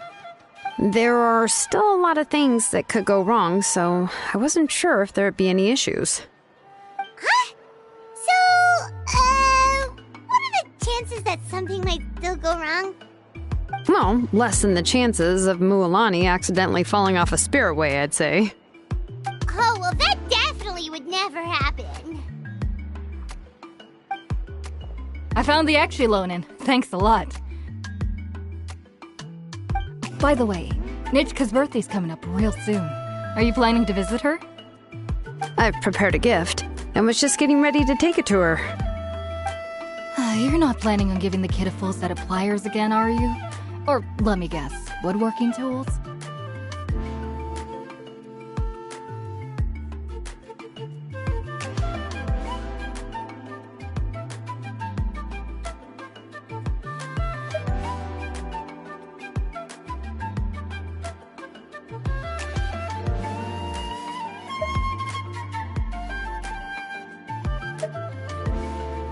Oh, yeah, I make these myself, and it's a lot of work. But if you like a set, I can make some time and forge one for you. Great! We often camp out in the wild, but a set of Shilonin's tools would make pitching a tent and starting a bonfire a whole lot easier. Well, still, I won't be giving Nichka any tools this year. She wrote me a letter saying that she'd like a copy of To Kill the Brave.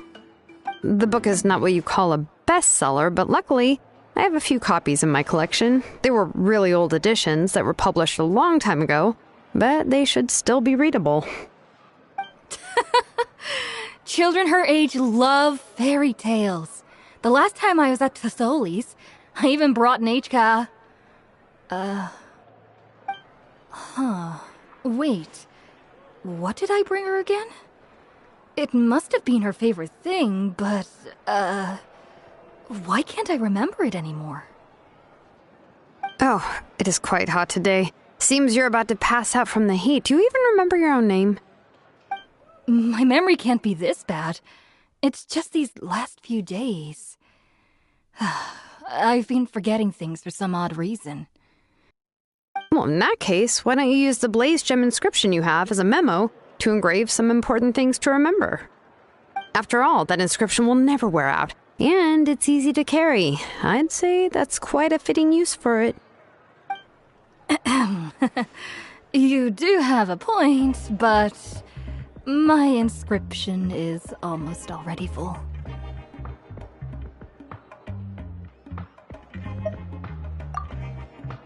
No. I engraved some wishes on my Blaze Gem inscription. You know, just some dreams that I have for the future and things I'd like to accomplish one day. Even though Tassoli has said that from an aesthetic point of view, it would be best for people to keep their inscription short, this Blaze Gem inscription was still made by a name engraver, the forger of ancient names themselves. Everyone thinks that the inscription she made might have some wondrous powers. So, many people who bought Blaze Gem inscriptions engraved their wishes and dreams on them, in hopes that they would come true. Sounds kinda like a wish granter. But if you do that, won't everyone be able to see your wishes and dreams?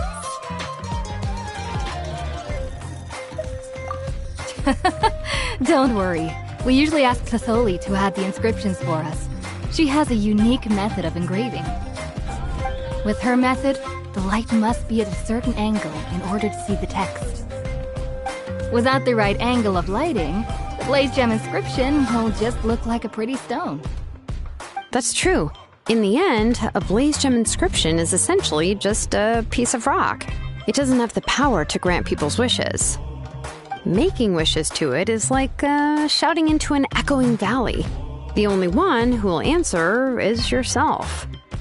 But using it as a journal for your wishes is also fine. Carrying them with you and taking a look from time to time can be a good source of encouragement. Well, as long as you don't suddenly change your mind and want to take your wishes back, that is.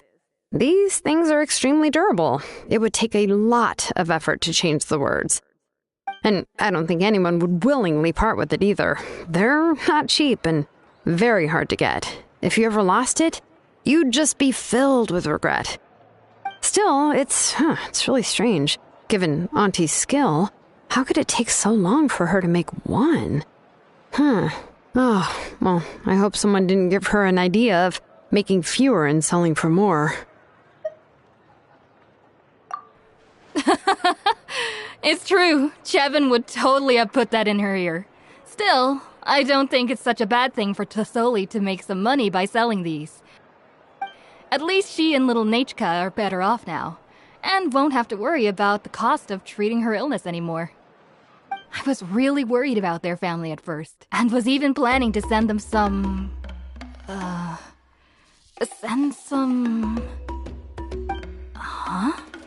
What was I planning to send to Nachka again? This memory of mine. All right, if you stay out in the heat for any longer, I'm afraid even the inscription won't be able to save your memory. You should, go back. Yeah, get some rest. Right. Right. Please give my regards to Tlitholi and Nachka.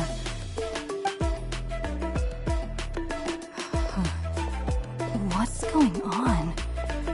Maybe I should go talk to Ernley to get some medicine. So you'll be going to Nachka's birthday party too, Shilonen? Oh, perfect! Then let's go together! Oh, yeah, sure, but I didn't expect you to know Tlitholi too. She hasn't been coming to the tribe much lately, so how did you get a chance to talk with her?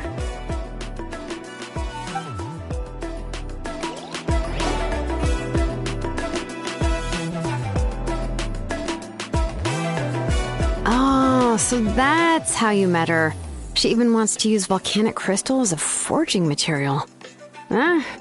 Guess she's really pulling out all the stops for her daughter.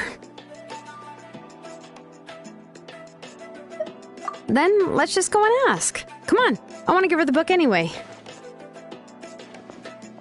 Huh? Wait a second, our birthday gift's supposed to be a surprise?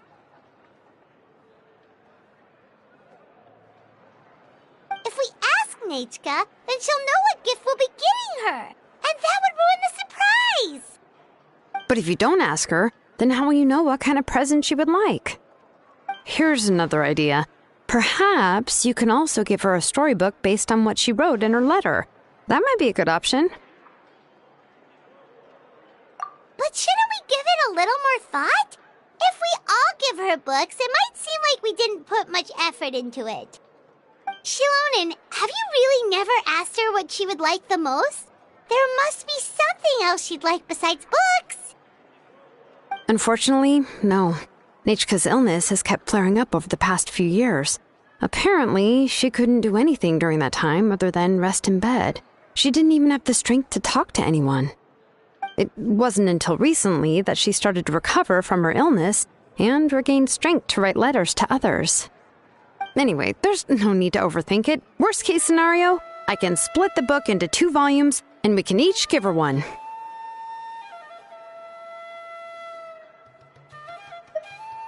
Yeah, even though it would ruin the surprise, we could at least get her something that would make her happy. Anyway, could you tell us a bit more about the book that you're getting her? Is it really that unpopular? Well, it's a little difficult to explain. You see, there are actually 2 versions of To Kill the Brave. The premise of the book is pretty straightforward. It's basically about a set of twin brothers working to defeat a demon lord. But after defeating the demon lord, the older brother, Tequil, discovers that the king's spirit has possessed his younger brother, Remok.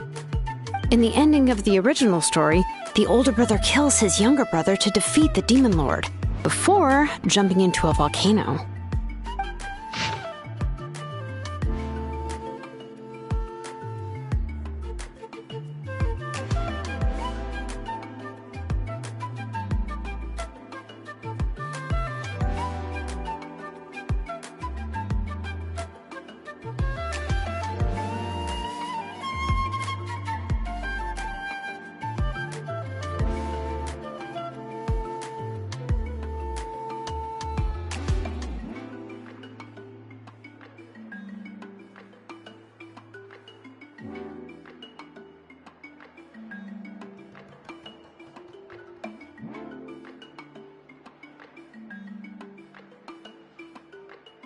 I remember there was one line that was super popular at the time.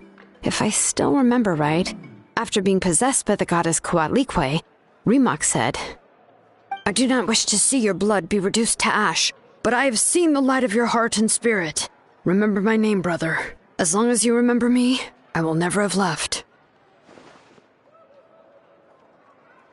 The other version was released only recently.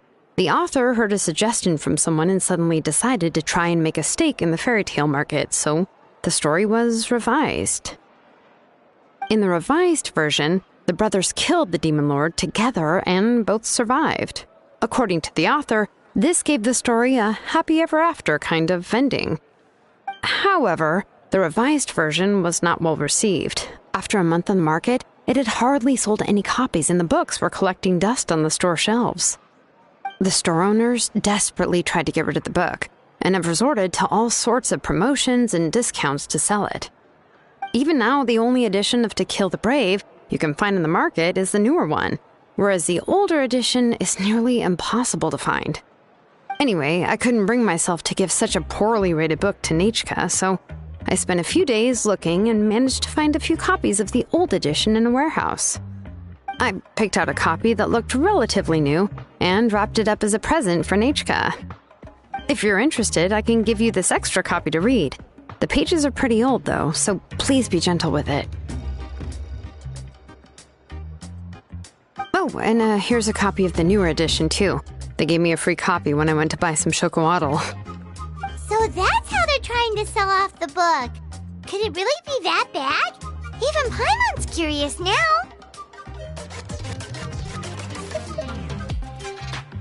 Let's get going. Celestoli lives pretty far from the tribe, so it'll take us some time to get there.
Silly churl, Billy churl, silly Billy, hilly churl. Woo!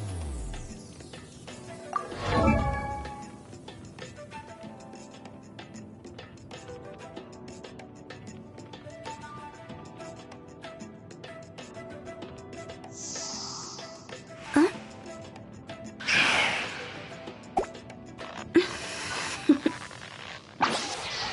Toodaloo.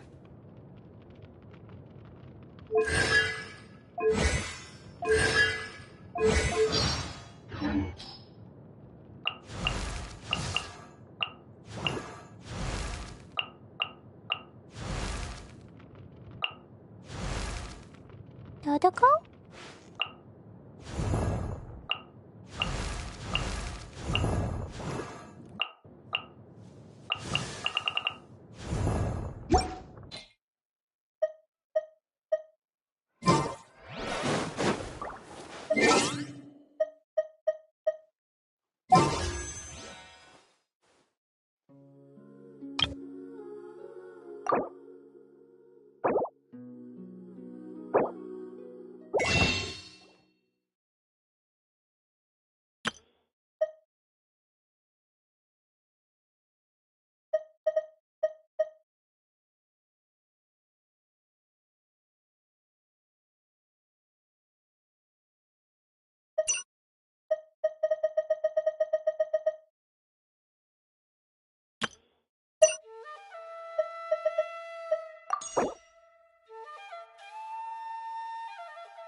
Hal loves being antagonistic. Just ignore him when he's mouthing off. Don't let him get under your skin. I dare you to release me and say that to my face!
Mika, Frontline Land Surveyor, Knights of Favonius Reconnaissance Company, reporting in. It's an honor to fight alongside you. If there's anything I can do to support you, just let me know, and I'll get to it right away. Anyway, I'll make every effort to navigate us safely and report accurate intel on the enemy.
Here's how I allocate my energy on a job.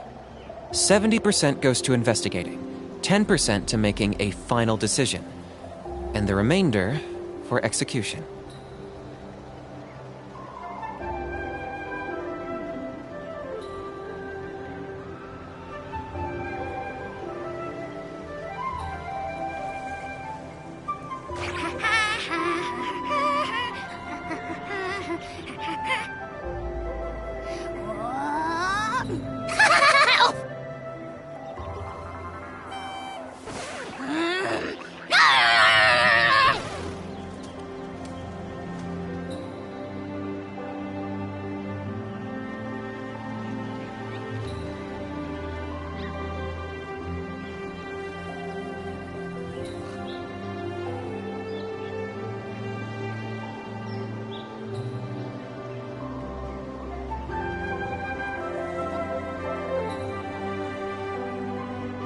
Hao loves being antagonistic. Just ignore him when he's mouthing off.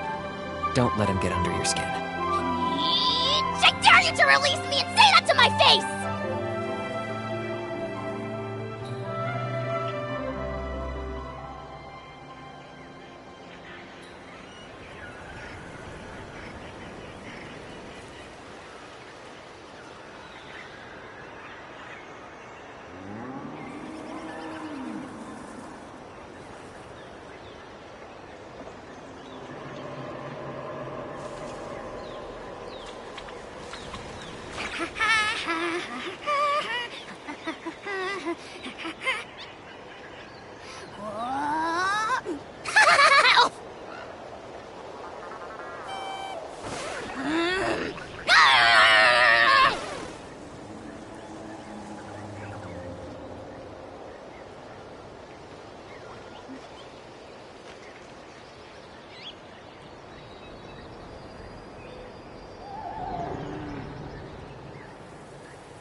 I'm not the friend to come to for words of comfort or encouragement.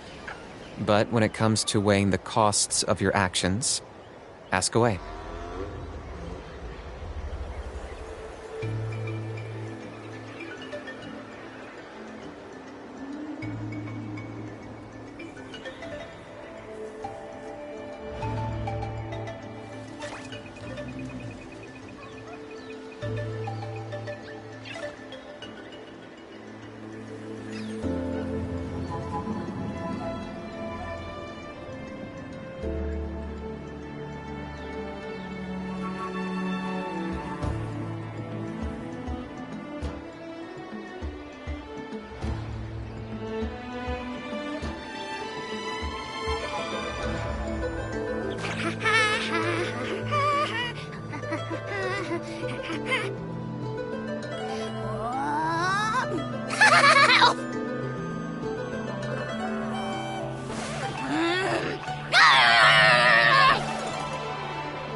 Here's how I allocate my energy on a job.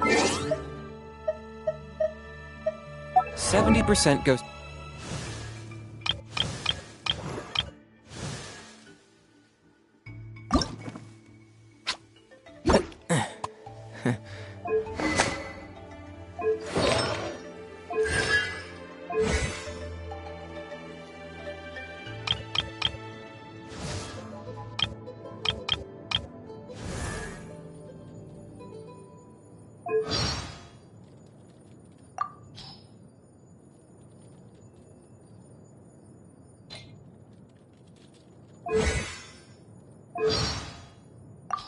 Mika, frontline land surveyor, Knights of Favonius. Oh, we'd better stay battle ready. Our next mission could start at any time. Oh, well, since you went to the trouble of making this for me...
investigating, 10% to making a final decision.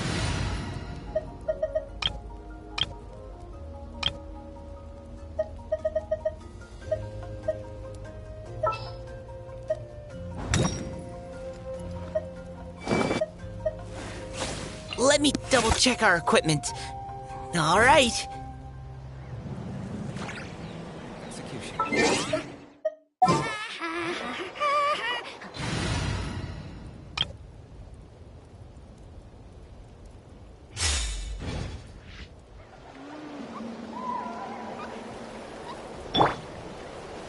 Final warning.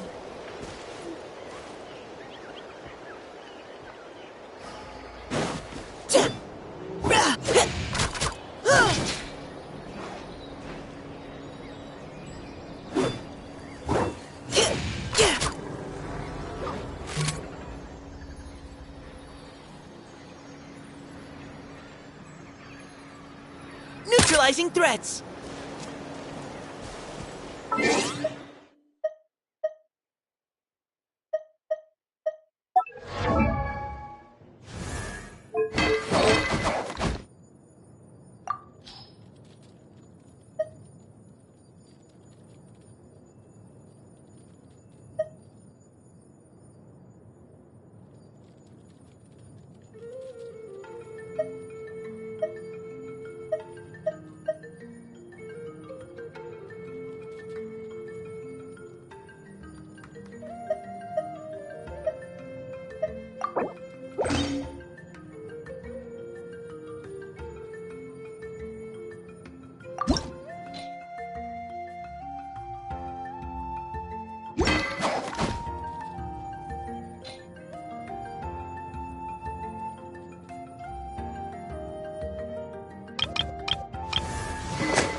wonder when I'll be as tall as...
No matter what kind of environment you may find yourself in, with thorough reconnaissance, you should be able to establish a safe route.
I wonder when I'll be as tall as my big sister.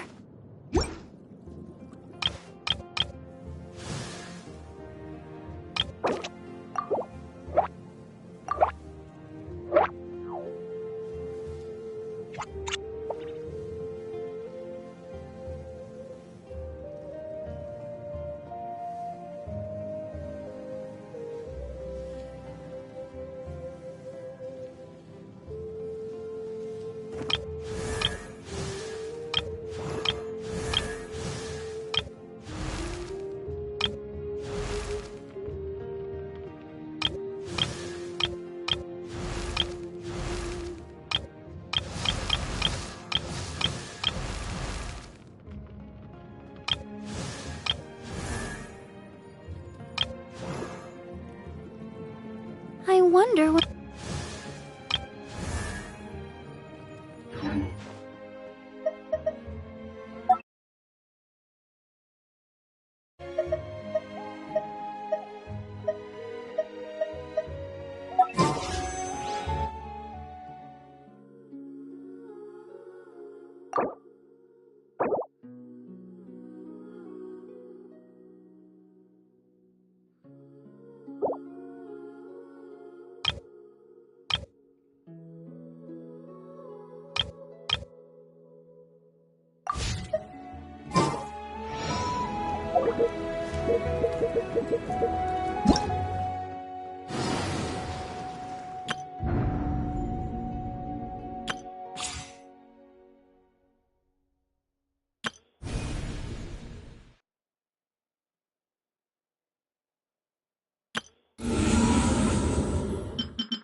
Verifying our current position, measuring distance to target area.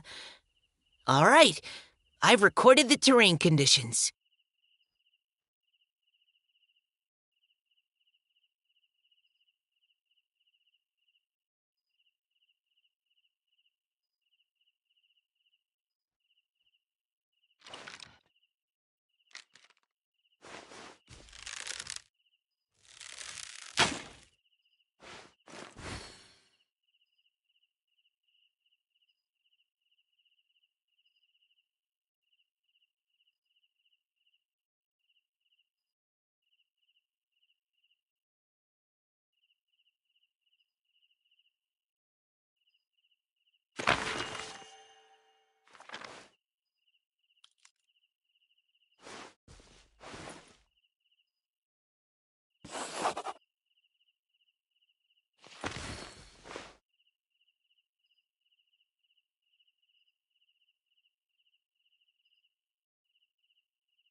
No matter what kind of environment you may find yourself in, with thorough reconnaissance, you should be able to establish a safe route.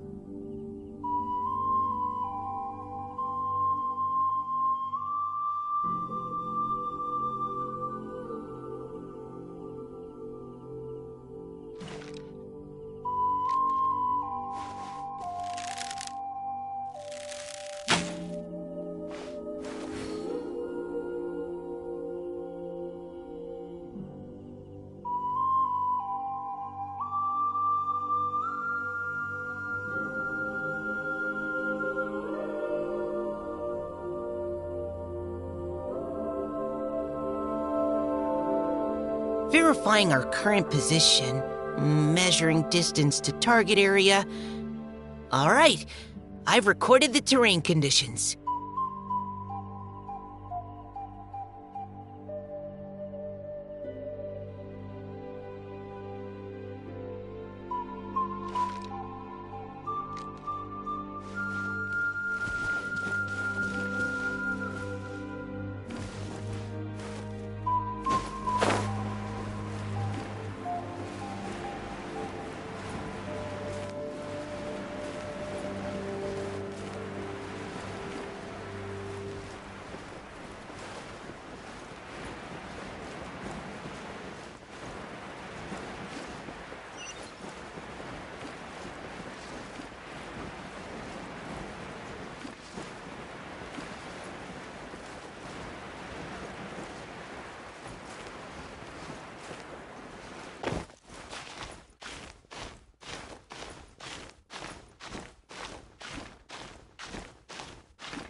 Who ate a poisonous mushroom this time?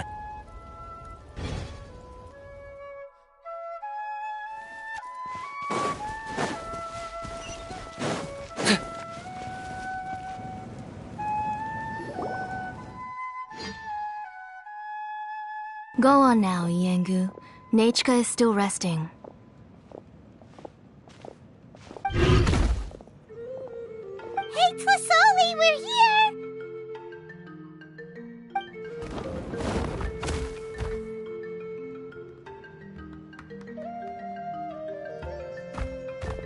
Oh, what a surprise. And even Shilonin is here too. Oh, it's been a while since I've seen you, Auntie. I received Nachika's letter. She wanted a copy of To Kill the Brave, right? Well, I've brought the book for her. There are several editions of the book in Natlan, and I wasn't sure which version she'd prefer. I asked a messenger from the Scions of the Canopy. It seems this softcover edition is one of the most popular options, so I brought it for Nachika. You haven't changed a bit, Shilonin. Let's go inside. I was just boiling some chocoatl, so you can all try some. Shilonin used to love drinking chocoatl. When she was little, she would always have several cups every time she came to visit me. You were already a big girl by the time I finally had my Nachika. Alright, for now let's... Oh, Auntie, let's go inside. Traveler, please help me get her into the house.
Be good, Yangu, and don't get in the way.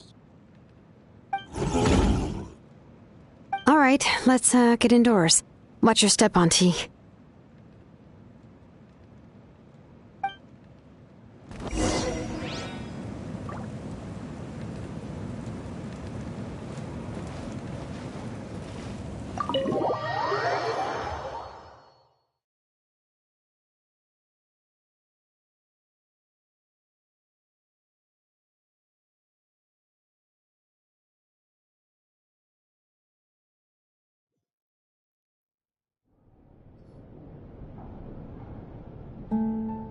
Sorry. Nechka's illness has been flaring up recently, so I was up for a few nights.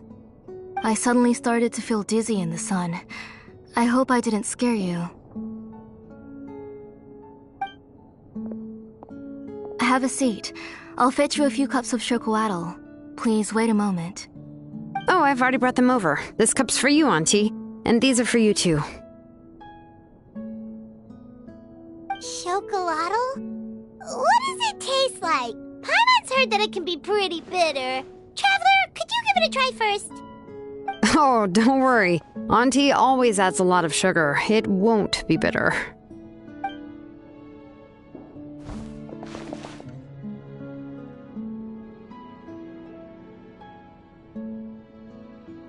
The last time you came to visit, you were still just a kid. But now you're a pillar of the Children of Echoes. No, of all Natlan even. Oh, well, it's all thanks to the drinks I had here and the books I happen to read. We heard that you two are from the same tribe, but Paimon had no idea you were so close. When I was little, my parents were always talking about how skilled Auntie was at forging ancient names and how she was a good role model for the rest of us. The moment I became idle at home, they would toss me into Auntie's workshop to watch and learn.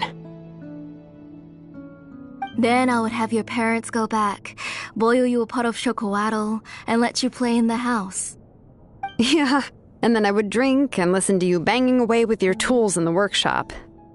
But eventually, she moved out of the tribe to find some more space, and I didn't have the chance to visit again after that. But why did you seem so familiar with the place when you went to the kitchen for the drinks just now? Because the layout of this place is identical to her old house. Let me see. Yeah, that should be Nechka's bedroom then. That's right. I remember you used to hunker down in the room to read and draw. But you're all grown up now. Even if you wanted to live here, I'm afraid you've already outgrown Nechka's bed.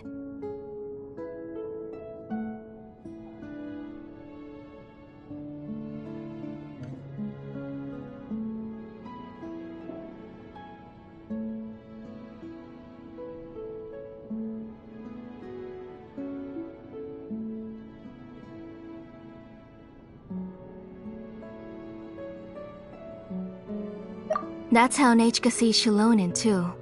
Whenever she's feeling better, she always asks me when her pen pal sister will be coming to visit. Well, yeah, I'm here now, and even brought a gift as an apology. I'll leave the book here. You said Nechka asked you for the book? I hope it wasn't too much trouble to get. Really, I'm surprised that she even asked you for a present. When she's at home, she'd even ask me for permission to eat some snacks. Maybe I've been too strict with her. She's obviously starting to like her big sister more than her own mother. Oh, really? Well, I'd say I really haven't done enough to deserve the title of big sister. Yeah, I wasn't able to help her when she was sick, and I didn't even come and visit her that many times. Well, the only thing I have been able to do is to help her find some books. Don't be too hard on yourself, Shilonen. You have great responsibilities as the name engraver of the tribe. We both know you are far too busy to take care of her. The responsibilities on your shoulders also became far heavier when I gave up on my work. You just had more important things to tend to, Auntie. No one in the tribe blames you. We all know that Nechka needs her mother's care. But that doesn't change the fact that I gave up on my work. And even now, I still have not found the courage to pick up my hammer again. I'm sorry to leave you to shoulder all the responsibilities alone, Shilonen. Oh. Ooh, why so somber all of a sudden? Don't be so sad, everyone! Hasn't Nechka gotten better lately? Oh, relax, Auntie. I can handle the work. But once Nechka is back on her feet, you should get back to work and let me have a vacation. You'll be the one who's busy then, and I'll be sitting at the side drinking chocolatl and cheering you on. If that day really comes, you can have as much chocolatl as you like.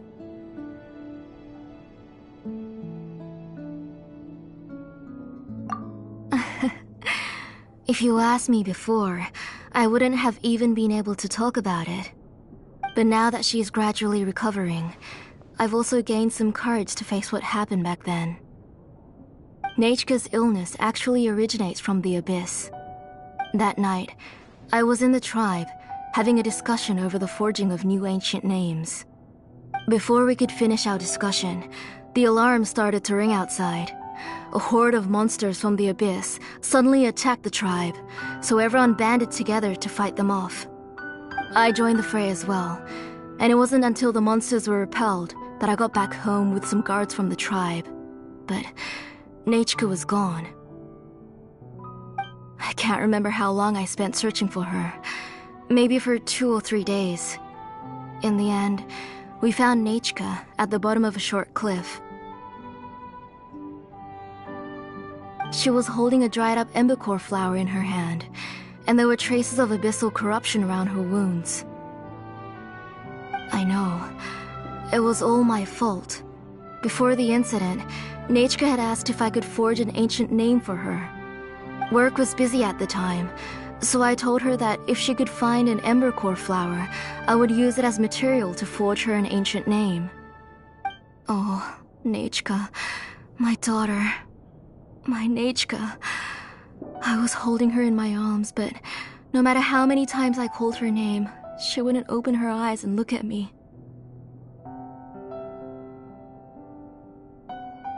I was the one who decided to move my workshop to the outskirts of our tribe for work, and I was the one who left her home alone. Oh, my daughter. My Nechka. Why do you have to suffer like this? Whoa, hey! It's okay, right? Nechka's getting better. She already has the strength to write letters now, doesn't she? Well, Shilonen has even brought her a gift.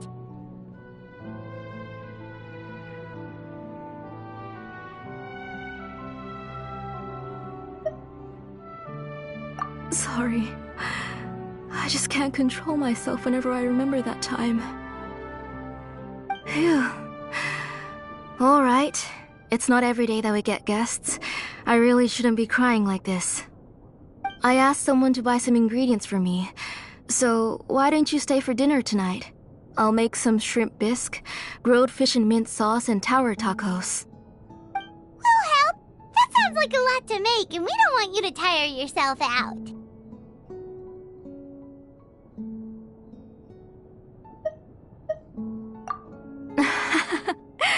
Thank you both, but don't worry.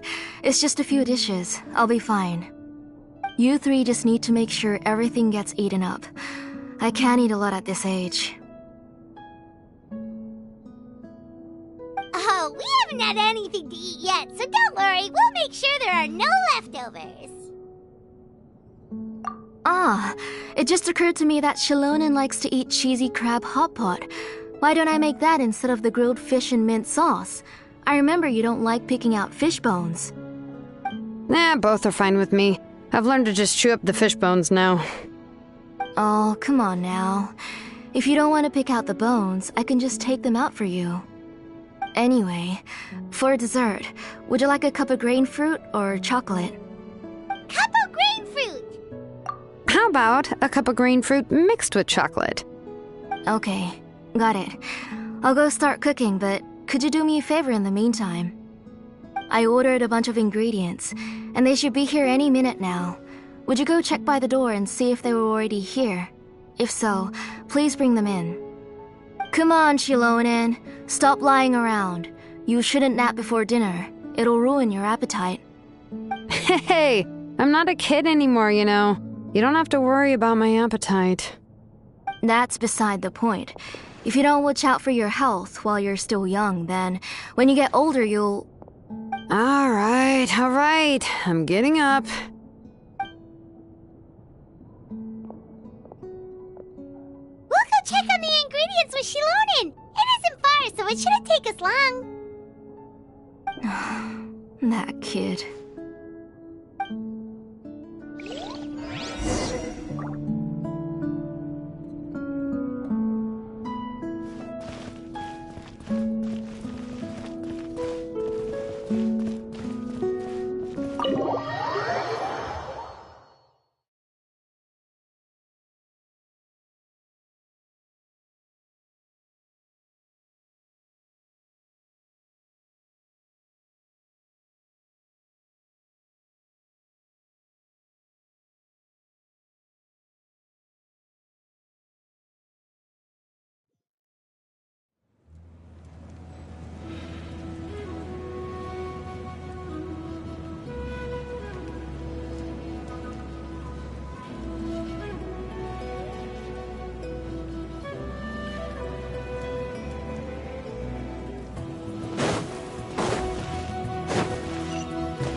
Yet.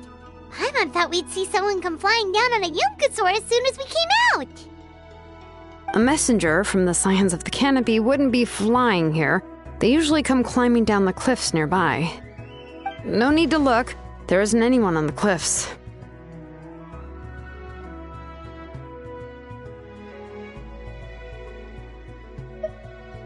I just saw a ghost. Hey, you there! Sorry, but does Tlisoli live around here? Oh, are you the one who's supposed to deliver the ingredients? Ingredients? Are you kidding? I was nearly eaten myself! Never mind that now. Those monsters are still hot on my heels. Please, you've got to help me! Shilonen, where'd she go? Whoa, she's already gone up to fight the monsters? Let's go help her out!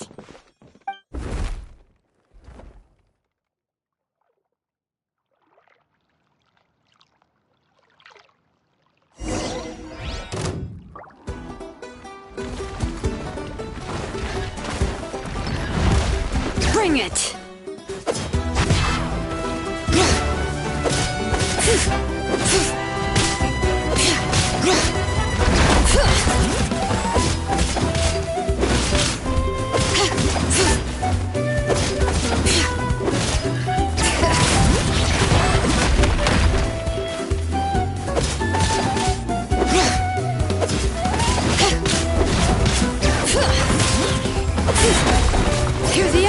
The volley!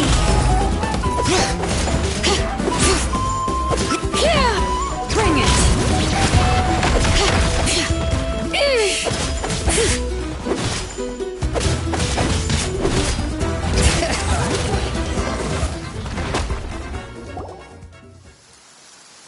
All right, that should be it for the monsters.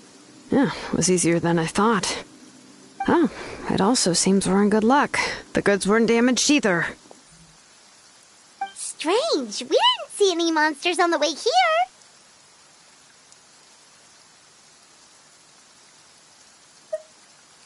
Yeah, right. I use this road to deliver goods all the time, and I've never been attacked like this before.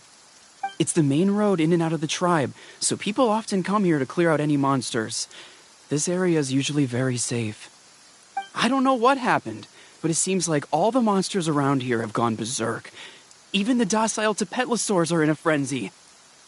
Tlisoli doesn't even forge ancient names anymore, so why can't she just move back to the tribe? If she comes back, Nachko will even be able to find some playmates. She's so young and hasn't even...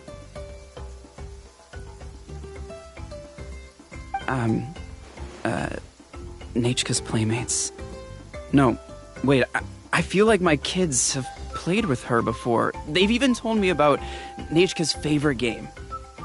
If I remember right, it was... strange. I always remembered it before. How could I forget all of a sudden? Look at that! He has a Blaze Gem inscription too!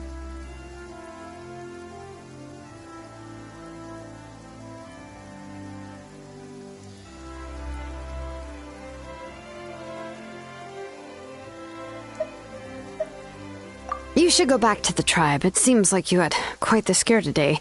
We'll take the ingredients back for you. I'll carry these bags, and you two can carry the rest. Huh? Oh, sure. Paimon can take care of these grapefruit that fell out of the bag. If you say so. Thank you so much. I guess today's just a really bad day for me to go outside.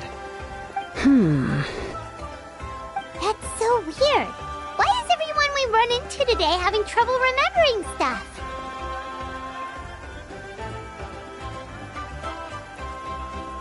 Paimon's not sure how to say it, but she's got a strange feeling about this. Like it's all somehow related. Once you live long enough, you'll eventually start experiencing strange days like this. Let's bring the ingredients back. Otherwise, we won't have anything to eat tonight.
Let's do this then!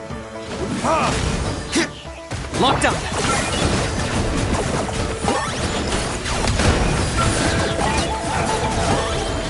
Yes, you are. Qualified after all.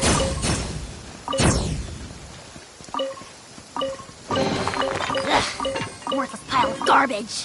Stop yapping, just take it or leave it.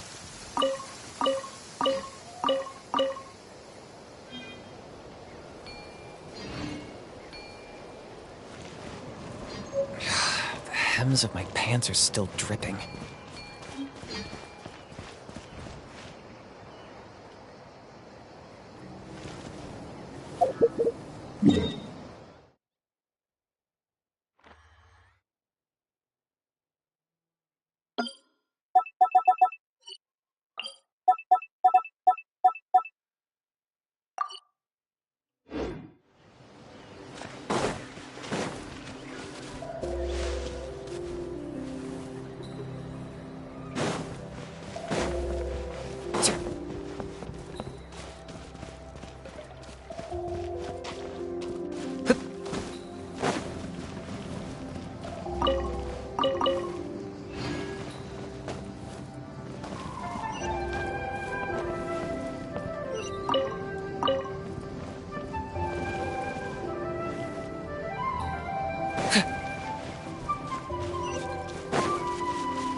Ah, you're finally back.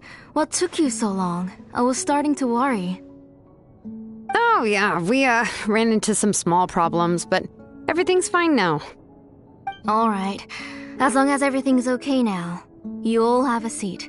I'll get the food ready. It won't take long.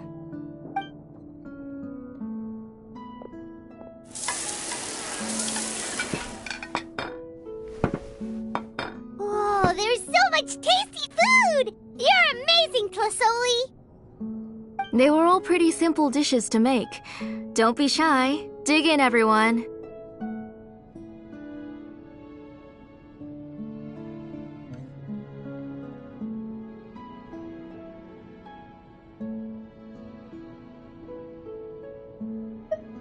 But Paimon can't reach that dish! Could you give Paimon some? Come on!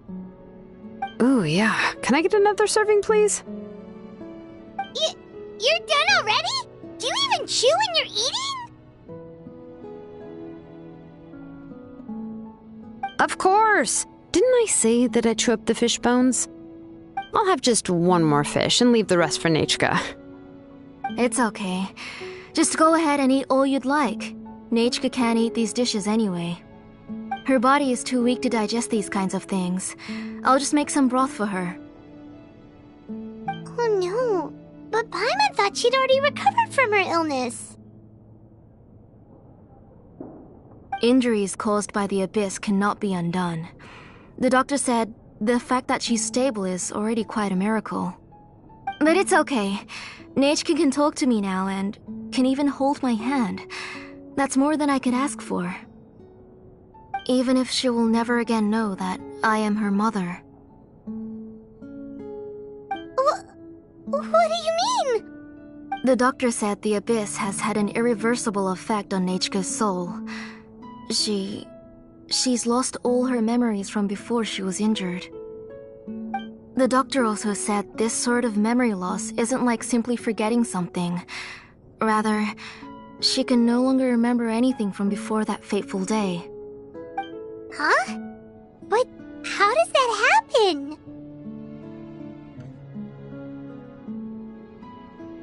You know about the woven scrolls that the Masters of the Night Wind use to record things, right? Well, generally speaking, forgetting things is like when the woven scrolls would gradually start to fade. As long as you repaint and weave the threads again, the faded memories will come back to life. But the case of Nechka's memory loss is as if her woven scroll had been cut in two, and the portion of the past was burnt to ashes.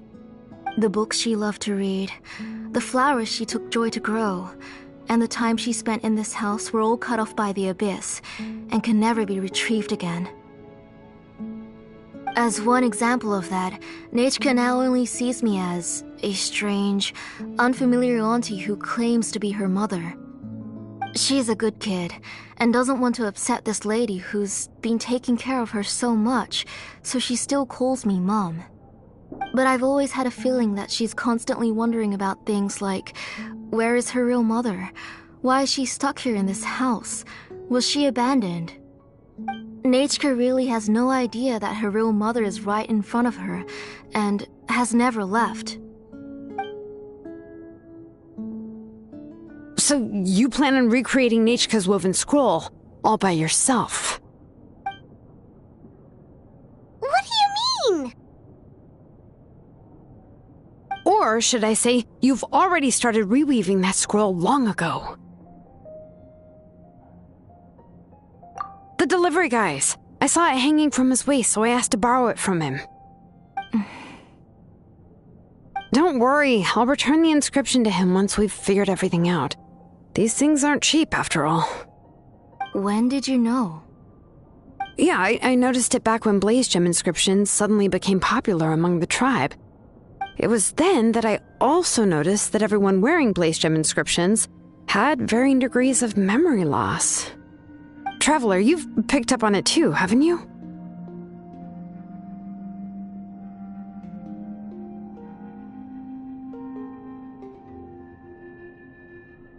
Accessories made using ancient names forging techniques.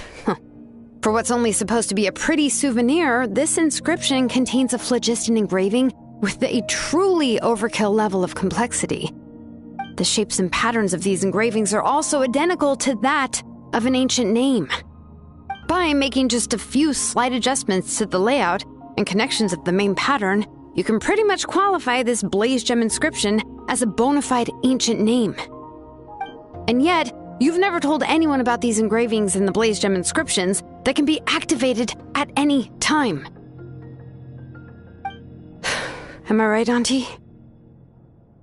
I knew you were a sharp one, Shilonin. That's right. I have a way to cure Nechka and restore all her memories. It's actually quite simple. I want to forge an ancient name for Nechka that contains all of her past memories.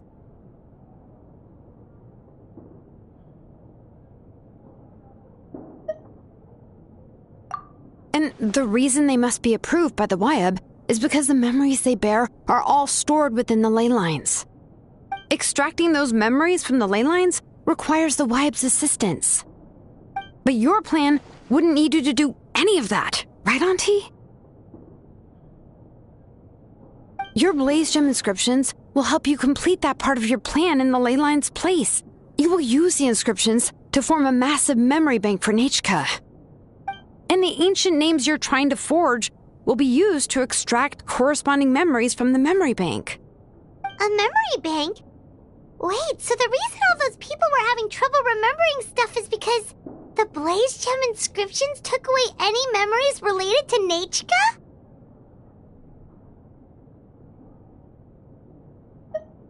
Using other people's memories of Nechka to reconstruct her past? This is the first time I've heard of such an idea. You've seen through my plans, Shilonin. You're as outstanding as ever. Far more brilliant than me. I intend to use this method to collate all the memories related to Nechka and allow her to regain her past again.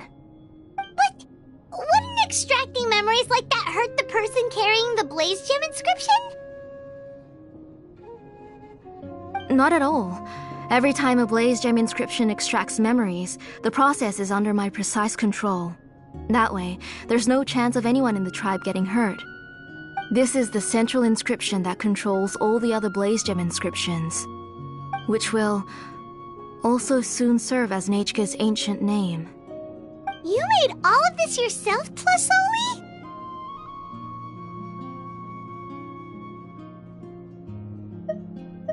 Yes, it was lots and lots of work. It was truly exhausting. Or perhaps I've just grown old. You saw it yourself. I nearly fainted just from being in the sun. I could collapse tomorrow, or even in the next few moments, but Nechka's ancient name is still far from completion.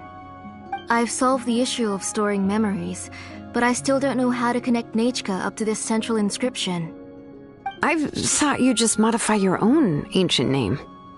I considered it, but this matter doesn't have anything to do with my ancient name. It's of no help to me, and I don't need its help now. You know the price to pay for making something like this. Yes, I do. But as long as I can get my Nechka back, I'm willing to do whatever it takes.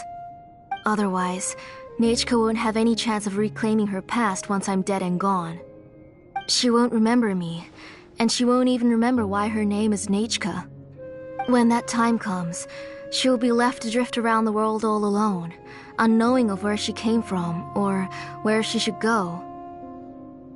She is my daughter, the one to whom I gave the Nechka name.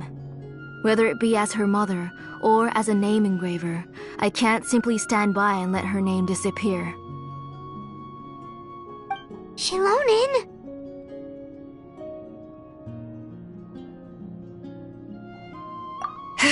I'll take the central inscription with me. I'm going to completely disassemble it to confirm its components and uses, and I won't make any promises until I've checked everything. Say goodnight to Nechka for me, Auntie. Oh, wait. I've also finished the inscriptions for the Traveler in Paimon. Let me fetch them for you.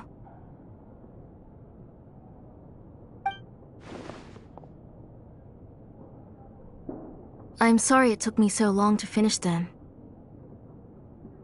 Hold on, Auntie. The Traveler and Paimon have never met Nechka before, so you can't draw any memories from them. That wasn't my intention.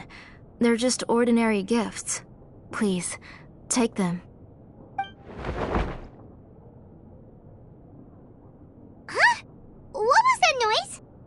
Nechka must have woken up and wants to get out of bed on her own. Sorry, I'll go check on her first. Nechka, don't try to get out of bed. Just tell Mom if you need anything. You go ahead and take care of Nechka, Auntie.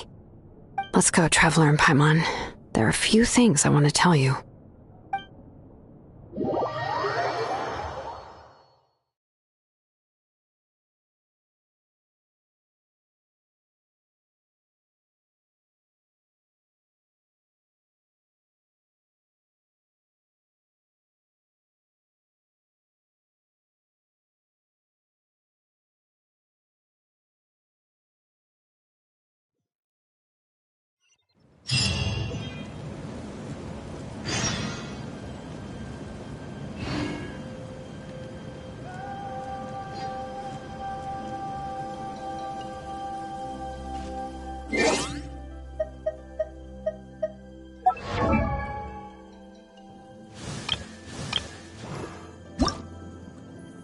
I wonder when I'll be as tall as my big sister.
You two can wait outside for a moment. I just need to go in and grab something. The workshop is a little messy, so unfortunately, I won't be able to show you around.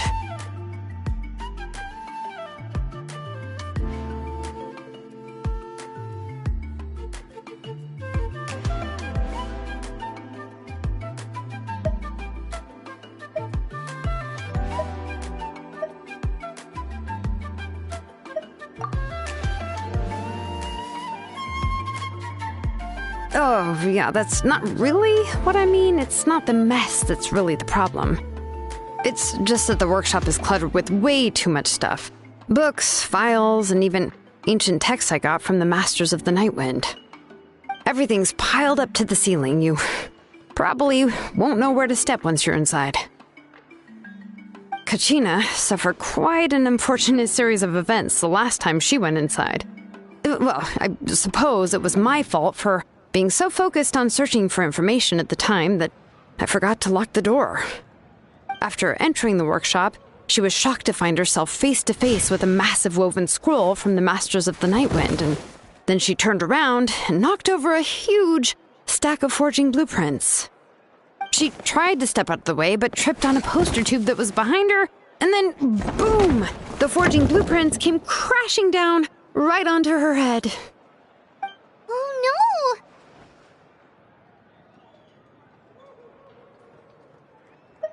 She's lucky I noticed in time. I found Kachina in a daze and managed to save her before an entire set of the history of the Children of Echoes was about to bury her. I then dragged her up to the second floor. Ever since then, Kachina always waits outside the door and doesn't dare take a step in whenever she comes to see me.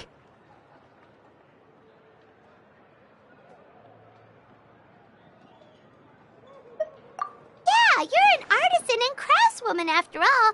We thought there would be weapons and armor hanging all over the place. But it seems more like a library than a workshop. Well, my primary work is forging ancient names, which is much trickier than making swords and tools.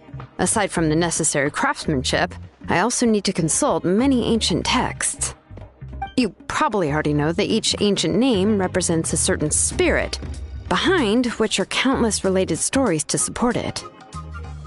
In other words, the essence of an ancient name is the physical manifestation of a certain spiritual will. And as a name engraver, when I'm working on a new ancient name, I'm not only trying to give it a physical shape, but more importantly, I'm also trying to understand the spirit contained within the name. And to do that, I have to collect as many related stories as possible and read through them all. But, as you might know, people tend to add a lot of extraneous details when it comes to stories about themselves. For stories that have been clearly exaggerated or altered, I must gather other related stories and information as cross-references. This way, I can filter out all the absurd and exaggerated details and restore the person's life to its true nature. Only in true stories can you find the authentic spirit. And this is the only way for the spirit to become an ancient name that matches its essence. We've heard about the concept behind ancient names before, but after hearing you explain the details, I can't help but think that ancient names are really powerful.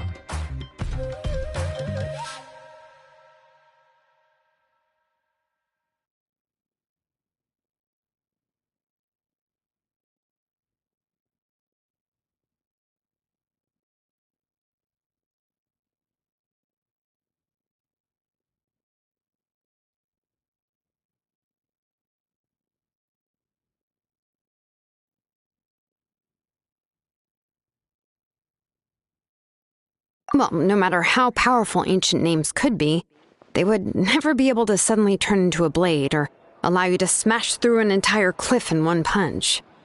It's just a form of spiritual power that's passed down from generation to generation. It doesn't have those kinds of physically tangible effects. Well, take your own names, for example. From the moment you appeared in this world, some person had already prepared a blessing for you. And that person then condensed this blessing into your name and gave it to you as a gift. It may feel like the moment you received your name is already in the past, but it will always stay with you and move with you in the future. Names are blessings for the future from people standing in the past. Well, that's what Auntie once told me. With this blessing, people will become more confident as they walk into their future. To put it another way, it's like having a lamp in your hand as you walk through the darkness of night. Oh, Paimon gets that! If you're alone when you're walking in the dark, it's easy to get scared and tired quickly. But if someone else is walking with you, then it won't be nearly as scary. And, well, you might still get tired, but it'll still be a whole lot better than walking alone.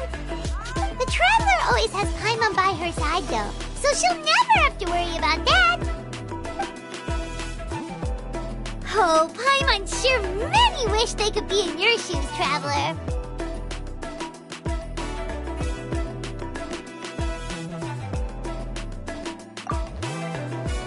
Paimon's always flying! Of course it gets tiring! But we're getting off topic. We can talk about that later.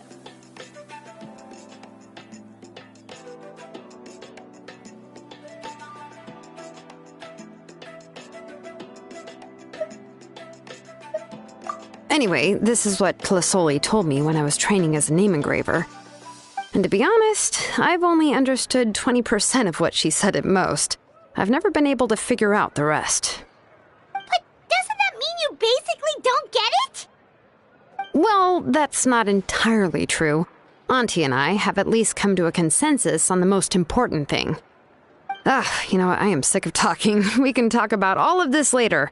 Please, wait a moment while I grab my things.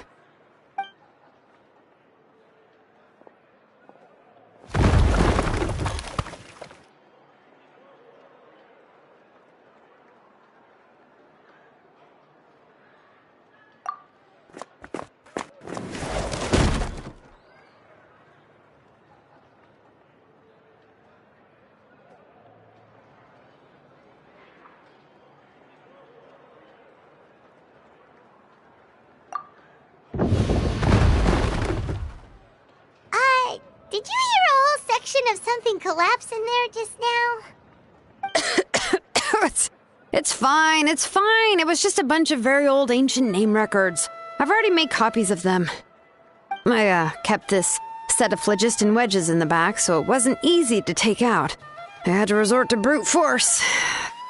Come on, let's go disassemble the central inscription. It shouldn't take long.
Here's how I allocate my energy on a job.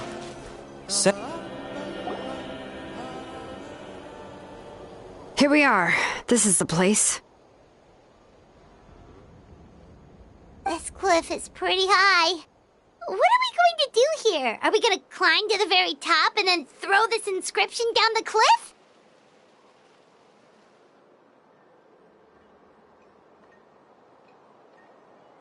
I'm going to use phlogiston to make an engraving circle on the cliff wall.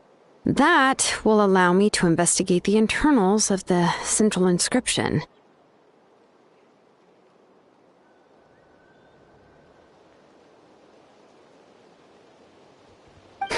Now let me see if this thing can even turn on. I was still an apprentice last time I used it.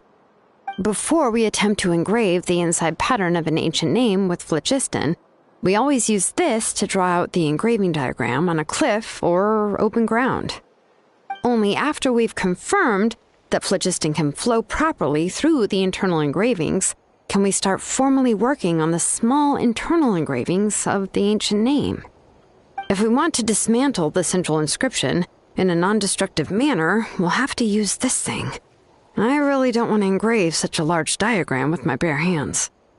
Oh, so you'll be able to see what it looks like on the inside without ruining Tlasoli's inscription?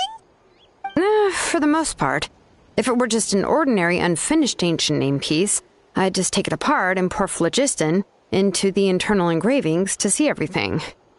But since it's a central inscription, it would be better not to destroy the blessing that Auntie has prepared for Nechka.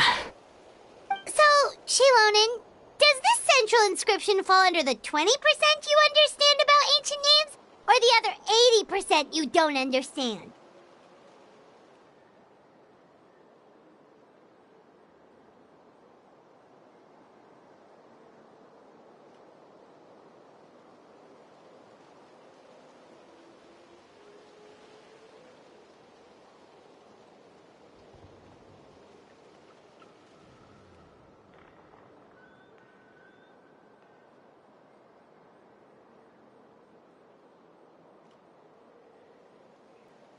Understanding of the most important principle, which is names are intrinsically valuable.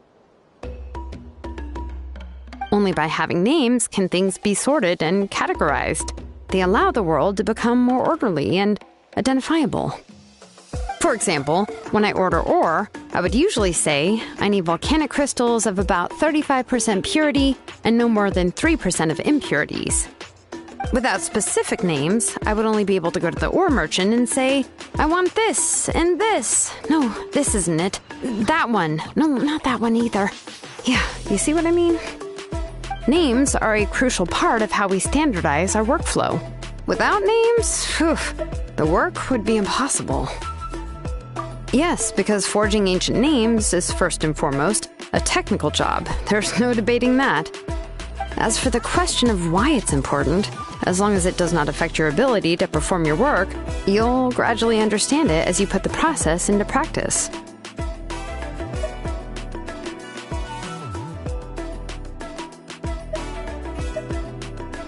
After all, creating an ancient name is quite the complicated process.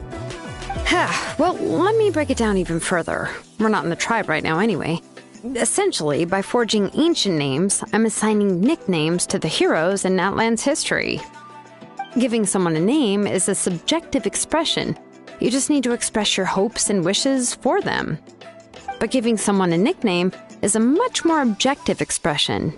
To come up with a fitting and accurate nickname requires much thought and observation. If ancient names or nicknames aren't descriptive enough, no one will remember them anyway.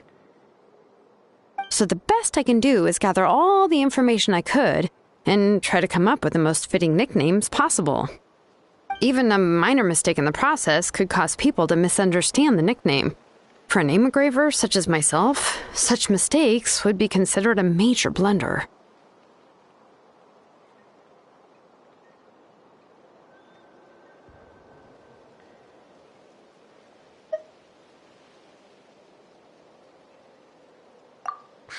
been trying to come up with a nickname for Shilonen. Besides, all of Paimon's nicknames have been very descriptive.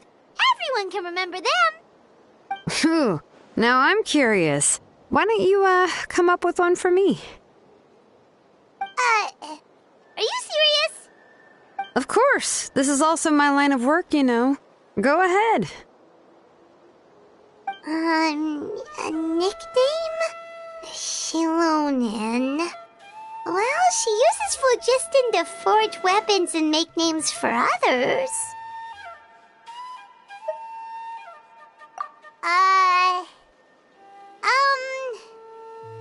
Smith? Yeah, not bad. And quite fitting, too. I'll remember it. But, you should keep observing my work, Paimon.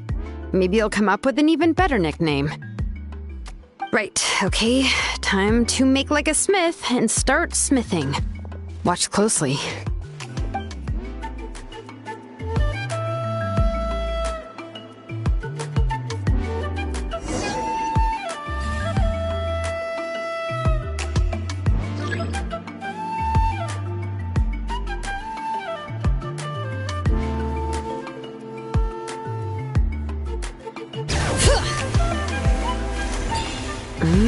Adjust the inclination by 2 degrees. Stop.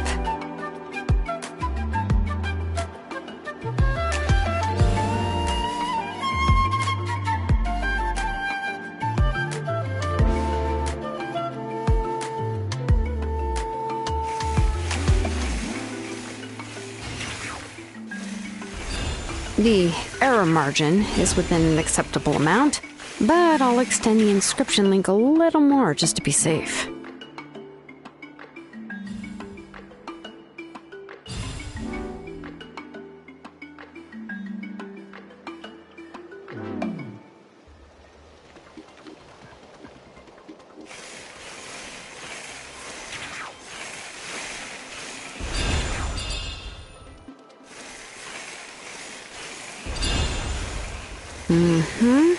I'll leave some space here, and when the linked engravings are activated, the inscriptions here will overlap with each other.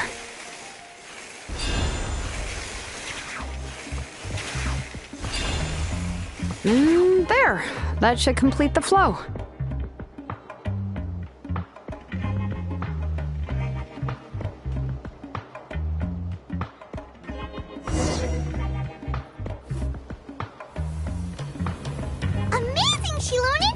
Running all over that cliff as if it was flat ground! Oh no, it doesn't have anything to do with my tribe, it's just the phlogiston adhesive I have on my shoes. But after all that running around, I'll have to infuse them with more phlogiston again. Huh, I should prepare a spare supply of phlogiston to bring with me next time.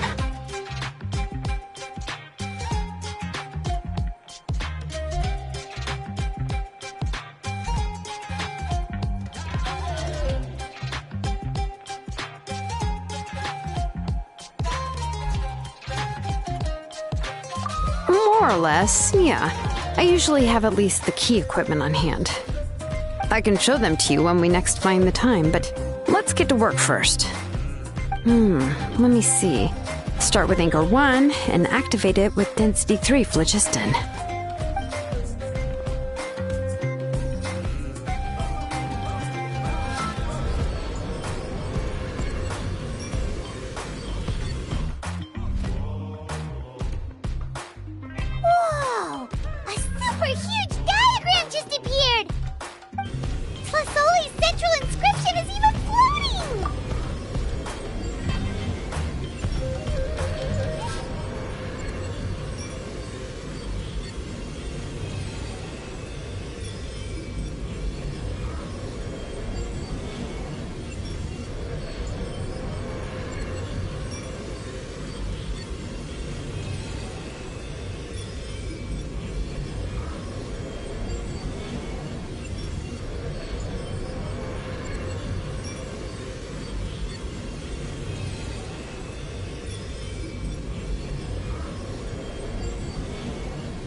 inscription, Shilonen?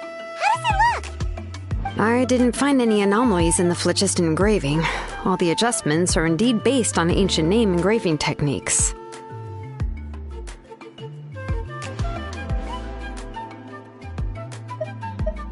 That means we can help Tlisoli and Nichka now, right?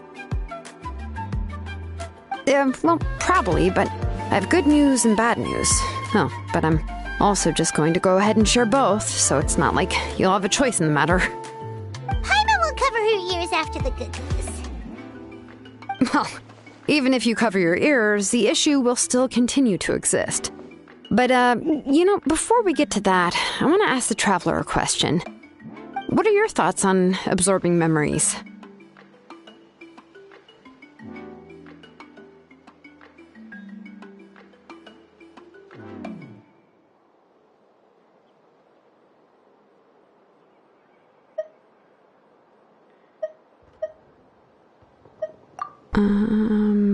Yeah, well, sounds like something you'd say.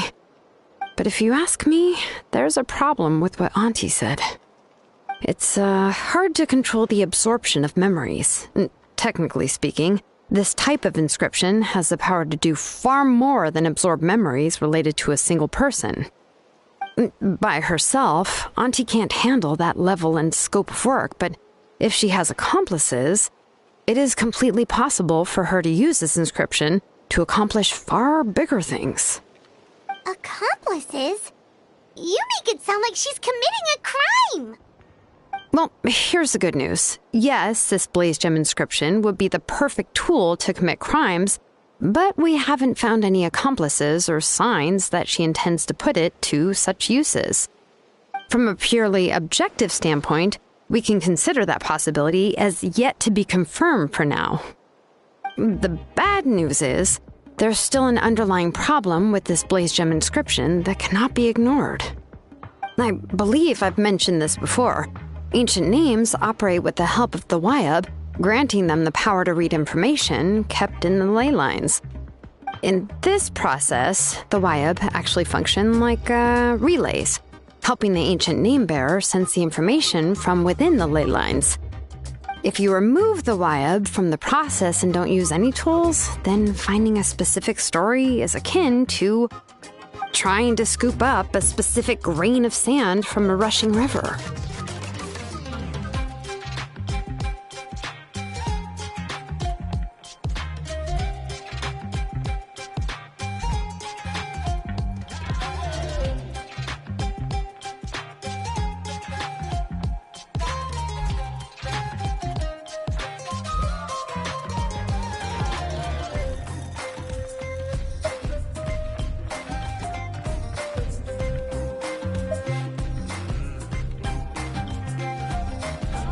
Yeah, exactly.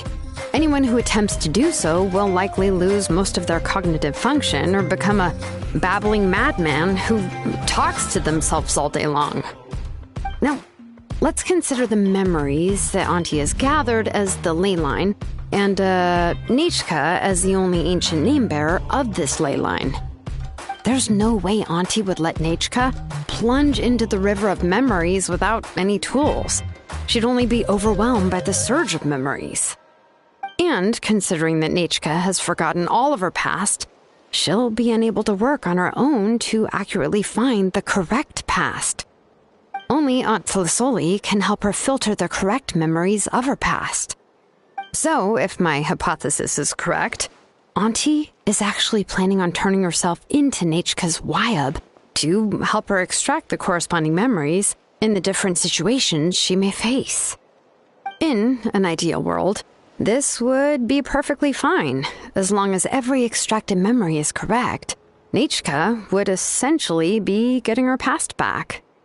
And I also believe that there won't be any mistakes in everything that Auntie remembers about Nichka. But Auntie is not a Wyab. Her body won't be able to handle the load for long.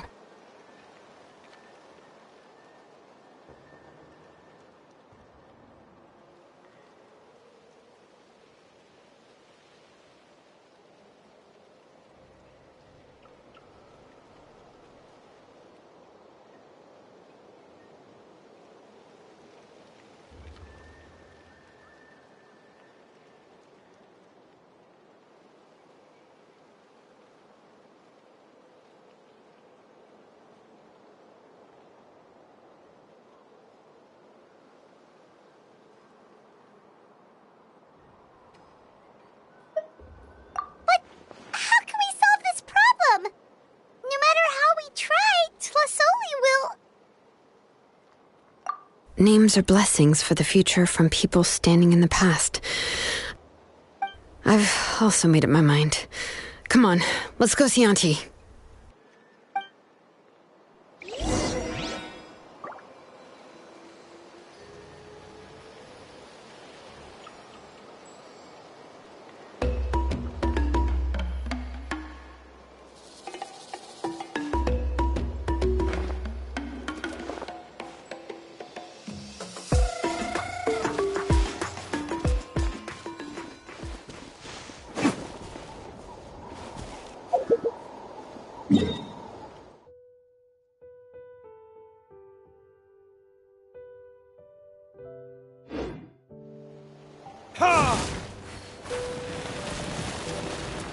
All right, let's finish this fast. Target acquired.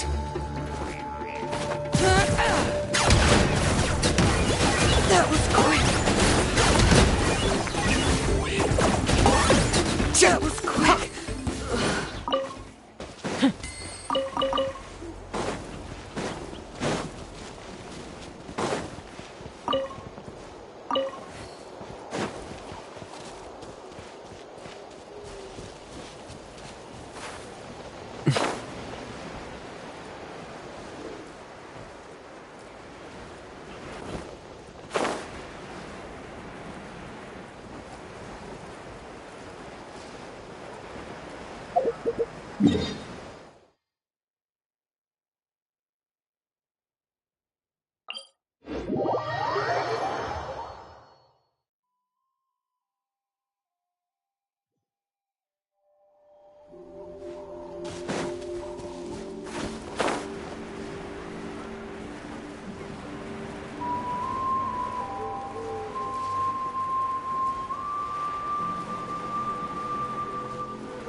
Shilonen, it looks like you've made your decision. Am I right?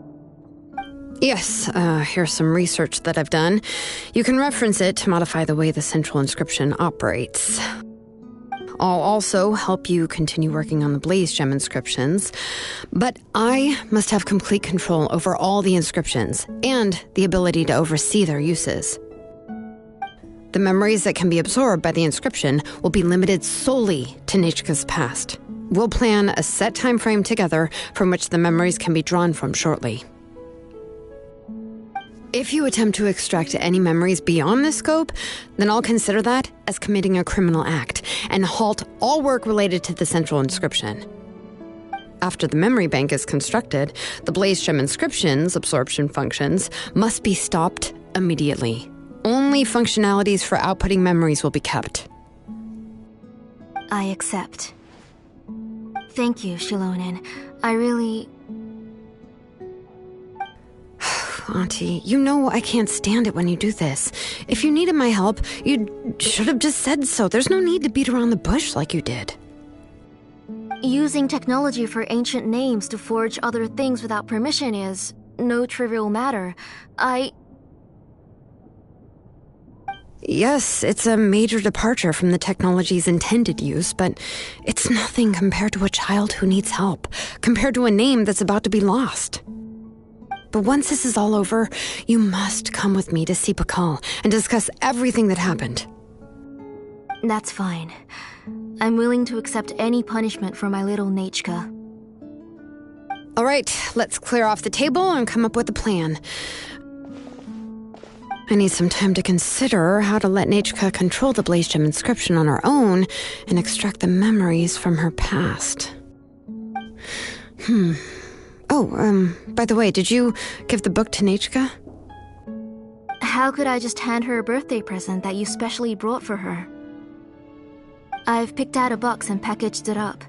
Wait till her birthday and then bring it to her. It'll be a nice surprise. No, it's just an old book. There's no need to...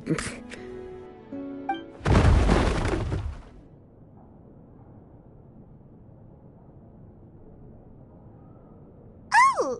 Is Nechka up again? But what was all that noise? It sounded like something broke! Uh-oh! What if something fell on her? We should check. Paimon will go have a look. Nechka, don't hurt yourself. Shilonen, is that you? You're Nechka? How many times have I told you? Don't get out of bed on your own. You were running a fever yesterday. Hello, Nechka. Thank you for the book. I've already read it several times. You've already read it? But didn't Tlasoli package up the book that Shilonen brought?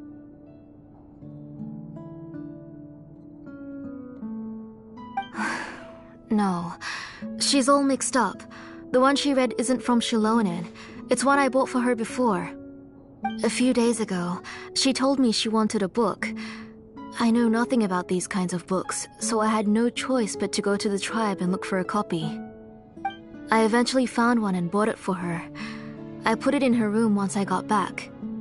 Soon after, she suddenly developed a fever.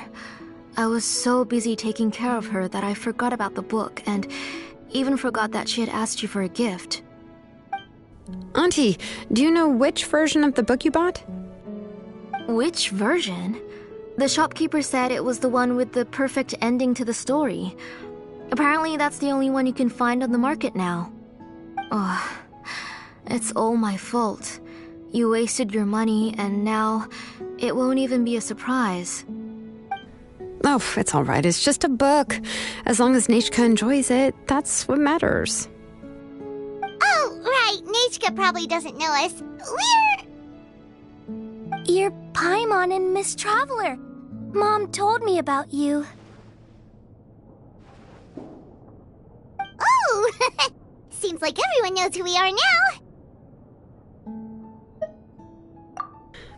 Nechka seems to be doing pretty well today. Since she's been stuck indoors for the last few days, why don't we take her out for a walk?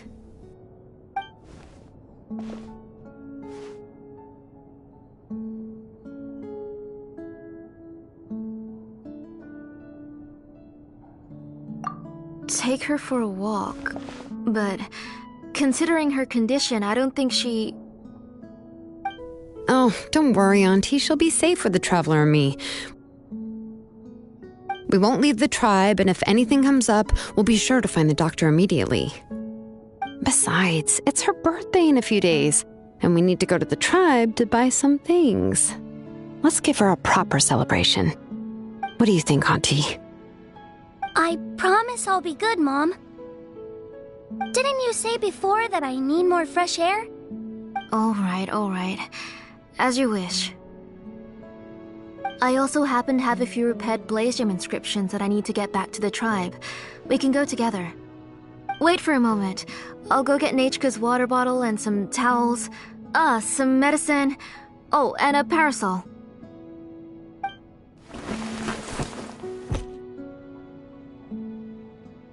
Talk about being prepared.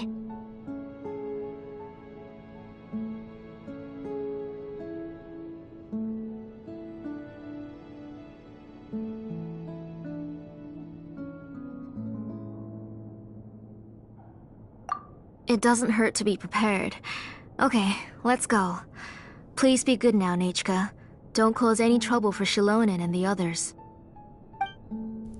Oh, you can let me carry these. And don't be a stranger, Nechka. Feel free to tell us anything. And even I was quite a handful for Auntie when I was little. Yeah! It's not often you get to go out to play, so just have fun. Everything will be fine.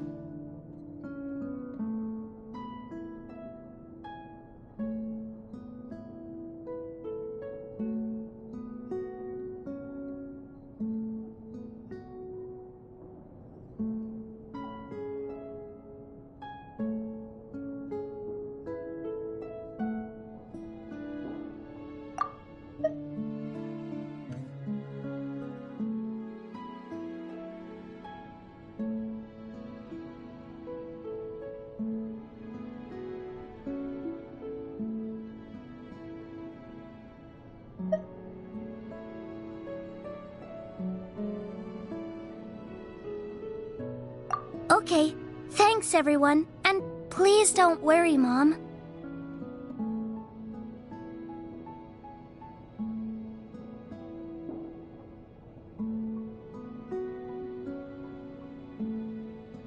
I'll be good.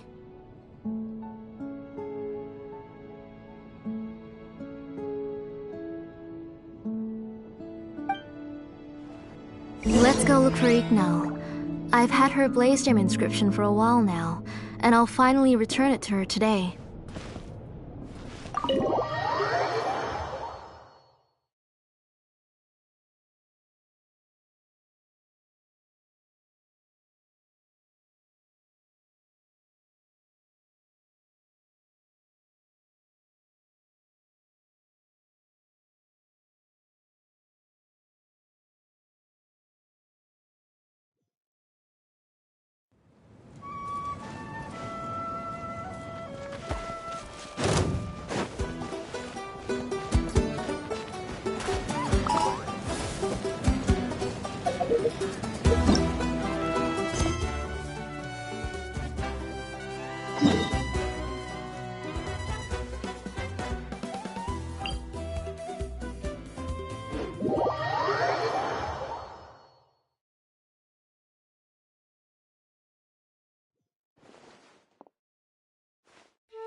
Tosoli, what brings you to the tribe today?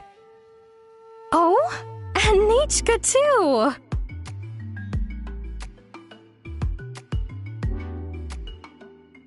Oh, she seems to be doing much better now. She's even out and about. I'm sure it won't be long before she'll be playing with Janelle and the others. I hope so. Here, Ignal. This is your inscription. I've finished repairing it. Oh, thank you for bringing it back for me. Oh, by the way, I came across a piece of good quality ore a while ago. I was thinking of using it to make some pretty jewelry for little Nichka. I remember that Nichka would become so happy every time she saw a shiny ring. Right, Nichka? I'm sure she'd love that. Thank you. My pleasure. Give me a moment. I'll bring the ore. Oh, I can make the jewelry for her. What kind would you like, Nichka? I would like... Something shaped like an embercore flower would be nice. She was always asking me before to make her an ancient name with an embercore flower design. Noted. I'll make that as a gift for her next birthday. Sorry, Nichka. It won't be a surprise for you. That's okay. Thank you, Shalonen. Found it! Sorry to keep you waiting.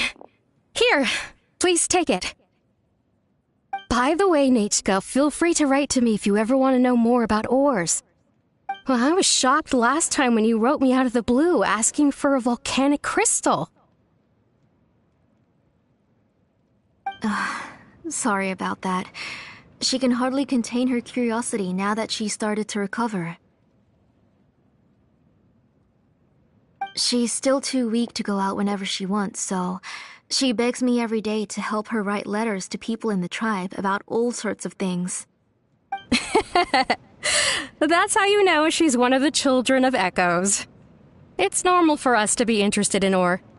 Everything's looking up! Oh, we're just like the main character in the new version of To Kill the Brave, when he was about to save his brother Rimac.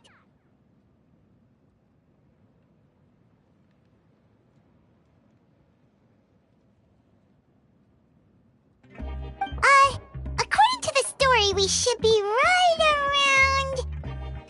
let Paimon see...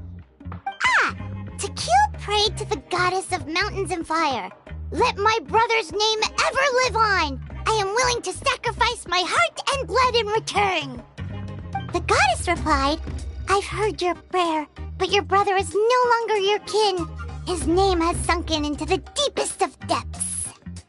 Then Tequil said, turn my blood to fire so my heart may illuminate the depths. I will bring my brother back before my blood runs dry. Oh, you remembered that whole line, Nichka! Paimon remembers that's exactly what the book... Huh? Wait, what did the book say? Paimon finished both books in one sitting. A lot of their content is nearly the same, so it's easy to get mixed up. But the ending in the older version is more interesting, even if it's hard for kids to, well, completely understand. Oh, wait! Nichka hasn't read the other ending. It's okay, just wait a bit and Paimon will read it out for you. That's not true.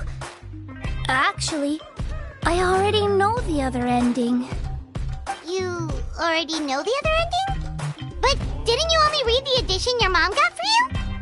Hey, what are you all chatting about so happily? Huh? Mom, Miss Traveler and I were just talking about the ending of that book. We were just talking about how the bad guy was defeated and everyone returned home safely. It's a really happy ending. Aren't happy endings always nice? But if you already read the whole thing, then what will Mom have to read to you at bedtime? Guess you'll have to go to bed early tonight. But I'll buy you some more fairy tales next time, okay? Okay, Mom. It's pretty good quality. I'll be able to give Nichka a beautiful and durable piece of jewelry for her next birthday. But, for now, let's focus on celebrating her upcoming birthday. Where are we headed to next, Auntie? Next, let's visit Apaish. He should be close by. Stay close, Nichka. Don't go too far. Yes, Mom.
Hao loves being antagonistic. Just ignore him when he's mouthing off. Don't let him get under your skin.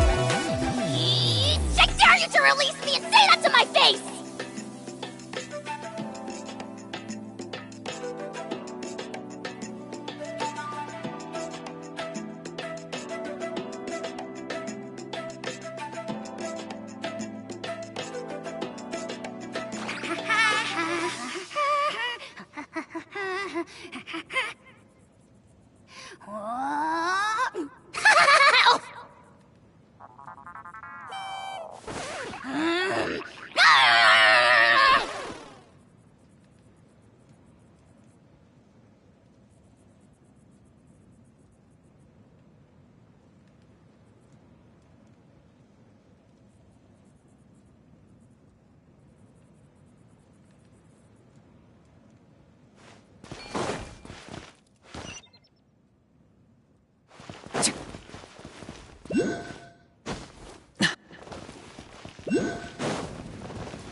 Why do my eyebrows keep twitching today?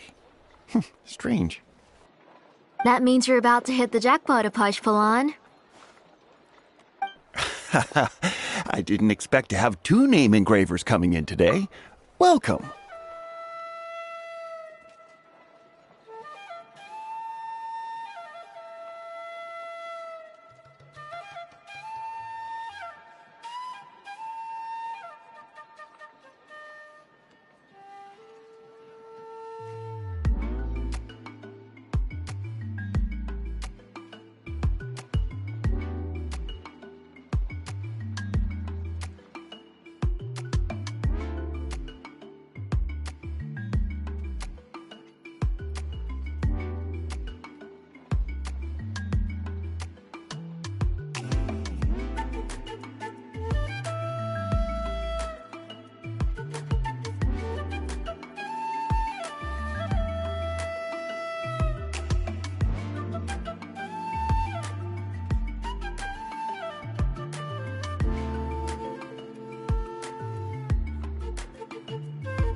What are you looking to buy, Tlazoli? I'll give you a discount like usual.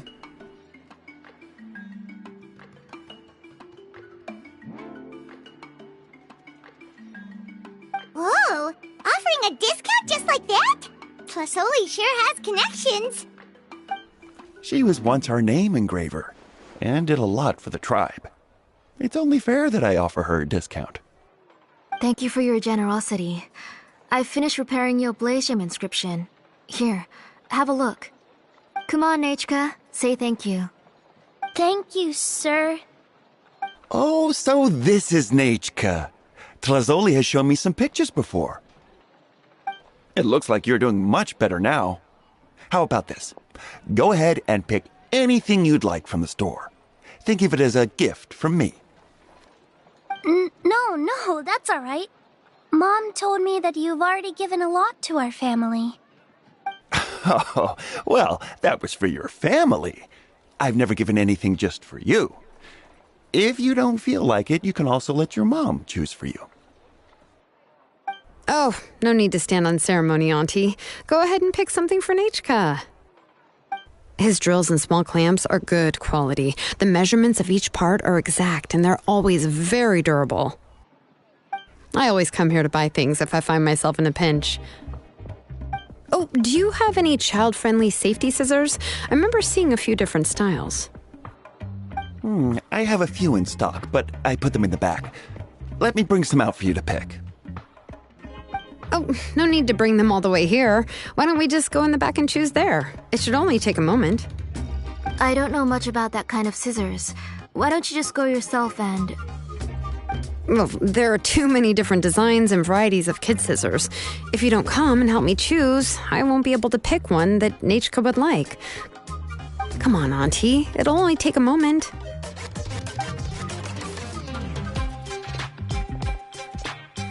And there goes Shalon dragging Tlazoli off to buy more stuff. Ooh, what a busy day.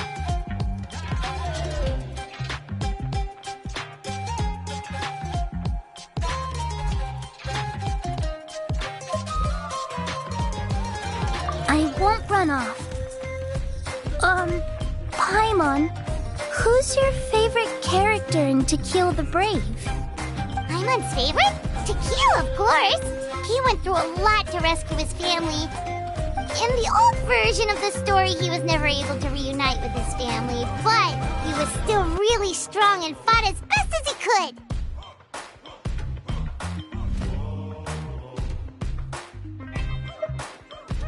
What about you, Nechka? Which character do you like?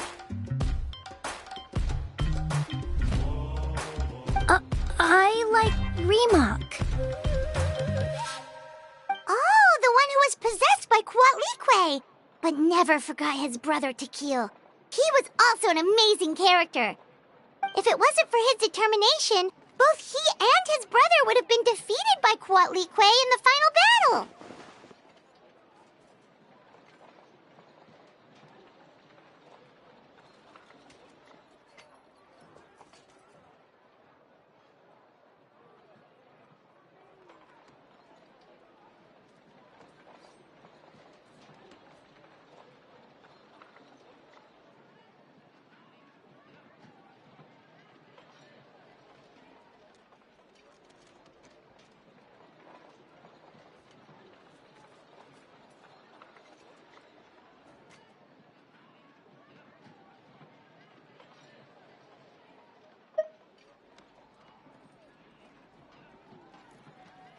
Of course! A story's only interesting if you can really get immersed in it.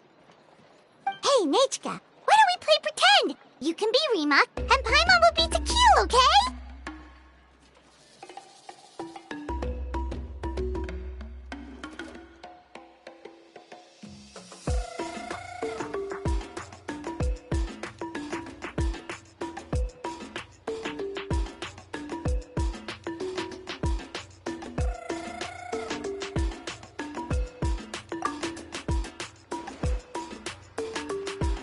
Miss Traveler, can I play the role of Kuatli?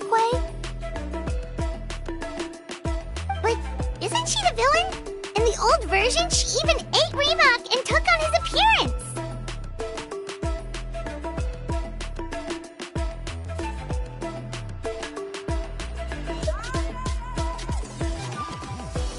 Ah, right. She read the version with a happy ending. And that one, Kuatli was defeated and the brothers both survived.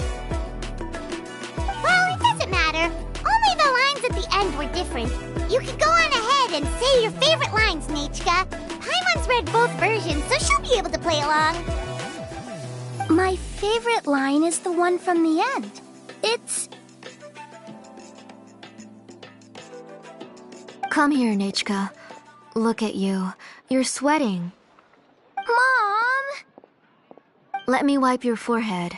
Now, drink some water. This child. You forget everything as soon as you start playing.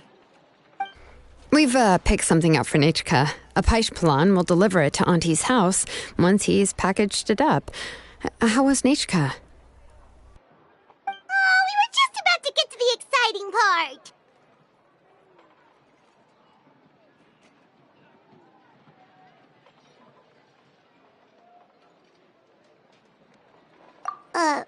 Really?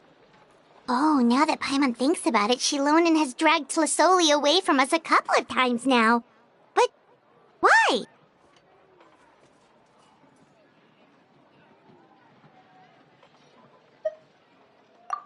Let's talk later.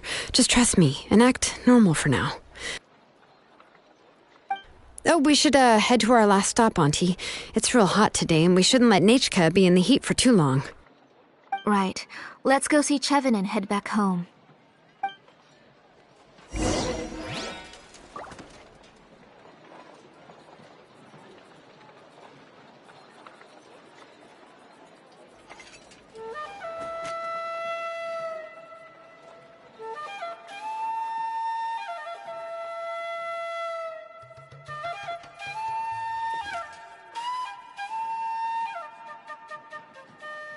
Good news, bad news.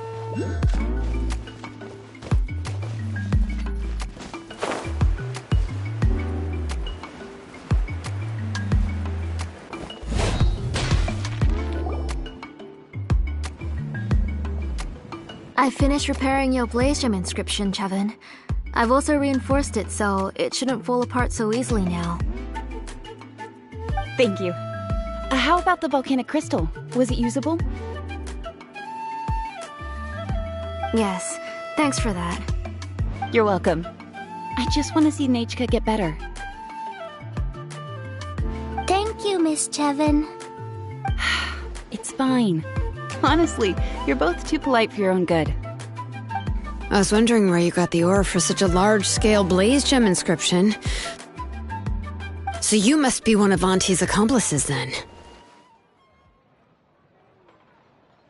Oh, Shilonen.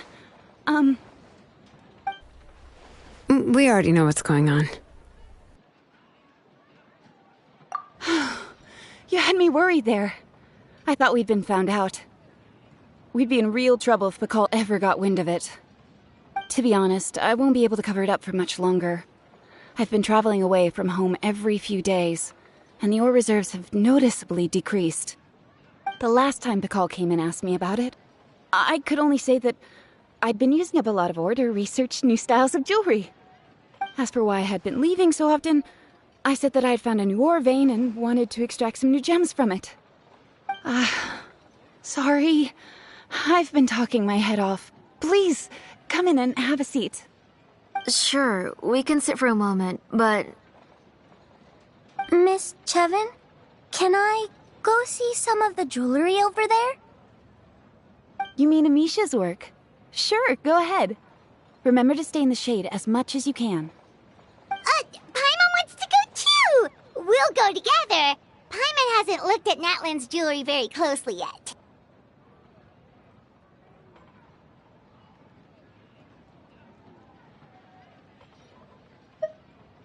Really? Then Paimon's gonna take a good look at what they have!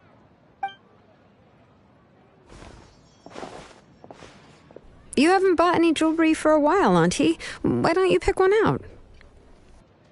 Come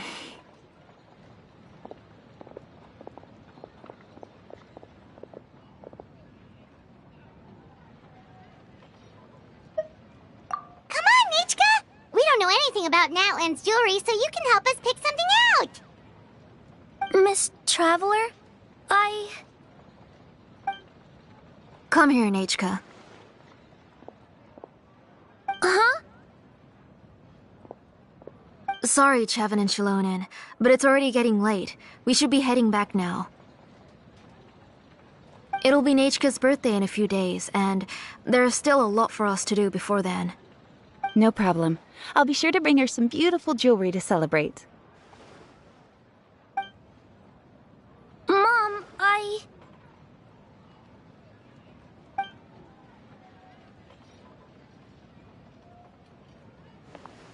You're getting hot again.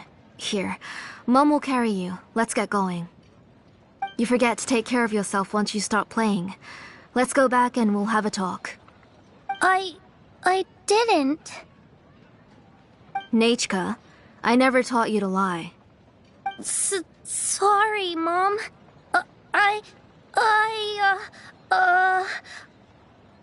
Nichka's looking at us. Paimon feels like something's not right. What should we do?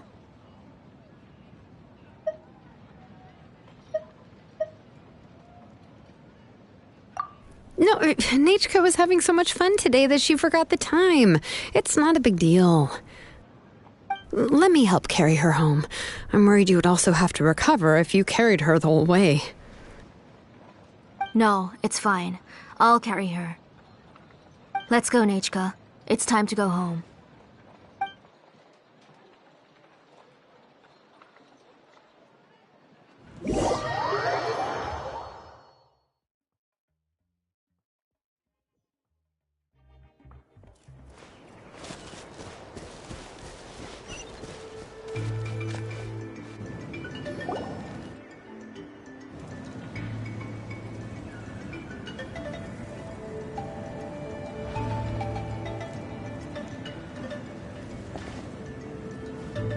Thank you, everyone, for spending so much time with us today. Please be sure to come to Nachka's birthday party.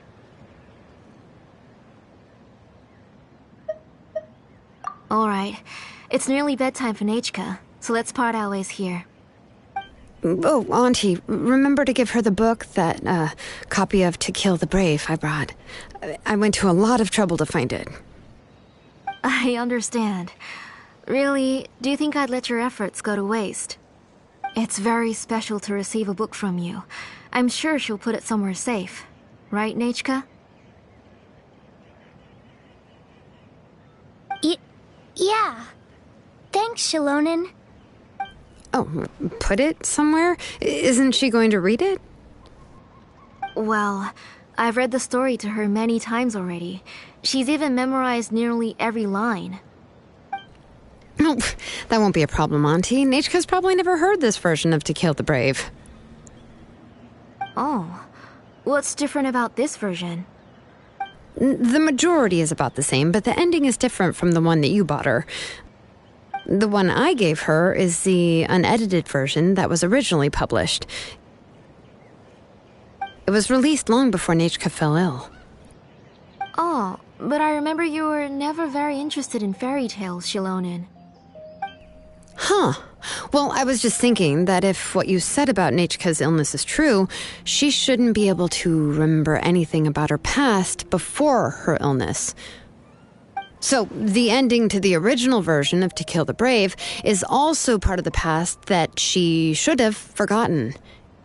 In other words, if she hasn't recently read the old version of the story, then she shouldn't possibly know the ending, right?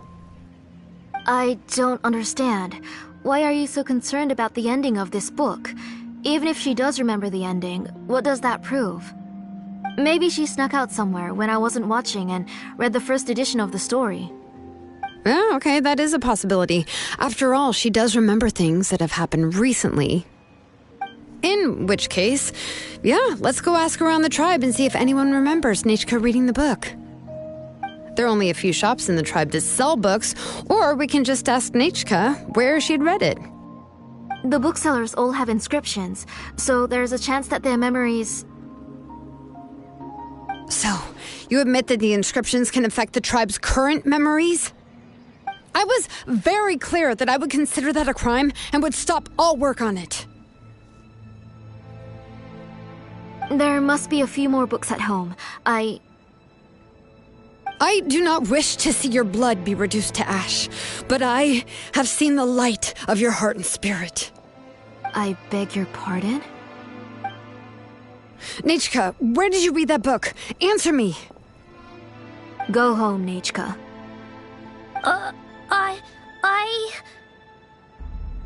Are you disobeying me? You're the one who wrote me the letter, Nechka. You're the one who wanted the book. Only you can speak for yourself.